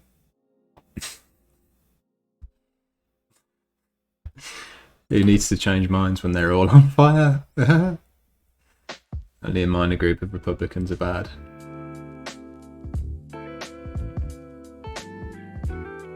I disagree. I disagree. Remember that a large amount of Republicans still say that Trump won the election. So they're not really a minority. You'd hope it was only a minority. The cringe would make me feel bad because I hate cringy moments. The troll is amusing though. Yeah, that's the thing. It was the cringiness of it. I was expecting like a withering retort, like, "Yeah, man, but you know what? If you want to get your DNA, then go ahead, real Dan Cody," or something like that. But instead, it was just like a bit of a pin drop, just like, "Oh, well, yeah." I was just a bit like, "Oh god, I regret even fucking saying it. I wanted more than that." I have zero tolerance to cringe. I self-explode. I used to be better at it. As I get older, I cringe way more. I don't know what it is, but my tolerance for cringe has hit the fucking floor. I can't do it anymore. Cannot do it anymore. Really weird. And like, my girlfriend cannot do cringe. I remember when I first met her, we watched shows together, and I'd be like, "I fucking love cringe. Give me all the cringe shit." I used to love watching, like, because I've done stand-up comedy in the past, and I always stick around and I watch all of the other stand-ups, and I love, not afraid to admit that I fucking love watching somebody bomb more than anything else in the world. It's fucking amazing to me. Although, maybe not now because I haven't seen it in ages. And I used to love that shit. And I used to watch like Reddit cringe and shit like that. Fucking brilliant. But in recent years, probably in like the last year or so, I can't fucking do it anymore. So we're watching reality TV and my girlfriend's cringing. I'm cringing next to her. Like, just like, I can't do it anymore. I can't fucking do it anymore. I don't know what's changed. Maybe I've got more empathy now. Maybe I didn't have as much empathy like 3-4 years ago as I do now. I don't know what it is, but dude, when a cringe moment comes on in TV shows, something 90% of the time I pause the show and hide my face. Secondhand cringe is real. Yeah, I don't know what it is. It is fascinating. I've got friends that do it as well that like won't watch shit. Like I've got a friend that won't watch like any mockumentary shit like The Office. But there are others. Won't watch them with me because of that. Picture of Dan. Yeah, that's me. I'd say them and I are to a group of Republicans that aren't bad. Yeah, exactly. The insurrection, as it were, was a good test of how many Republicans there are that are on the right side of democracy and morality. But very quickly you saw that most of them flocked to Trump when he called the election a fake and said that he was still president. There's still Republicans today that maintain he is president. The media make it sound like it's not the minority. Mainstream media are very deceiving. It's not the minority though. And look how many people Trump rallied around him as well. The Office is the ultimate cringe. It is. I think I can watch The Office because I know it's not reality. But if it's like convincing enough, then I'm always like, oh. I am good at suspending my disbelief. And if I watch something and I think I convince myself that it's real to get into it, then the cringe becomes really fucking real. Have you ever seen Marvelous Miss Maisel? Anybody? That's a show about a stand-up and stand-ups. There's so many cringe moments in that because it's really well done, and you get those like comedians bombing, and this actually is proof that no, I don't enjoy bombing anymore. Watching people bomb, because that show is really hard to watch because it's done so well. Genuinely painful to get through cringe moments. I used to assume all Republicans are bad until I looked at American media and realised why some people were so terrified.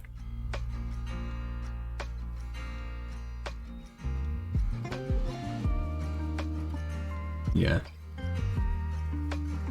We've got to have compassion for the conned. Tucker Carlson says people are coming to bang your wife and kill your dog every day. Tucker Carlson is a real nasty piece of work. What's your opinions on The Squad? What's The Squad? Sorry, just my neck is getting a bit tight. What's The Squad? Posted good vid on why we cringe and the types of cringe. It's by ContraPoint, she's queen. Oh, let me have a look. Let me have a look in a second. Also religious folks and abortion issue. They get lied to, so they vote for in the big money donor interest.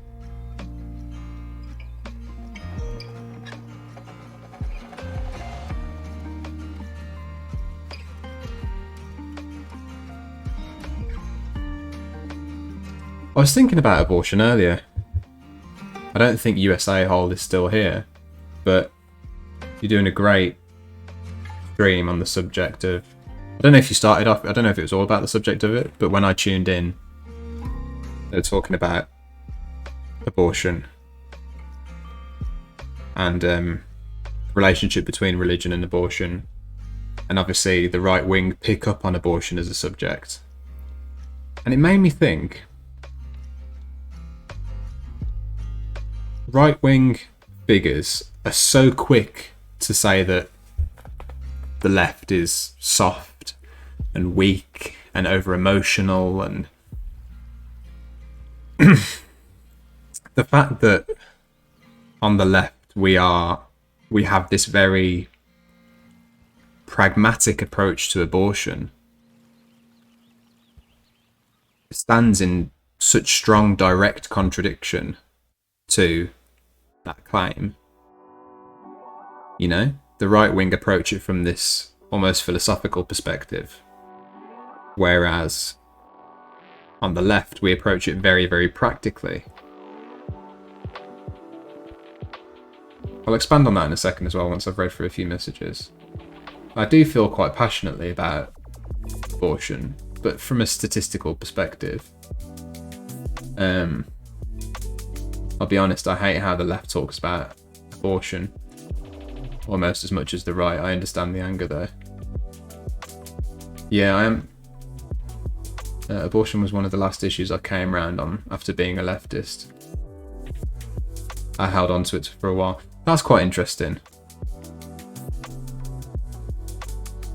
Would you agree with me then that it's kind of like, from my perspective, it's something that if you were, you know, if you had no knowledge of the history of the world and you took all of the political issues, you know, discrimination in the workplace, immigration, abortion, and you pulled them all up and you just put them, you laid them on a table. You had no knowledge of right, left, history, but somebody said which of these are a right-wing issue and which of these are like a left-wing issue. Where do they stand on it? You may even, I think, be tempted to guess that the left-wing may be more in favour of pro-life, because it's not a comfortable decision.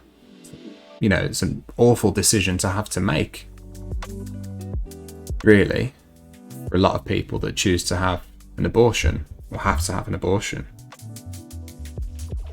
And the right has at least convinced all of us that they're the ones that make the difficult decisions and they're the ones that have the harsh reality of it. But from my perspective, the left approaches this from much more of the logical perspective. I don't think there is a philosophical side to it. I think some left-wing issues we take a philosophical side to it against the cold, hard reality of it. But I think abortion for the left is about the cold, hard reality.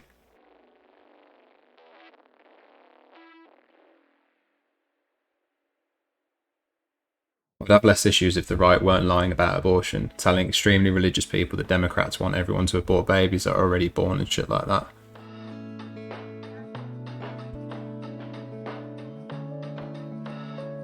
Yeah, exactly. It's not portrayed statistically how abortion works from a practical perspective. It's always taken to the extremes. If you don't want an abortion, don't get one. Yeah, I just want the separation of church and state. I respect people's freedom to practice religion. Yeah, and it wouldn't be such a hot button issue if there was proper separation of church and state.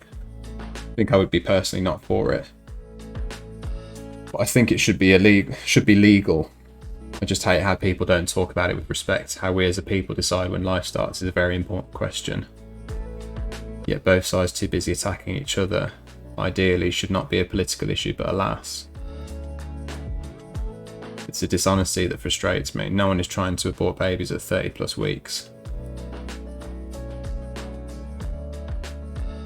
Yeah, it's definitely a philosophically charged position on where does life begin. And I think most people don't get to that belief themselves because it doesn't make too much sense what the underlying philosophy is really discussed.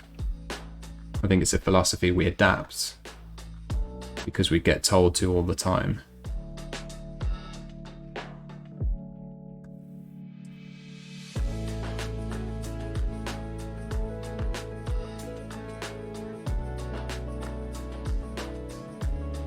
Yeah, I think I agree.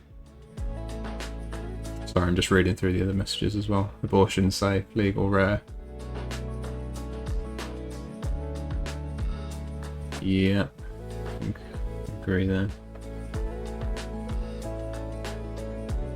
After you've sort of realised the idea of where life begins isn't so rigid as sperm meets egg or otherwise, it becomes a lot easier to realise, okay, well maybe we shouldn't actually be regulating what people are doing with their bodies.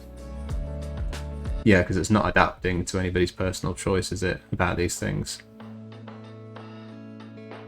Because I suppose we haven't agreed scientifically as a consensus, like we've agreed that the Earth is round. We haven't agreed on where life begins in the same vein, which would also be an argument to why people should be able to choose. Oh, sorry, Leah. Are you off? I'm leaving you, nerdy nerd. Appreciate you being a mod, Leah. I'm going to set that up for you. There you go. Add Leah on Discord and Snap if you want. Take it easy. For me, abortion, my position's cemented. I mean, I was always pro-choice, but my position was cemented when, and I'll bring this up in front of me just so I don't get it factually incorrect.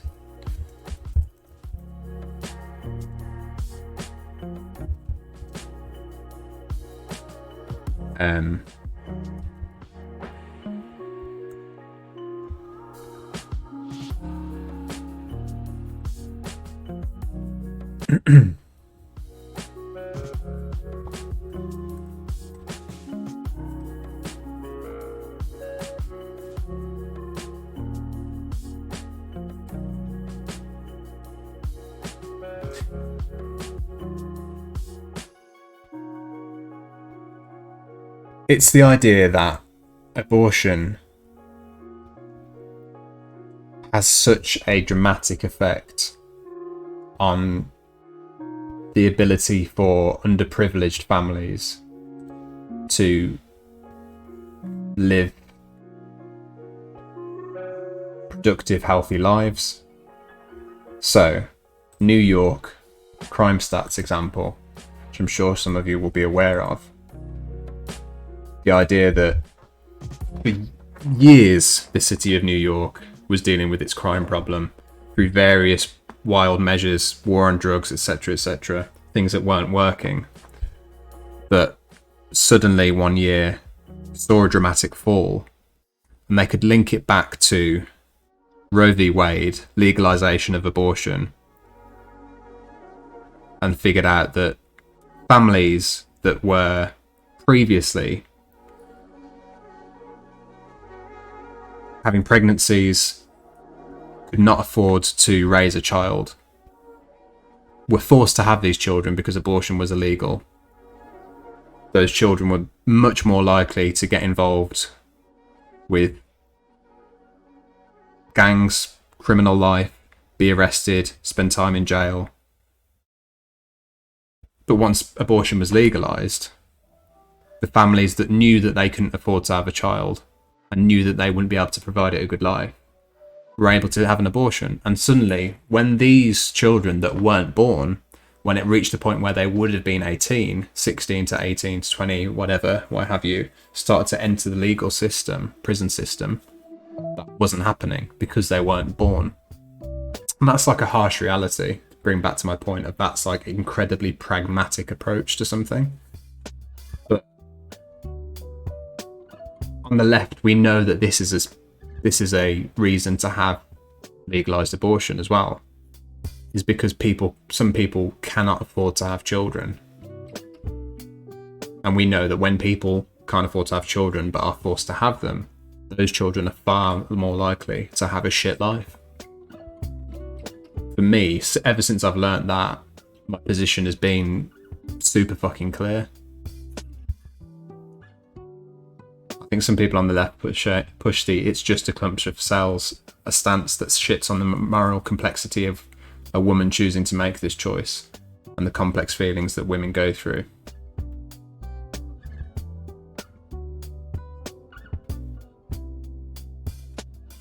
Yeah, I think that's fair.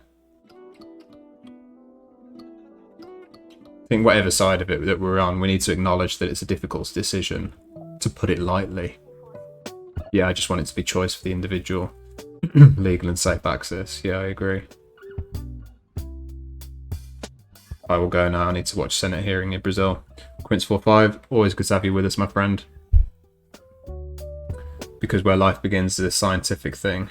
Less of a scientific thing, more of a philosophical thing. Yeah. Absolutely. So Yogi1, what did you want to post? Tell me what to Google if you want. Or drop it in the Discord. I'm going to drop the link to the Discord there, folks. Get in the Discord for any and all political debates that you want to have off stream. 24/7. Post links. Share memes. Let's have a laugh. Let's have a chat. The link's right there. We could know everything about how humans work as a science, but we'd still be arguing about when life really begins. Yeah, it's so true. It's so true. DNA, cells, heartbeat, brain function, consciousness, being able to speak. The debate would rage on for fucking forever. Yeah, so true. Science cannot answer that question. Life is not a fact. Yeah, exactly. Also, banning abortion doesn't stop abortion. It just makes it unsafe. Yeah, absolutely. Yeah, and I've neglected that point. You see it every single time. And the fact that there are so many Republicans that know this, but yet push for it, just goes to show that, yes, I'm sure some of them believe that they are saving babies' lives and that's their reason for doing it.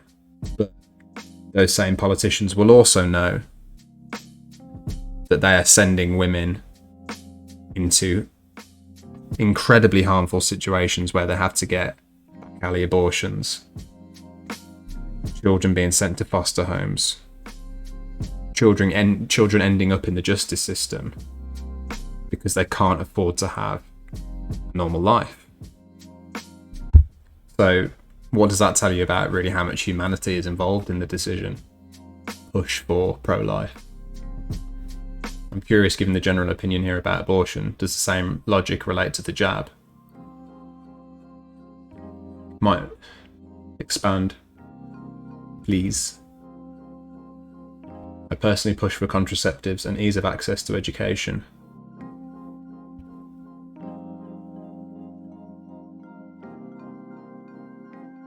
Same. Yeah, same. Only positive impact. I feel differently about vaccines, and that's probably hypocritical, but it's where I'm at. What are we talking about then when we talk about vaccines, folks? Childcare, sexual education, ease of access to things like condoms and dental dams. A healthy culture about talking about sex without having to feel ashamed about it. Yes, absolutely. Proper sexual education. Not condoms on bananas, but talking about everything from how sexuality works to consent to actually talking about the practical aspects of a sex life. Absolutely. Education only leads to better things. I think those are some really important things when it comes to children and sex. Absolutely. Big facts. Eradicating disease benefits all. Refusing vaccines puts all at risk. Forcing someone to have a whole human child doesn't, just ruins their life.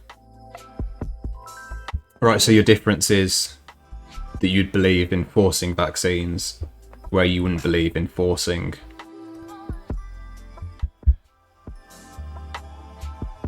you pro-choice when it comes to abortion, but not pro-choice when it comes to the vaccine.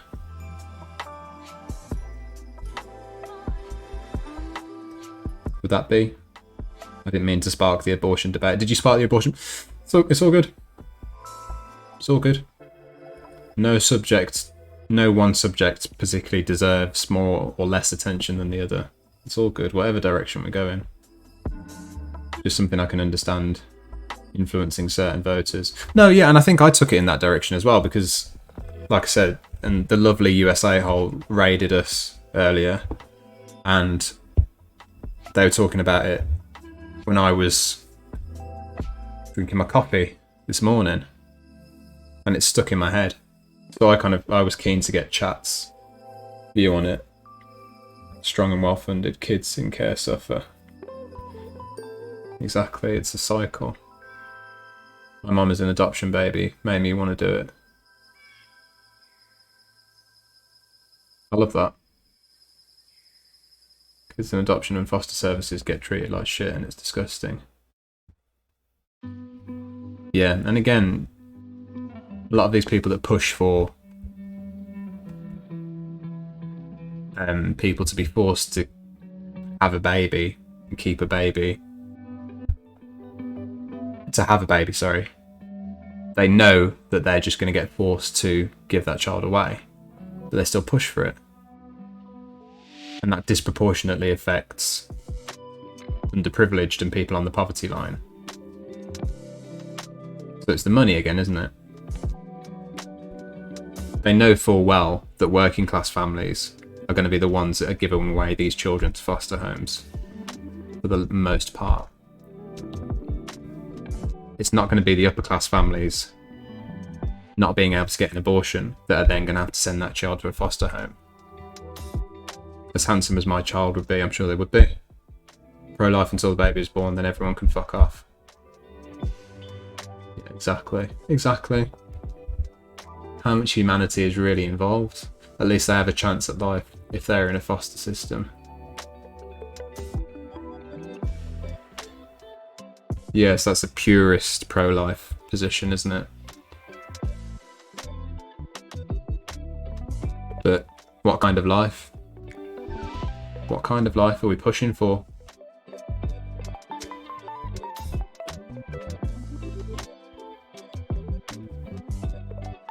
You know, take it to an extreme. If that life is so bearable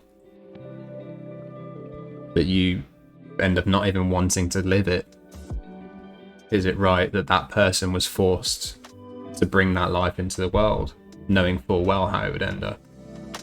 You can flip it on its head.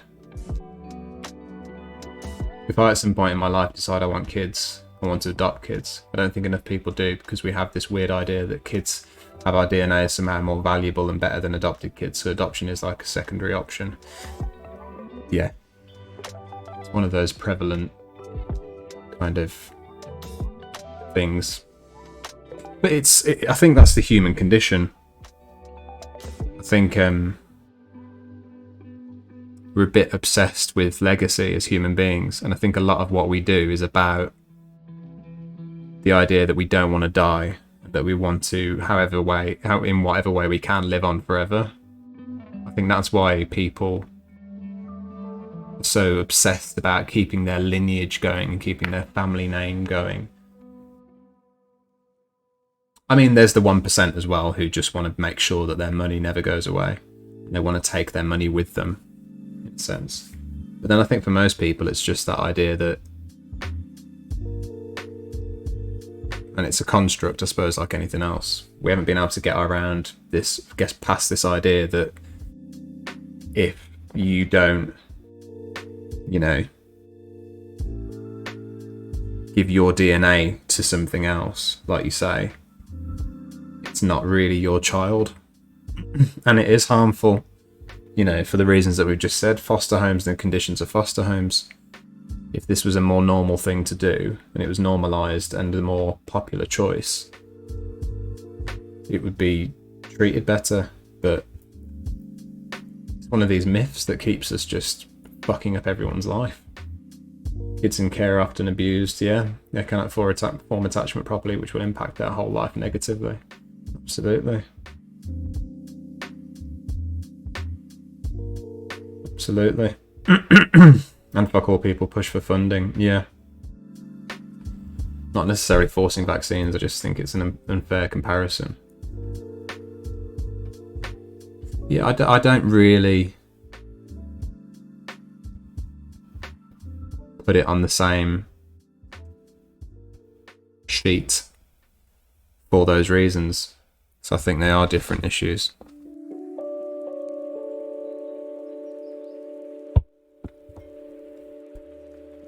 Completely. In fact, I can't even spot any similarities, really. Except for the fact that it's about a body. But everything is, isn't it? The jab, your body, your choice. Yeah, so I think everything's about a body. Choices. Yeah, I think that's an unfair way to frame it. Your autonomy stops when you violate another's autonomy and safety. Yeah, absolutely.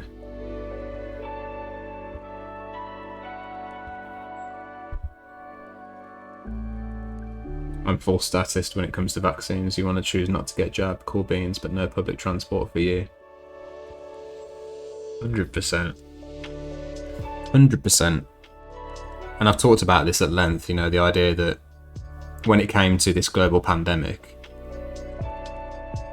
everyone had to make a choice. Do you put aside your politics and just accept the fact that science isn't political? The virus doesn't care how you feel about authoritarianism and whether or not you think mask wearing is a violation of your human rights. You just need to put that shit aside, put on a mask, protect everyone around you, get a jab to protect yourself and everyone around you, and just shut the fuck up, essentially. But unfortunately, there was a lot of people that weren't able to do that. And, you know, quite the opposite. People have been allowed to spread very, very strong and far-reaching conspiracies that are putting us all at risk. And remember, it's not just the immediate vicinity of people that are affected by somebody's choice not to get a vaccine. These viruses mutate because we don't have enough immunity to them. Right? So yes, there's the question of when will we get everybody vaccinated? But then there's also the other question of how will we get incredibly misinformed people to get vaccinated once they have it available?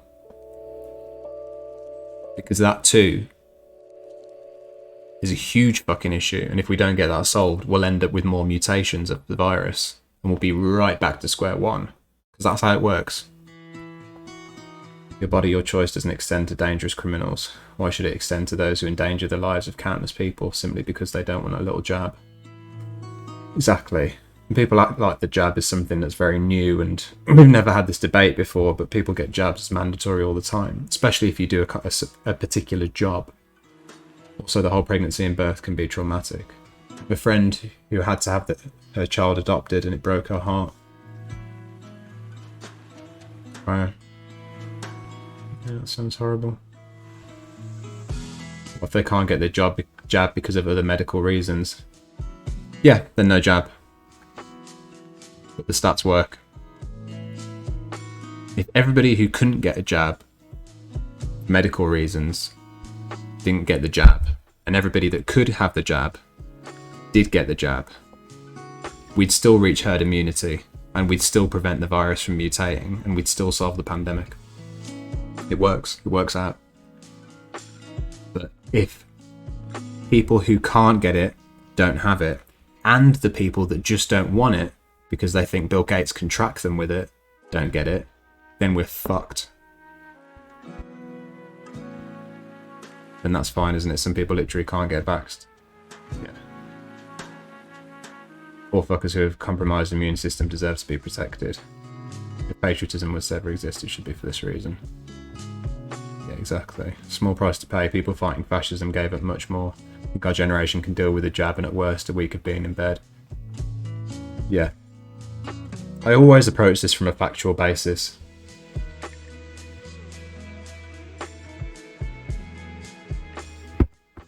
And back to the abortion thing, if there's any similarity between the abortion debate and the vaccination debate, it's that both of them, for me anyway, the right answer becomes incredibly clear when I approach it from a factual perspective and when I remove the philosophy from it. To me, it's not about the my body, my choice issue, although I do understand why that's an issue. For me, I'm always attracted to the data. I'm always attracted to the scientific aspect of it. And there is no factual argument that ends up giving more strength to the argument that you should make abortion illegal or that you should let everybody choose to get a vaccine during a global pandemic. Everything says that abortion should be legal, and everything says that you should have to have a vaccination to protect other people. Turning my lights off at night to avoid bombers, forcing me into bomb shells. Where's my bodily autonomy? That's a very good point. Anti-vax people were alive during the war. Yeah. I know. They call the left unpatriotic. Exactly. I think the lack of care given by so-called patriots and nationalists kind of proves that patriotism and nationalism are, for the most part, just extensions of somebody's own ego who idolises the idea of a country or identity that matches theirs. So if you don't meet their little fantasy identifying, then well, fuck you, mate. Yeah, it's a good point. I think that there's also obviously always an economic aspect with it. It's an extension of their ego and it's an extension of their wallet. Having a half-vaccinated population is a straight road to a zombie apocalypse. But nobody really realises it. I'm not a patriotic person, but it seems the type of people who wrap themselves in a flag are often some of the most unpatriotic people you'll ever meet. For them, it's not a stance, it's an aesthetic. Absolutely. Look at Boris Johnson. We were talking about him earlier. He would die on the hill saying he was a patriot. Jingoism. I don't know if they say it much in America, but we certainly say it in England. This idea of, well, gesture politics, like he said. Going on a zip wire wearing the Union Jack instead of putting down actual policies that are going to affect people's lives. Oh god, that microchip vax thing, do people actually believe that shit? Absolutely. Oh god, yeah. Oh, damn, you have a phone? Congrats, government knows where you are 24/7. It's all the same. Yeah, it all comes from the same thing. Bill Gates is chipping me while I write on Facebook with my phone. Turn us all into femboys. Ultimately where I get annoyed. I can't have a proper debate with someone who's operating on nonsense and no facts. Yeah, exactly. You know, the right likes to throw the cold, hard facts around, and conservatism as a concept leans on the fact that they can always say, short term, this will be the impact of these economic decisions. They don't care about long-term impacts, but they throw that around like nobody's business. Love a bit of data. The right-wing economists, but right back at them and show them what happens to a country when you make abortion illegal, and show them what happens to a country when you allow people to not get vaccinated.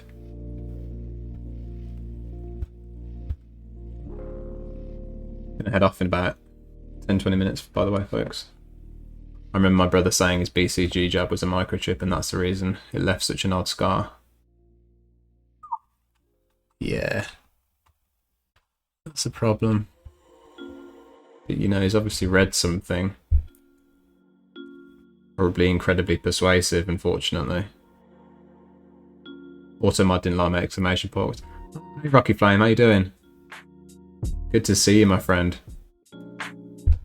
Yeah, Nightbot gets a bit testy with exclamation points. With our lovely new mods, Haley and Leah, maybe we won't have a need for Nightbot. Imagine a society with no Nightbot, folks.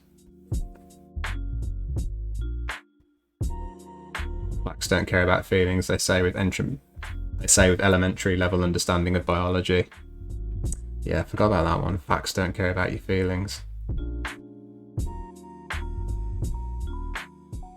Wild, isn't it? And you think about abortion and it's the other way around.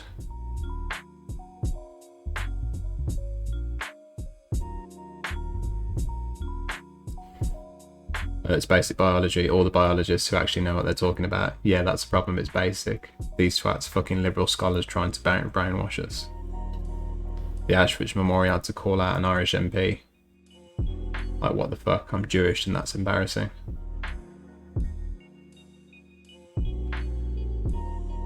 What's that? I don't know that story.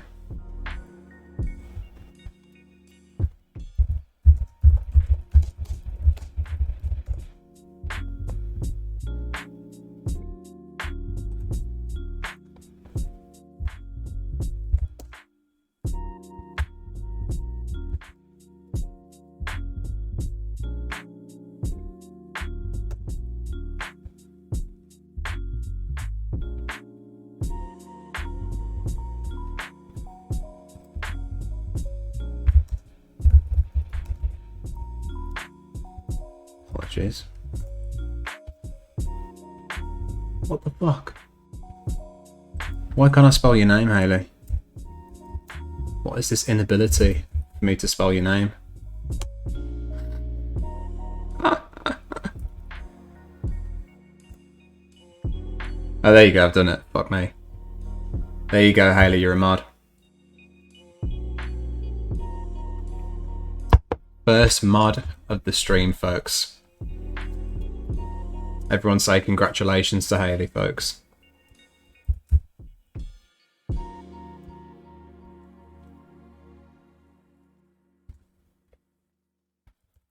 Now, when I can go back through the chat and remember what Leah's weird username is, I'll mod her as well. Thank you, mod. She's armed and dangerous. Quick, hide the memes. Oh, here we go. Here's the tweet you're talking about, Rocky.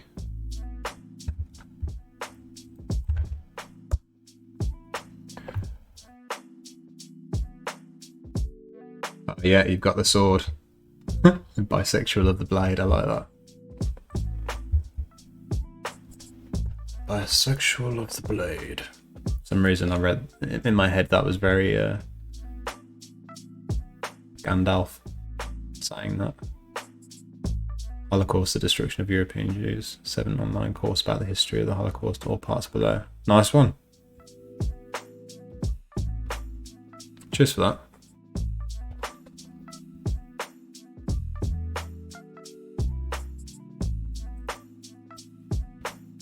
Look at that, is that all free as well? Look at that. Lovely stuff. Cheers, Rocky. I saw a bisexual of the blade flag and I've just been waiting to use it. Nightbot, you're absolutely right. Get in the Discord, folks. Get in that Discord. Let's keep having debates. Let's keep having discussions just like this. 24/7. Not restricted by the boundaries of the Twitch stream.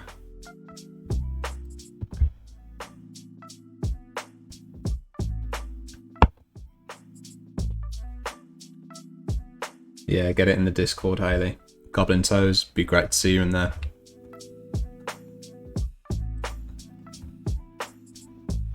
Any of the short video requests? Very, very short video requests, folks, before I head off. Strike me down in anger and I will become more powerful. You've got a great community down there. I remember the first time I came here and you were so awkward, not like... Cheers, Rocky. I appreciate that. It is a great community. I fucking love doing this, folks. I absolutely love doing this. Thank you for the kind words, Rocky. And yeah, absolutely. I mean, remember the first time I was raided by somebody and I was awkward as fuck. Oh, for sure. But I love doing this. Absolutely love it. I love having these discussions. You are cool, Neon Daydream. Appreciate the support, folks. Let's have a dance around. I'll head off very, very soon. I'm just going to click around some shit.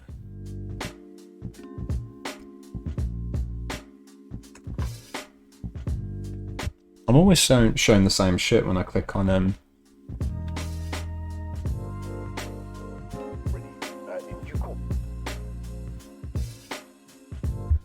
I do like this.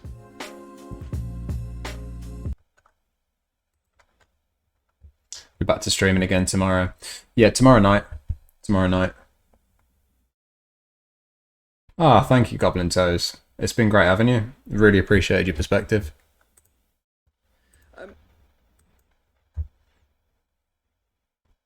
Nightbot, you're absolutely right to point it out. Any folks with Amazon Prime out there, link up that Twitch account and you can subscribe to me for nothing.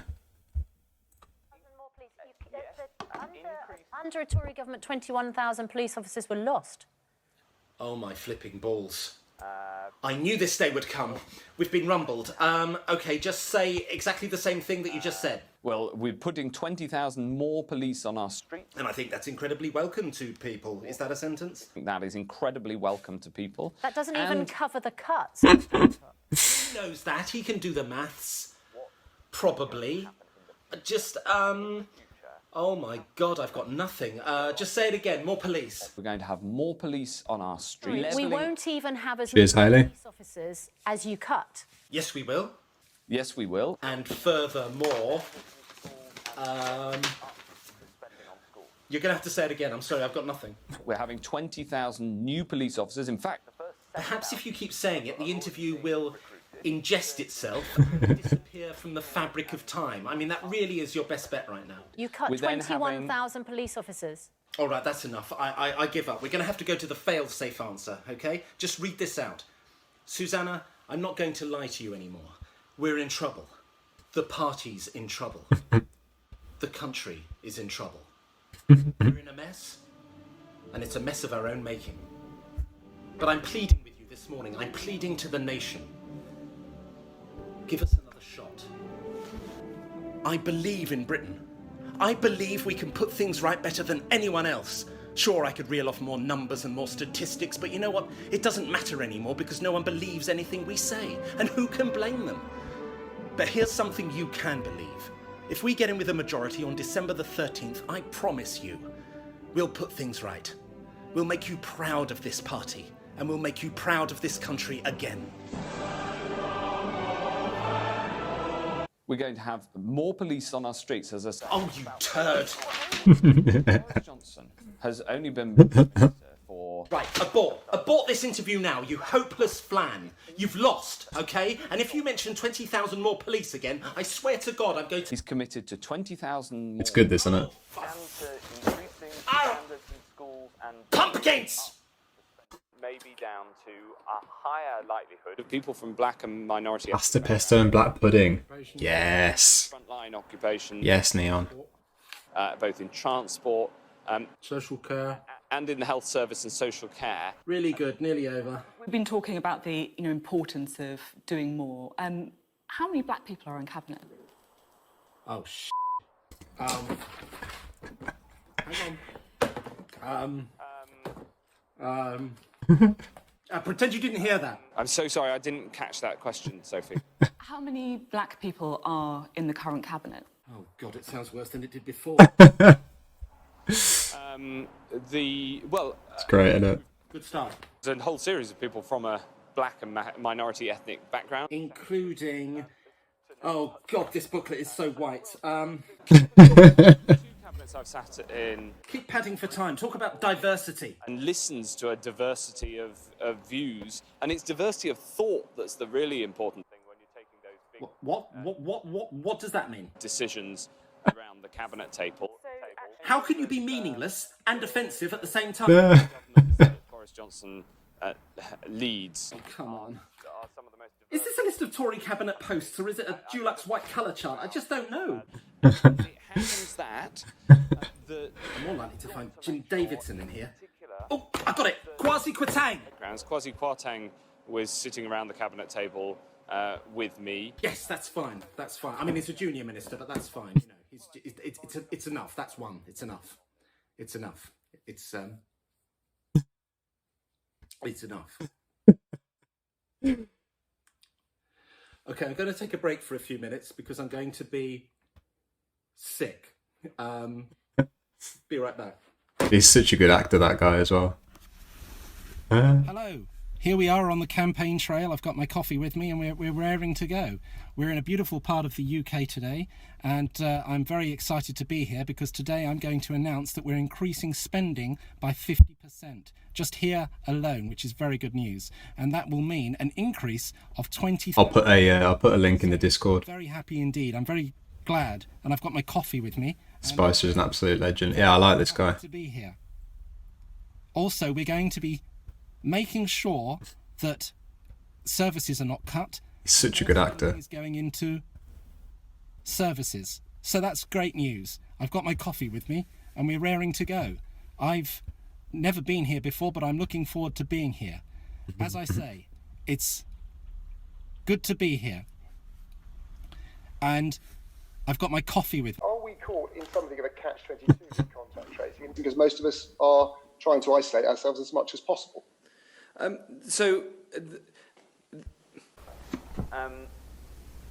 Just say no. No.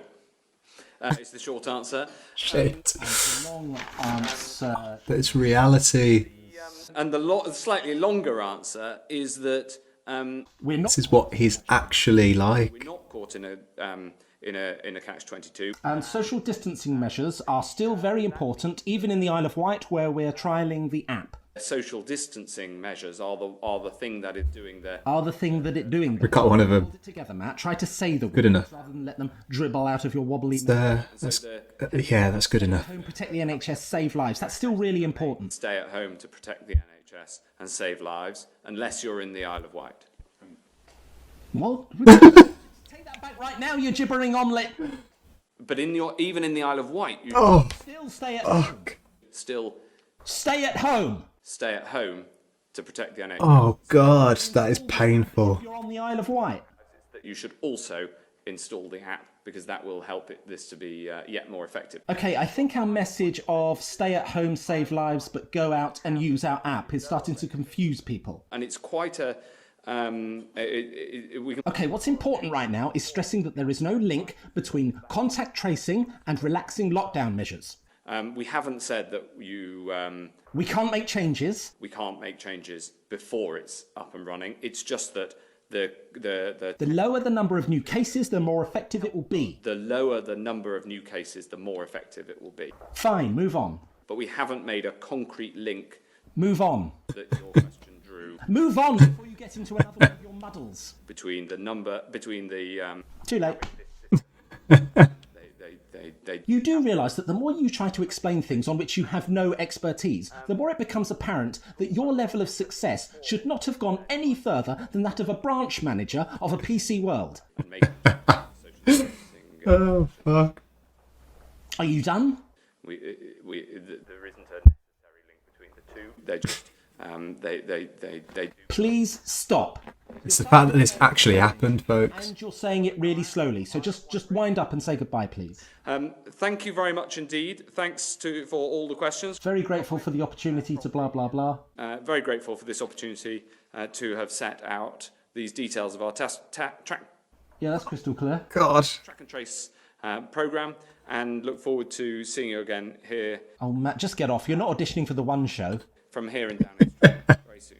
Thanks very much. Oh, look in the camera so much. Fuck, he's so shit. I don't mean it, but there's a real 10 Rillington Place vibe about you when you look down a lens, and it's not very comforting at all. Oh man, that was so fucking painful because it's reality. Oh, God. It's so good, isn't it? Oh man. Honestly, as somebody who will substitute words or just leave them out without thinking about it, I feel bad about it. But dear fucking God, this guy is a twat. I hadn't actually seen that last speech. That's so fucking bad. Oh, God. They get trained, these people. They get trained to, like, spew bullshit well. Where did it all go? Public speaking is hard. Defo, but it's his job. Yeah, exactly. If he was a chef, he'd be serving nothing but wet bread. Yeah, do it, Hayley. Post a vid.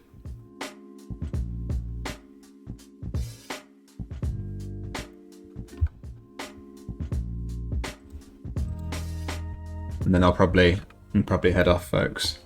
An absolutely lovely time with you all today. Hey, Bourbonized, thank you very, very much for the follow, my friend. Jack Nicholson for you.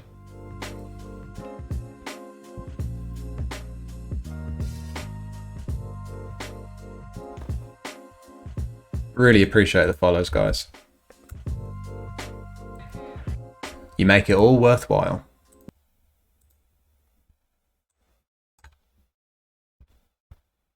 To assist Oh, I know this well. with his newfound comrades, I brought him along Mao's little red book. Let me quote. Let's have that right from the start again. To assist Comrade Osborne in his dealings with his newfound comrades, I brought him along Mao's little red book.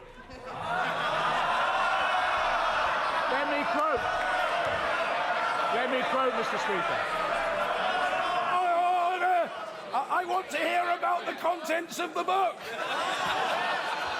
I think he'll find this invaluable.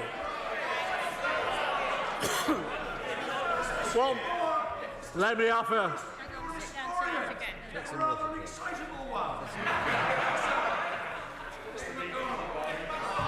I thought this would help him, Mr. Speaker. Let's quote from Mao. Rarely done in this chamber. The quote is this. Behave. We must learn to do economic work from all who know how, no matter who they are. We must esteem them as teachers, learning from them respectfully and conscientiously. But we must not to pretend to know what we do not know. I thought it would come in handy for him in his new relationship.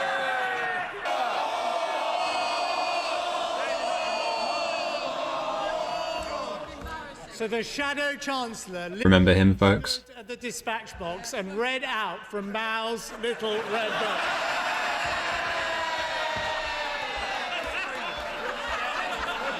Oh look, it's his personal signed copy.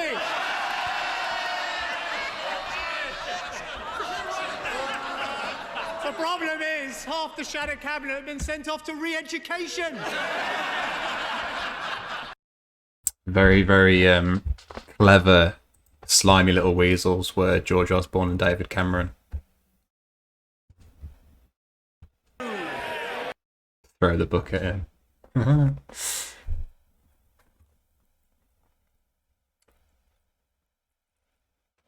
Oh, thanks, Chun-Li. No, I did not think for a second not to have you back. Always nice chatting with you. I love McDonald as well. He's fucking smart as McDonald. People think that because he's socialist and he learns from things like Mao's book, that he's not like an incredibly qualified economist, but obviously he is. But Al Caspro, we will certainly be raiding. Ben is on. Who else is on? Let's have a look around.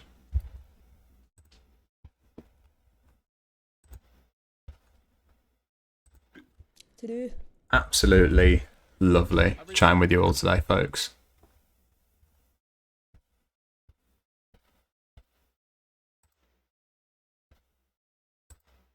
Right, folks, let's over to Ben, shall we? Talking about wildfires in Oregon.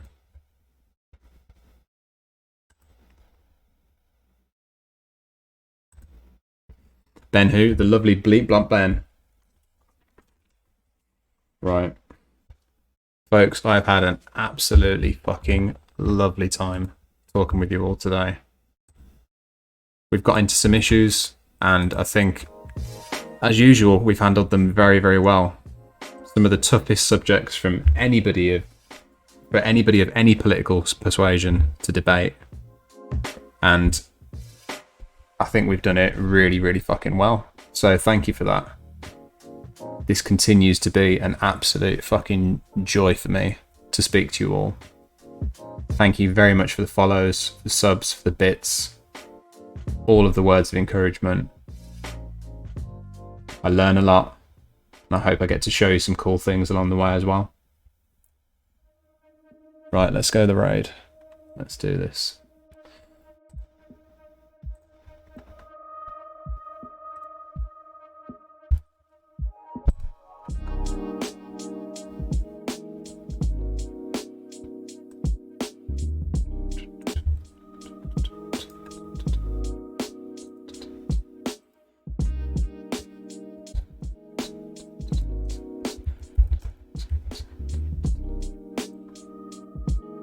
Thank you very much, folks.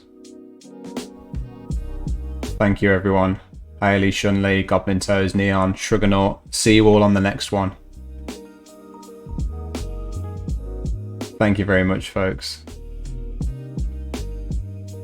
Have I missed anybody out?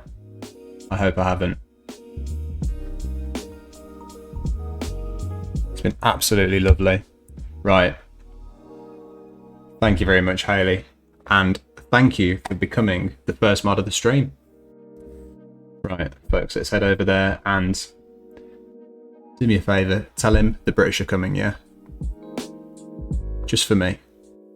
Take it easy, folks. See you over there. Bye-bye.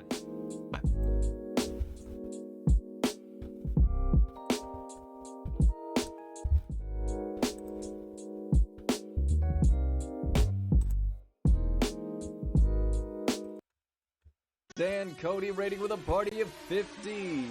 Oh snap, look at that. Breaking news. We've got raiders in from the real Dan Cody. What's up, Chun-Li Tsunami? Thank you for the tier 1 sub for 6 months. Oh snap. We're raiding fellow nerds. Nice. The British are coming. That's true. The British are coming. Hey, good. I'm glad.